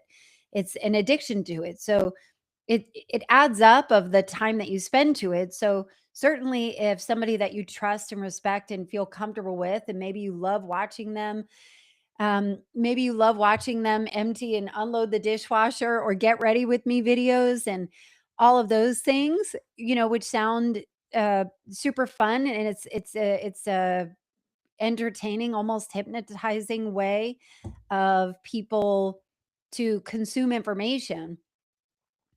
And then when it comes to like feeling better and just the capitalism around the self-help space, there's so many influencers that are now administering or selling GLP-1s, which to me scares the shit out of me.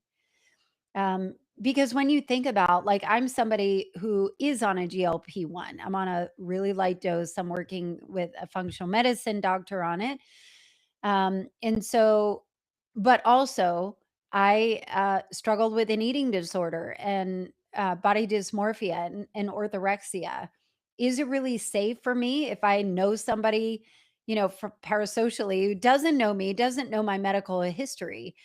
Would it be safe for me, like, oh man, I want to lose a bunch of pounds or whatever, um, to order it from somebody on the internet? And it makes sense because you want to feel better. I mean, if this is somebody that you trust and feel like you relate to and they're not going to steer you wrong, there's just so much of it. There's so much of it out there. There's so many people that are selling GLP-1s, they're selling supplements, they're selling health things that are unregulated. Like the wellness industry is unregulated and a multi-billion dollar company. It is crazy. You are right, Rod. It is super crazy.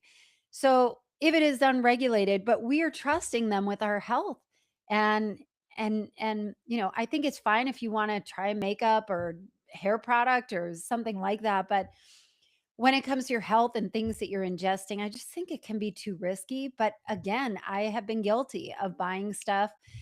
When I think of Dr. Mary Claire Haver, she is like a foremost or a very prominent expert on perimenopause and menopause. And so, and then all of a sudden, now she is a doctor and she is somebody that is a practicing doctor. So to me, that holds more weight. And she now has white labeled supplements. So there is some capitalism in there. And I get it. Like you want to use your platform for good. You want to make people feel better. I just think, and I talked about this before, it's kind of like, I've had guests on my show that I regret having on later, obviously knowing what I knew, I felt like they were the right people. But when it comes to health, it's a little bit sketchy. You think of Oprah, and when you think of Oprah, Oprah had platformed Deepak Chopra, who turns out to be a complete fucking shithead in the Epstein files and a total creeper. But he's supposed to be a spiritual guru. Dr. Phil, Dr. Oz, who is, I don't know what happened to Dr. Oz, but has completely gone down a MAGA trail that is crazy. Your stuff is all there.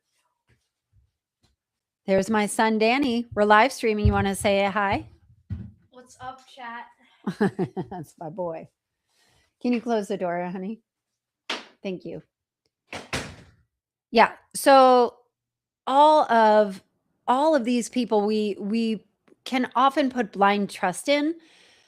I've done an episode on this. I think it's fascinating that they've actually done studies on this, that apolitical influencers, meaning people who do not talk about politics, generally, that, let's say they're lifestyle influencers, maybe they are into fashion or makeup or lifestyle kind of stuff. They actually hold more weight in persuasion in political elections than political influencers. How crazy is that? Right? Because you spend so much time with them that you trust them. So if they come out, and that's what happened. There was somebody, I can't remember her name, but there was a lifestyle influencer that has millions of followers on, I think, predominantly TikTok and Instagram, but I think she's really big on TikTok and is like a fashion person and does get ready with me and outfits and all of that stuff. And she had come out during all the stuff that went on in Minneapolis and with Alex Pretty. And she came out and she said, I can't keep silent about this anymore. I think the government is lying to us. And she's somebody that's like a Mormon and like super Christian and conservative coded, right? Conservative coded. And when you have somebody that trusts you, that you trust, saying, I think we need to take a different look in this. Joe Rogan is a perfect example of this. Joe Rogan, obviously, you know, you can make fun of him all you want. Joe Rogan has the biggest podcast ever, and he's been doing it for 20 years. Yes, his audience is mostly male. They're mostly young. They're mostly conservative, or they're mostly whatever they might be. They typically fall into a different category. If you took all of those men who are conservative coded, most likely disenfranchised with mainstream anything, or distrustful, maybe disenfranchised is not the right word, but distrustful of mainstream anything. And if you had Hillary Clinton sit them down and say, hey, you're wrong, they're not going to listen to her. They think she is, fucked up Gaza and as under a pizza store as has a pedophilia ring in it, and that she's eating children. That's what they think. But if you have Joe Rogan say that, I applaud Joe Rogan. I applaud Tucker Carlson. Y'all know I am a Trump hater. I am a fucking Trump hater.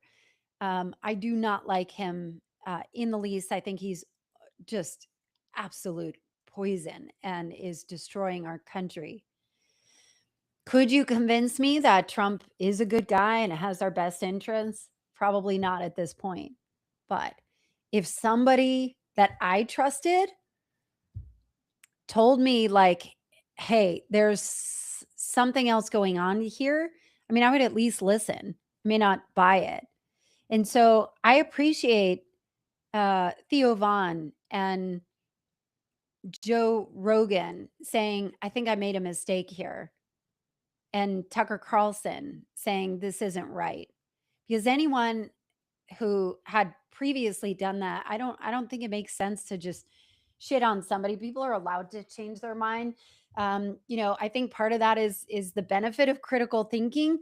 We should be able to critically think and ask questions. But I can tell you that there are some areas where I absolutely have complete ears and eyes closed to anything different from what I believe. Do I like to consider myself open-minded? Sure, but there are some areas it's just off limits, like abortion rights, healthcare rights. It is off limits. Vaccines, yes, yes, I am for vaccines. Like there is nothing you can say to convince me. However, if you are somebody that I love and respect and care about, that kind of is,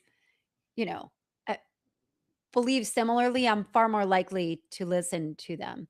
And that's the same thing, like, they talk about the New World Order. So the New World Order is this concept that all of the people in power, so there are a lot of conspiracy theories, especially in COVID, the conspiracy theories just exploded.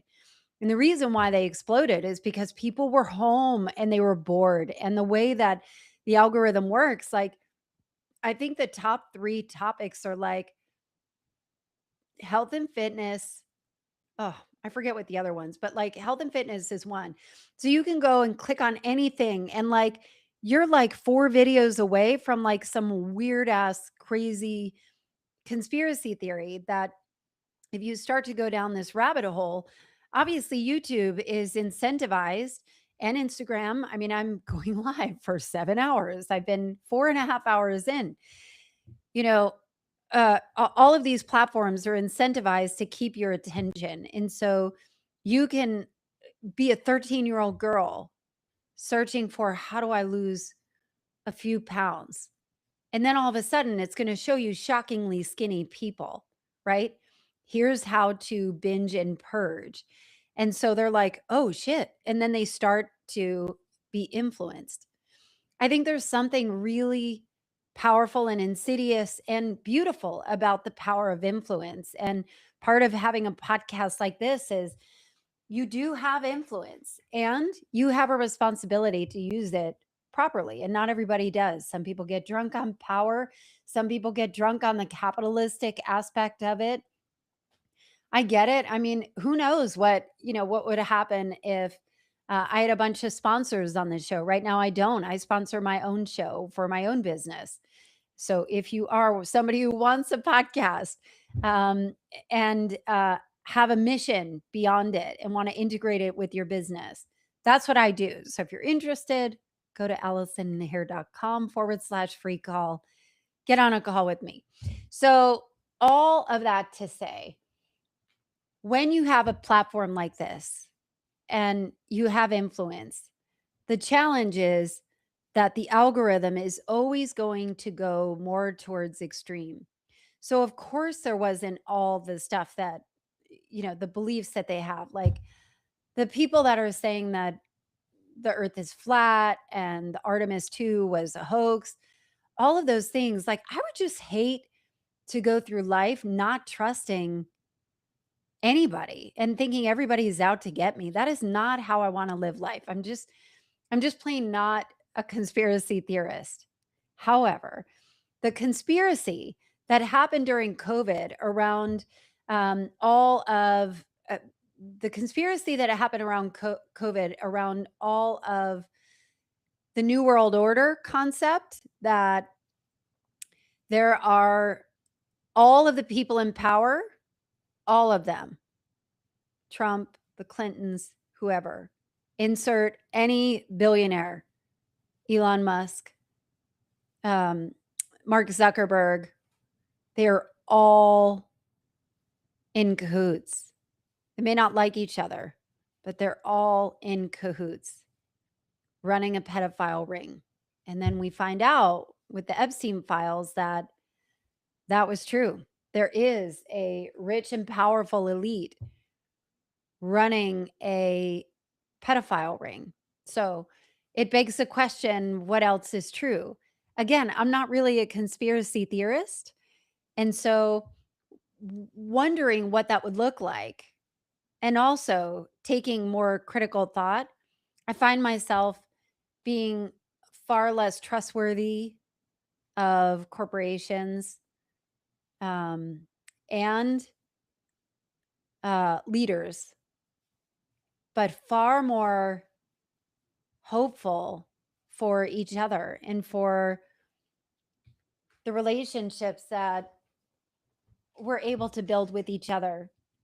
I had mentioned before in this broadcast that I'm part of a lot of different groups and communities of people and business people where we all have very, very different beliefs.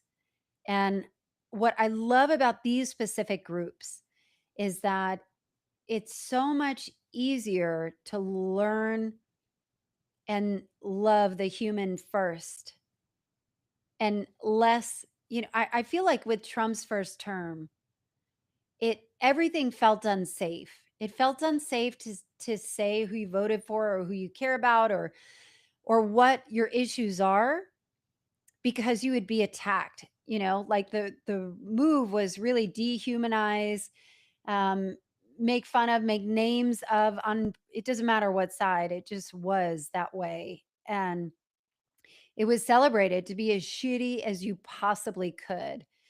And I got to tell a story. So when Charlie Kirk was murdered, Charlie Kirk is somebody I do not agree with. And I think he was bad on many levels. of course he did not deserve to be shot. And again, I take the position of live and let live. And when he died, I posted something on Facebook that said, I'm so sorry to hear about Charlie Kirk's death. He did not deserve this. And I'm so afraid of what Trump is going to do to retaliate against this. And that was before we knew anything. And boy, did I get jumped. And I get jumped from conservatives and not all conservatives. But I got like people saying it's because of you are killing people. That's what they said to me. I did not kill Charlie Kirk. I have not killed anybody, knock on wood, purposely or otherwise. I don't have intentions of it.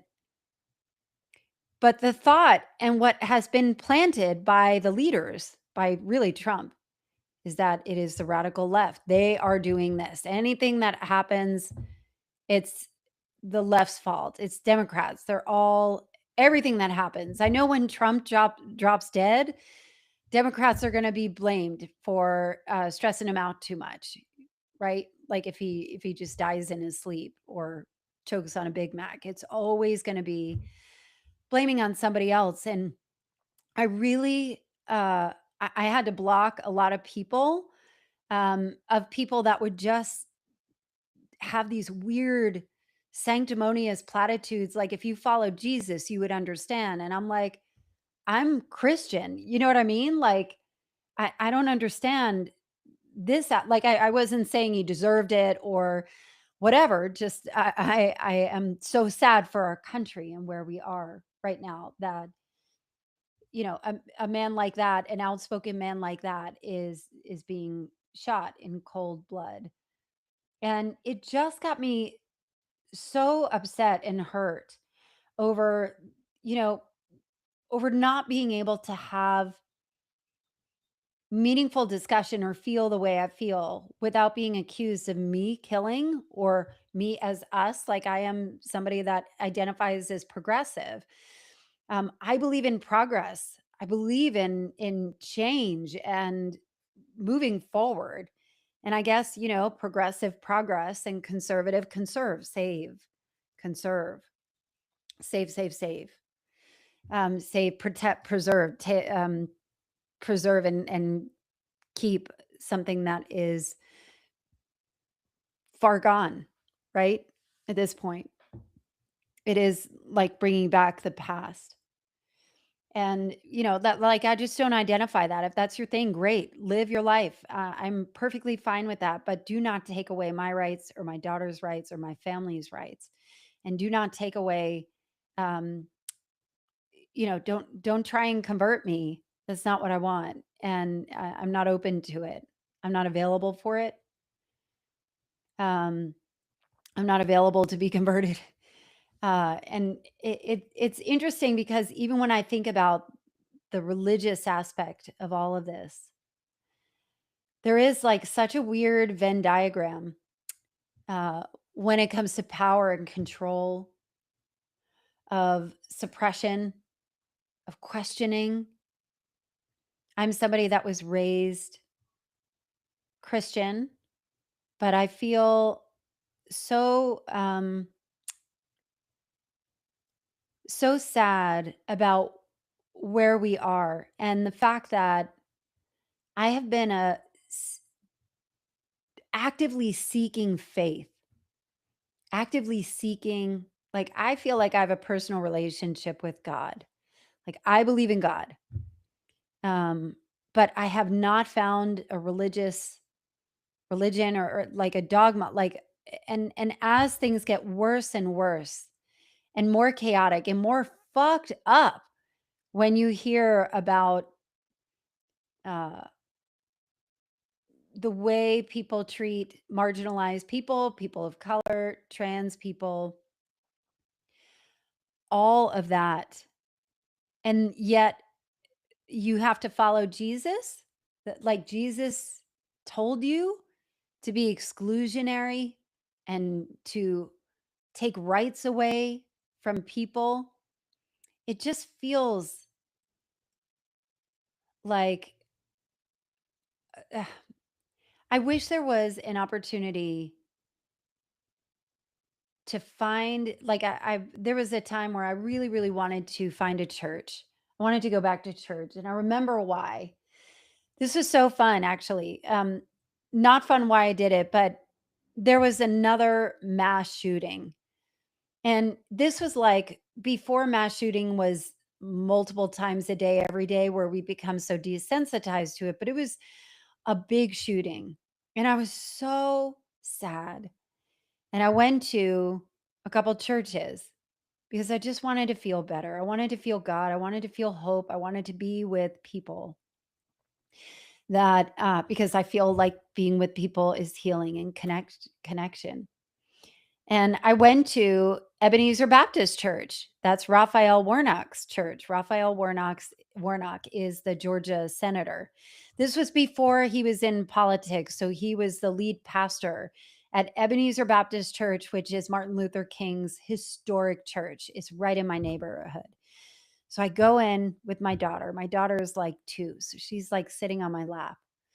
And I feel so much joy with, especially in a Black church, of people singing, people feeling the Spirit, people feeling so lit up and alive and just electric for God. And I love that. I want that feeling. I feel that way in concerts, I think it's like one of the few places where you can feel that way outside of church. And singing are these collective joy that happen when you are together, when you're singing the same song, right? You are moving to the same beat. And also, I was so not jarred, but I was taken aback hearing Raphael Warnock preaching again before he was in politics or as a senator, talking about Black people need to stand up to what's going on with Donald Trump. People cannot take this. We need to get out and vote. And he had such a political tone, which I'd never heard in a church before. And I was like, wow. And then I would go to another church, and I'd go to a Catholic church because, believe it or not, as confused and as hard as I question religion, my kids were raised in a Catholic school. My husband was raised Catholic. It was really important, or the Catholic faith was really important to my husband's parents. I was raised Protestant. And, I went to church every week. And I think it was kind of like, it wasn't that we said our prayers at night at home, but my mom was in the choir. We always went to Bible school. We would go to church every week. My mom was just involved in the neighborhood. She was involved in church. She would serve on the EMS, the rescue squad. And it's just what we did. So you just kind of by osmosis learn the hymns, you learn about Jesus and about that, but it wasn't like embedded in our soul. Our neighbors, however, who lived across the street. So we had 9 people living in our house. We had 6 of us, my mom and dad, and my grandmother. Across the street from us, we had the Williams family, who were an amazing family. 8 kids, 2 parents, a grandmother, and living in this house. They were like born again Christians. So back then they would call them born again Christians, people that have given their life to Jesus. I think now they call them believers. I don't know if they use that terminology, born again Christians. And I always felt like, like they would host church events. They cared deeply about the community and Jesus and really following the rule. And I remember being around Christmas, and I'd be like, look what Santa brought me. I got this toy and that toy and whatever. And they're like, well, we were, my parents told us they would never tell us a lie. So there is no Santa. And I'm like, you guys are sadly mistaken. Right. But they were like to the letter, like they didn't allow dancing, which I think was so fascinating. It was kind of like the Footloose thing. But I always felt like my mother felt like we weren't Christian enough for them. And I feel like it bothered her. And not that she was going to do anything about it. I mean, she grew up in a church her whole life. But I felt like she assumed that they thought we were just heathens because my parents smoked and, smoked cigarettes or whatever back then. So I don't know. All of that stuff is kind of interesting, to think about the religious aspect of what's happening. And even as an adult, like I would go to so many churches and be disappointed again and again and again and again by how I was treated or not treated or ignored or feel like I wasn't good enough. Isn't that wild? I remember I had this guy that I was interested in back then. He was super handsome, super young, very Christian. He's still very Christian. And I was single. I was in like a really weird place. I had left a company that I had, I used to work with Mary Kay Cosmetics, believe it or not, where I was a sales leader for them for many, many years. So I was with them for like 5 years. I quit my corporate radio job to do the Mary Kay thing full time. I bought a house and car and, was ranked like number 2 in the nation, had built up this huge team. And when all of that kind of wound down and I was so far in debt, it was like a whole nother story. But I was so far in debt. Back then I was in my 20s and the concept was like dress like you want people to see you and want to be you and want to have what you have. And I love like jewelry. I love looking good. I love high heels. I love that feminine look. And I'm somebody that presents very confidently. So when I walk confidently. And so I loved kind of having this and building this big team. And I would have people walk, I'd hear them and go, oh, that's Allison. She's the one who made $10,000 last month, which was like such a big deal back then for me. And I felt so good about that. And when I left Mary Kay Cosmetics and went to, I didn't know what I was going to do, but I knew I was broke as shit. I had to sell my house, sell my car. I ended up moving into somebody's basement to a woman who fucking hated me.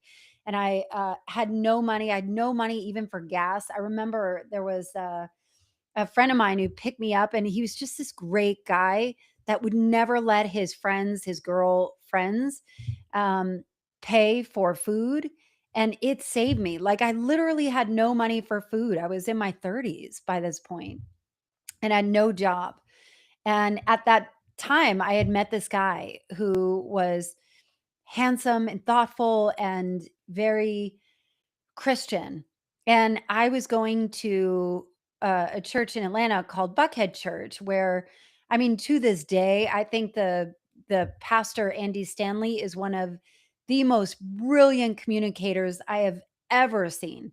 I love watching him, even just for the art of how he does it. He is magnificent and has changed what I feel and understand about the Bible and Jesus and what it means to us more than anybody else has, because he explains it in a way that makes sense to me. Like once somebody starts reading scripture, I'm out. And then I met this guy and he was like not into me romantically. And I was really sad about that.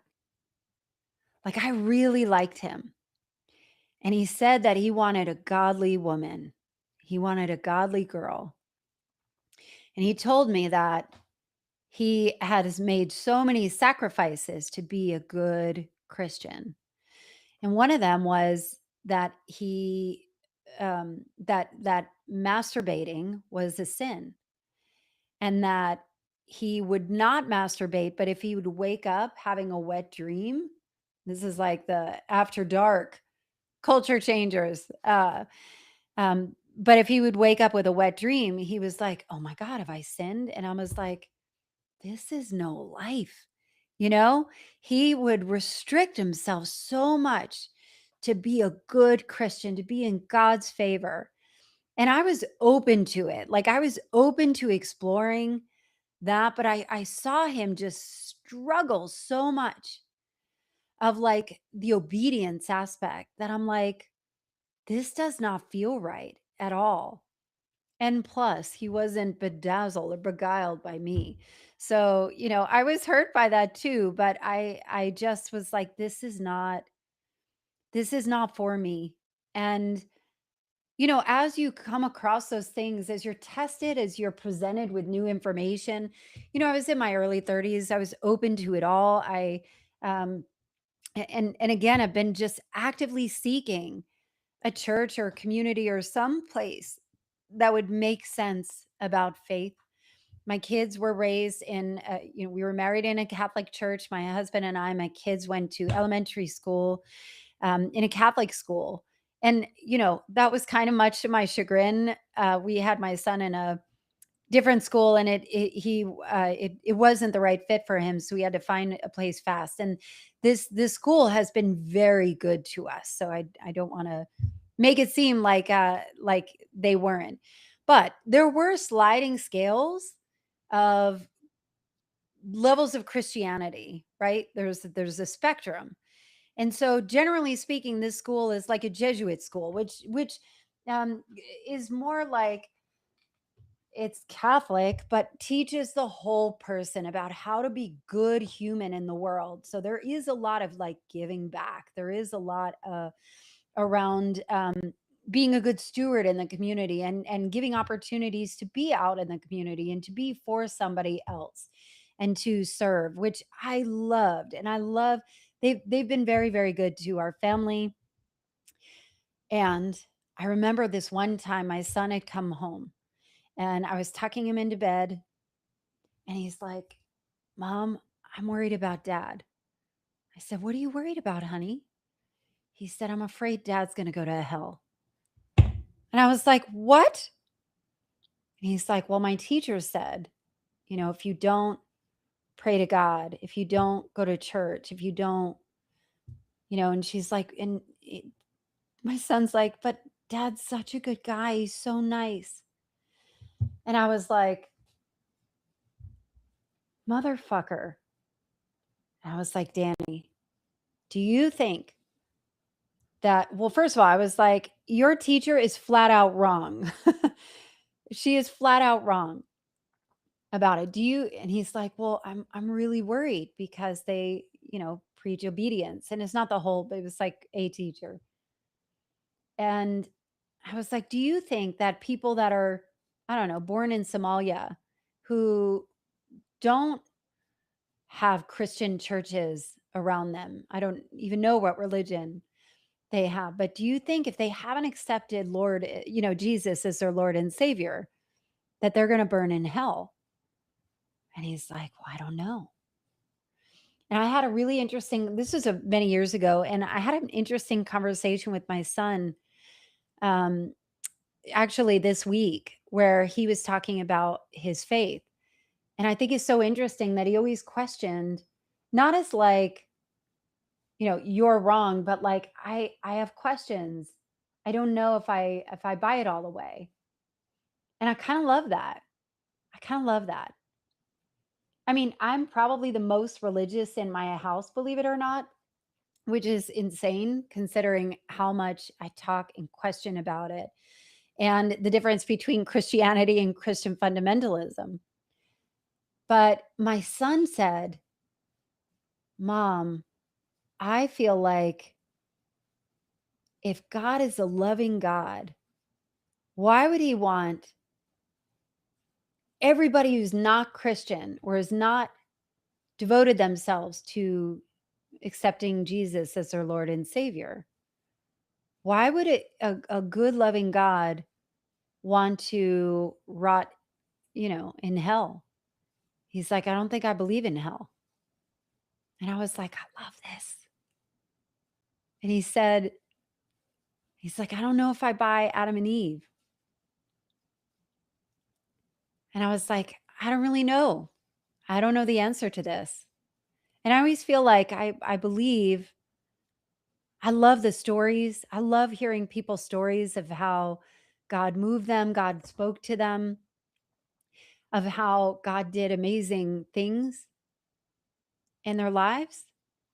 But boy, do I hate have a blessed day or be blessed. God, I hate it. It feels so, the whole concept of blessings to me is really weird, that if you believe God enough, you will be in favor. You will be blessed with all the riches in the world. And certainly there's a prosperity gospel. There's so many layers of this, so many layers of what this could be. And I don't know that I have any of the answers. I just know that Christianity for me is not the Christians that hate and that exclude and that try and take away rights and humanity for people. It's kind of an interesting time that we're in. And I think even from a religious perspective, I wish I could find a better answer. And maybe the question is, there are no answers that we will know on this plane, but we believe and have faith. And I think for me, I believe and I have faith that there is a loving God and that Jesus died for my sins, for our sins. I believe in that.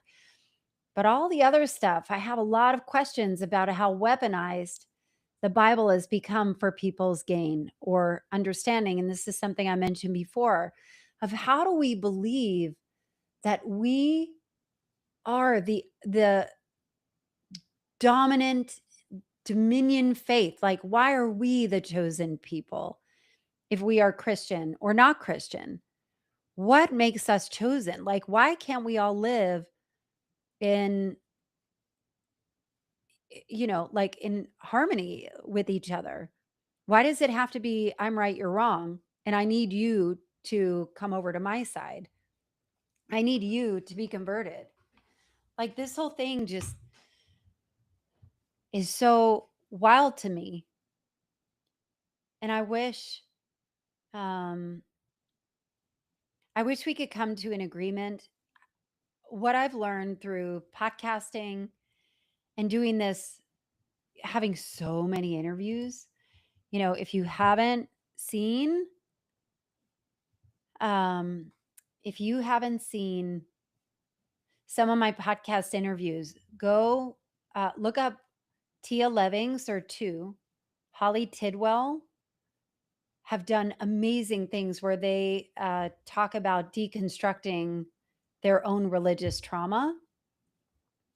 And what I've learned is that all the things that are going on in politics today have its roots in Christian fundamentalism from the 1980s. Yes. You want to say hi? What's up, chat? What's good, chat? What's good, chat? I was just talking about you.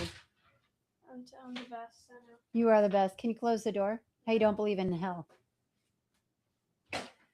Okay. Where was I? Somebody tell me, where was I on Instagram?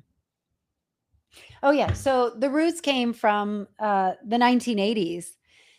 This is so fascinating to me. So the concept from Christian fundamentalism came from the 1980s, where it was, we won't know, no, we won't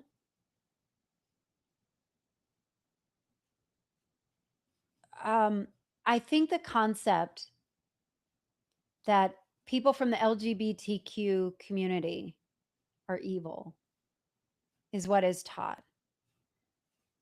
Abortion is evil. Everything is the devil. I have an allergy to spiritual warfare of everything being the devil. The devil's trying to get you. The devil is going to get you. It's going to help make you sin. And I don't, again, I'm not a conspiracy theorist. I don't want to feel like everybody's out to get me and trying to get one over me. I can barely live this life already. So having this, like it was incredibly insular that in order to be accepted into the kingdom, you needed to be obedient. And obedience in Christian fundamentalism looks like the man is the head of that household. The wife is submissive to the man. The wife's role is to raise the kids and potentially homeschool. Here's where I think it gets really interesting. In many cases, and again, obviously this isn't all Christians, not all Christians, but in this case, when it comes to Christian fundamentalism, it's so insular by design. They don't want you reading. There's a woman I have that's going to be coming on this podcast. Her name is Juliana Gass, I think. Juliana. Anyway, she'll be coming on. And she is or was a very big Christian singer. So she was like winning Dove Awards. She was like at the top of her game, had a big following. People loved and worshiped her. She had this beautiful voice. And then her husband cheats on her and they get a divorce. And because they get a divorce, this woman, Juliana Glass is her name. Because this man cheats on her and she gets a divorce, it's considered her fault. She gets death threats because divorce is not allowed in the religion. She gets threats of physical and sexual violence. Like it got death threats for getting a divorce, like fucking live your life, right? But it almost feels like it piercing the bubble. And she obviously left. But what is interesting is she went, is what happens often in these religious sects, is that you're not supposed to go to a therapist. You go to your priest, you go to your pastor and confess. And they usually will protect the man and somehow make it your fault.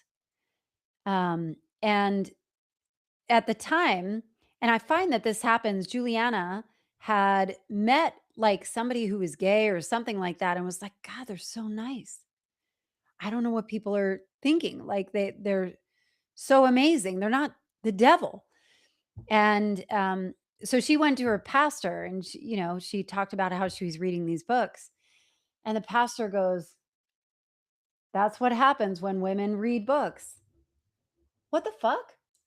So there is a concept of like, you don't go to school to get educated as a woman. You go to school to meet your husband.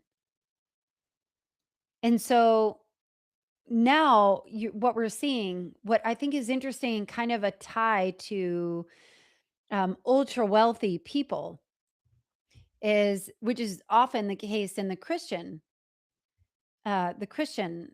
faith, Christian nationalist faith. Christian nationalist means we are one, right? We are the supreme, we are the only. They want dominion.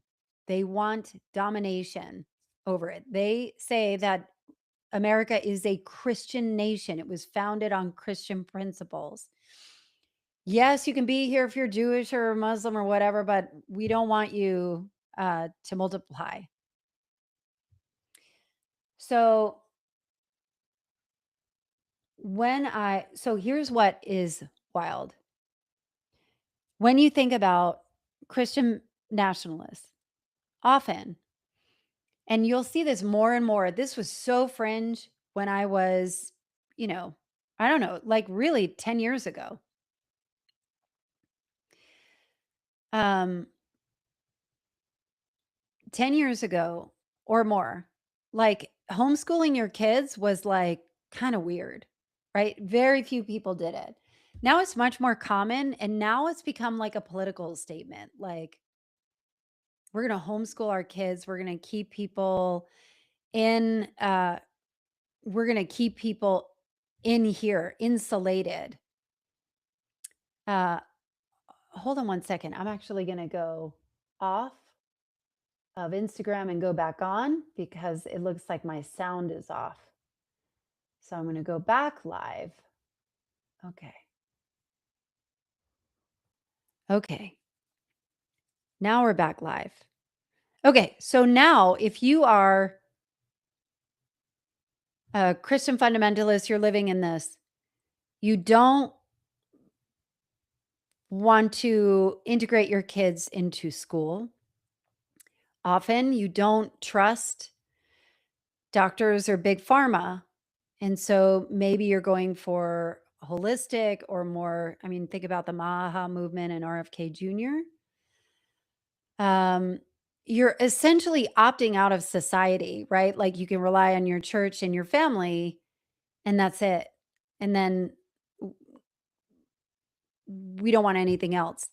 What's interesting about that is when you think about the people and the ultra wealthy that are in power now, they don't have to participate in life like we do. They have their own private jets. They don't need to deal with lines at the airport. They don't give a fuck that gas is $5 or $6. They don't care.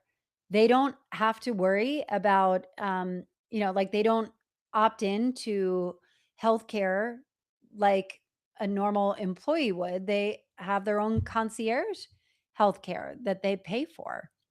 So they have somebody on speed dial anytime they want. They don't have to be part of a school system. They can send their kids to the top private schools. So it's like this super insulated thing where they literally are disconnected from what life is like as an American. And these are the people, like if you think of Elon Musk and Donald Trump and the ultra wealthy, they're talking about the coastal elites. You're a fucking coastal elite, Donald Trump, you piece of shit. So they don't have any connection to what American life is like. And they don't have incentive to care because the way that it's set up now is where they are making money hand over fist through whatever is going on, whether it's grifting. Obviously, there's a lot of corruption. There's a lot of talk that there might be insider trading and that going on. So it's kind of an interesting intersection when you think about wealthy power control and Christian fundamentalism, of the insular nature of what it looks like, of how do we kind of keep ourselves in and not let anybody out so we can achieve dominion and power and control. Like that part is so crazy to me. I can't get over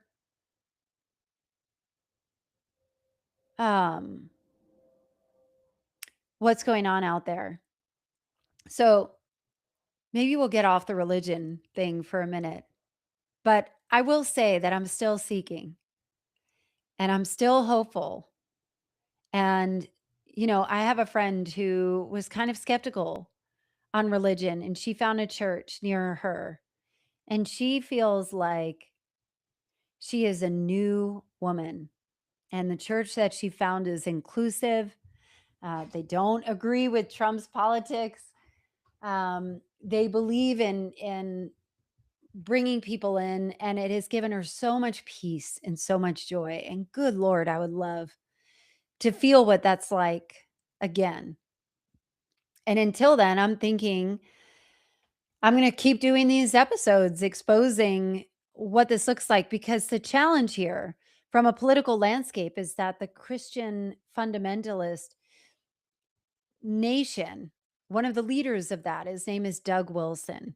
Doug Wilson is literally said on CNN last year that women are essentially just there to pump babies.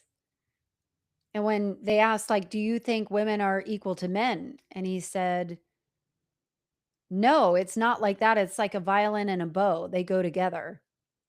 And, but like, who's the violin?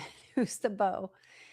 It just, oh, anyway. So like Pete Hegseth goes to Doug Wilson's church. And so when Pete Hegseth is reading some fucking stupid ass scripture,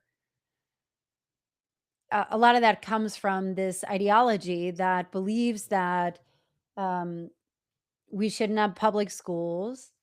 We should have schools that are Christian, where people are doing the Lord's Prayer and praying before every meal and have Bibles and all of that. When I don't know, it just feels like this is not the way to go. This doesn't feel like the right way to go. So I'm thinking about a couple things. One is let's talk about some lighter things, shall we? So I'm thinking about competence porn. Have you heard of competence porn? So competence porn is probably exactly what you think of it is. So if you watch The Pit, so The Pit is this medical drama show where you are in an emergency room, right? It's set in an emergency room. Every episode is considered 1 hour of a shift. Usually they're 12 hours. These seasons are 15 hours, 15 episodes. And you see these like fast paced, like life and death situations coming at you where you, as a doctor or a medical practitioner, are required to make decisions very, very fast that are life and death. And so there is a lot of trust and a lot of,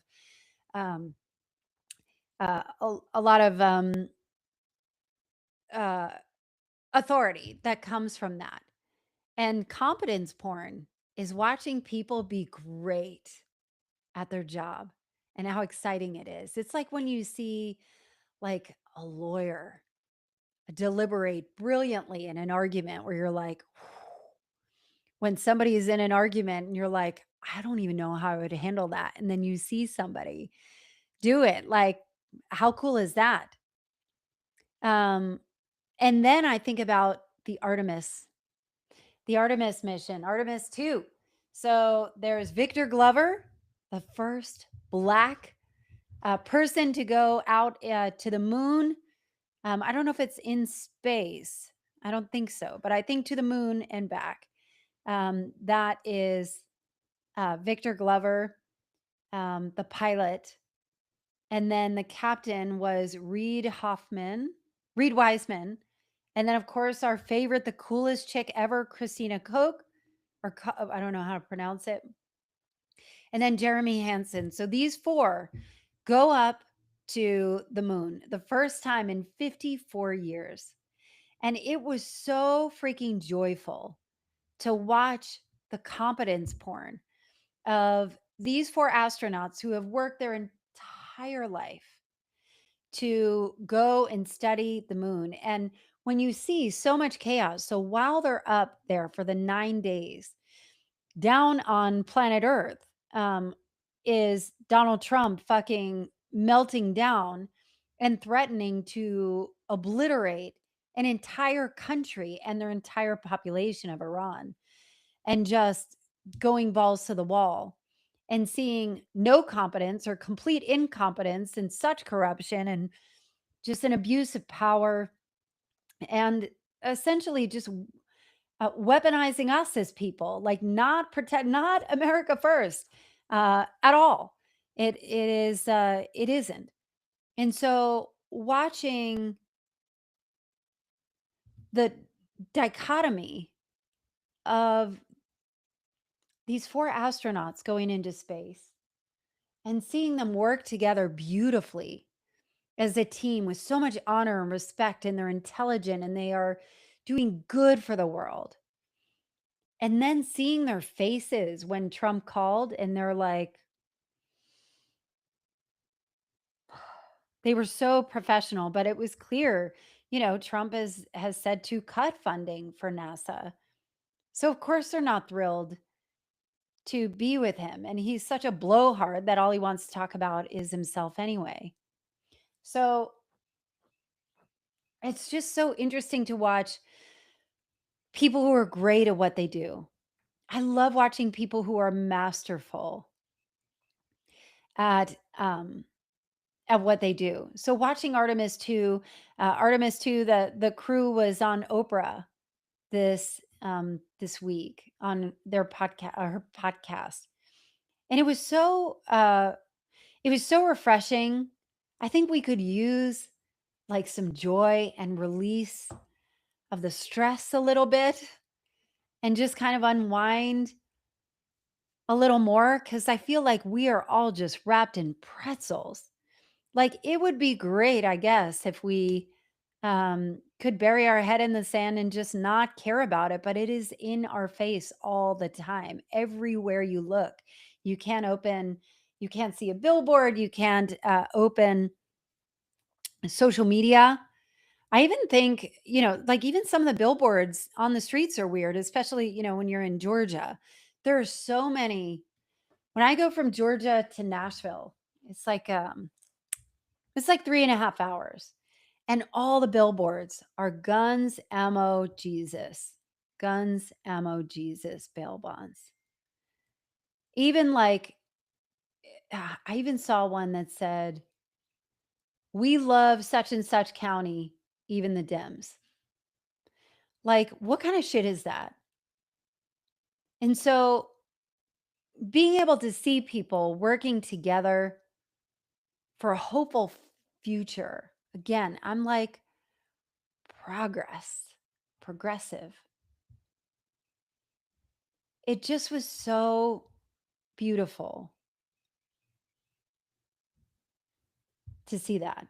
I'm curious, what are your thoughts on the Michael Jackson movie? Have you seen it? I have not seen the Michael Jackson movie. I can't wait to see it.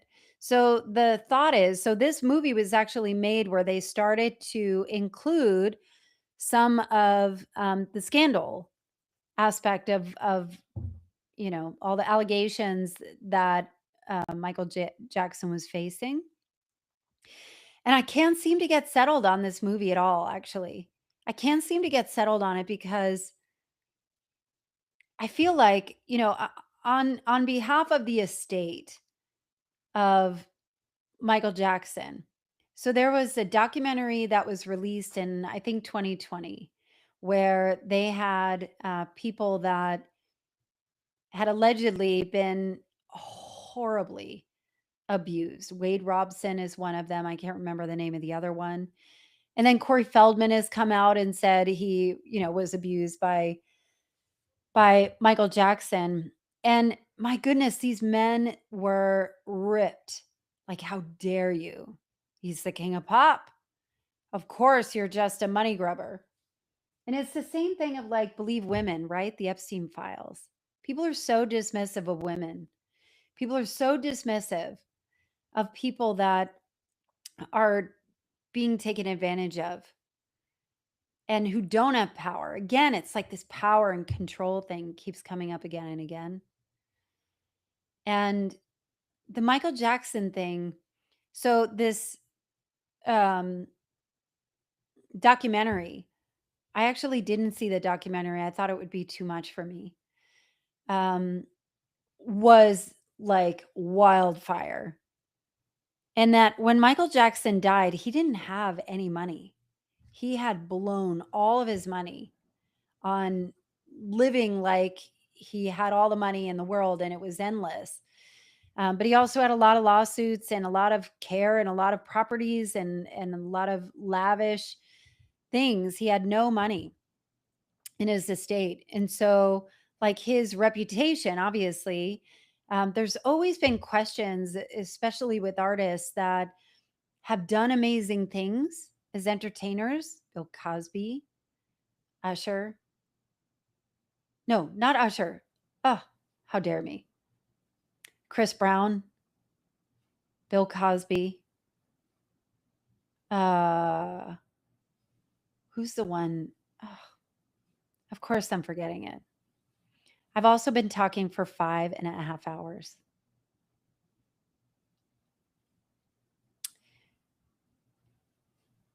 I know Chris Brown, all of these people, right? They were so adored.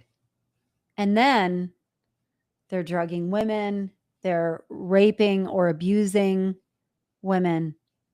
Michael Jackson abusing young boys, allegedly. And so this documentary comes out. It is a bombshell. And his reputation is like, we are like, yes, he was a great musician, but this is not something I can get behind.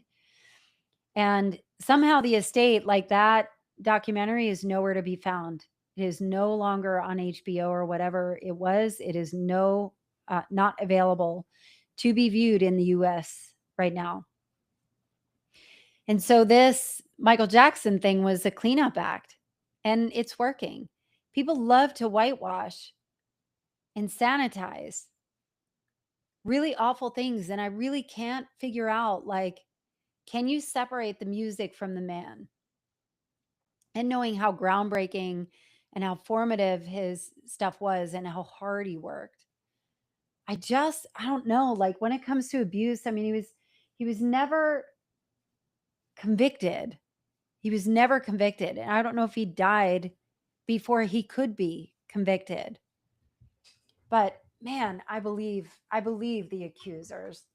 I believe women, just thinking about the Epstein files of how quickly those women are dismissed. And like, there seems to be this Venn diagram that goes from like uber religious, right? To porn and sex addiction and that repression. Because it's always, when people are being caught for like trans stuff or gay stuff, whatever, it's always the uber religious people. I mean, think of Kristi Noem's husband with it. Like, all of this stuff is so crazy to me. Calling the Epstein survivors a hoax, I just can't. Like, diminishing women's rights, there's just so many depraved people out there. And I feel like at this moment, we need to have like some intellectual humility. Could be the best thing that we can possibly have as we consider a way forward. So I had said with my conversation earlier that I feel like half of our life is becoming someone. And the other half is unbecoming. Is like realizing those were all masks. Who are we really? And so, having said that, I think I'm actually going to end this earlier than the 7 hours. Maybe I'll make it to 6. I want to talk for a second about some more lighter things as we close up. First of all, did you know that on TikTok, Tybo is back? You remember Billy Blanks? Tybo? I remember doing those videos. He was so high energy. And what's interesting about TikTok is that there's so many things that meant so much to us that are coming back because they are trending audio, and they've somehow been co-opted by kids of today. So Gen Alpha, Gen X, whatever, Gen Z rather. And so there's been a resurgence of nostalgia. And so nostalgia, thinking about happier times, maybe. There was a 2016 moment where everybody was posting that, or you might have seen the, Mom, what were you like in the 90s? And then they'd play that stupid Goo Goo Dolls song Name, and then just have like a slideshow of you in the 90s. There is No Doubt, the band No Doubt is performing at the Sphere which is so fun and exciting. I would love to see that. And she has not aged a bit, or she has really, really good plastic surgeons with it. I think nostalgia and collectibles are making a big, big comeback. And it's funny because I remember seeing, it was probably a year and a half ago, where I was listening to Gary Vaynerchuk, and he said, I think collectibles are going to be the next big thing. And he was right. My husband has this huge collection of Garbage Pail Kids. And he's looking at like selling them and seeing what he can get. Cause he's like, these were our age, like Gen X. Like once Gen X gets too old, they're not going to want these. We don't, the next generation may not find it as valuable. So there is such a thing as like the nostalgia, having a moment, and collectibles, and also going analog as a trend. And so because we are so overly done when it comes to social media and being so connected, more and more people are going analog as a trend, trying to reduce their footprint. Isn't that fun? I would wonder, so they call it raw dogging, that if you go on an airplane and you don't have a tablet, a computer, you're not watching, you're not reading anything, you're not reading a book, you're not watching on the video screen, you're just staring into space for the whole ride. They call it raw dogging. So this going analog is really interesting. People are taking up more offline hobbies, which I think is fun too. So what would be some offline hobbies that you would love to do? Like for me, I love dance. I would love to. I actually don't want to take a painting class, but I think I should. What I mean by that is I feel like I have stuffed my creative side way, way, way, way, way, way, way, way deep under some layers that I feel are like the next unlock for me and possibly for you. Of like, if we were to slow down enough to take our time and like be bad at something new, to suck at something new, but has undoubtedly an opportunity to be creative. You don't have to have a perfect painting. You can do like abstract and call it art and make it whatever you want to make it, or consider it being God or spiritual or whoever channeling energy into you. Nostalgia is a really cool thing that is coming back. So here's what I'm going to do. I'm going to sign off. I am so excited that you've spent this time with me. Thank you for all the messages and all the DMs and all the chats saying, go, go, go, Allison. Congrats on 7 years. I'm excited for the next 7. I hope to God I make it another 7 years. This has been a really, really fun day. And I'm so grateful for your time and your energy and your feedback and your thoughts and your DMs and your texts and your calls and stopping me on the street. It is an honor and a privilege to have this platform and use it as a force for good. So what I'll say to you is I want you to do something today that moves you out of your comfort zone and moves you forward, because we have a world to change. Thanks for being here.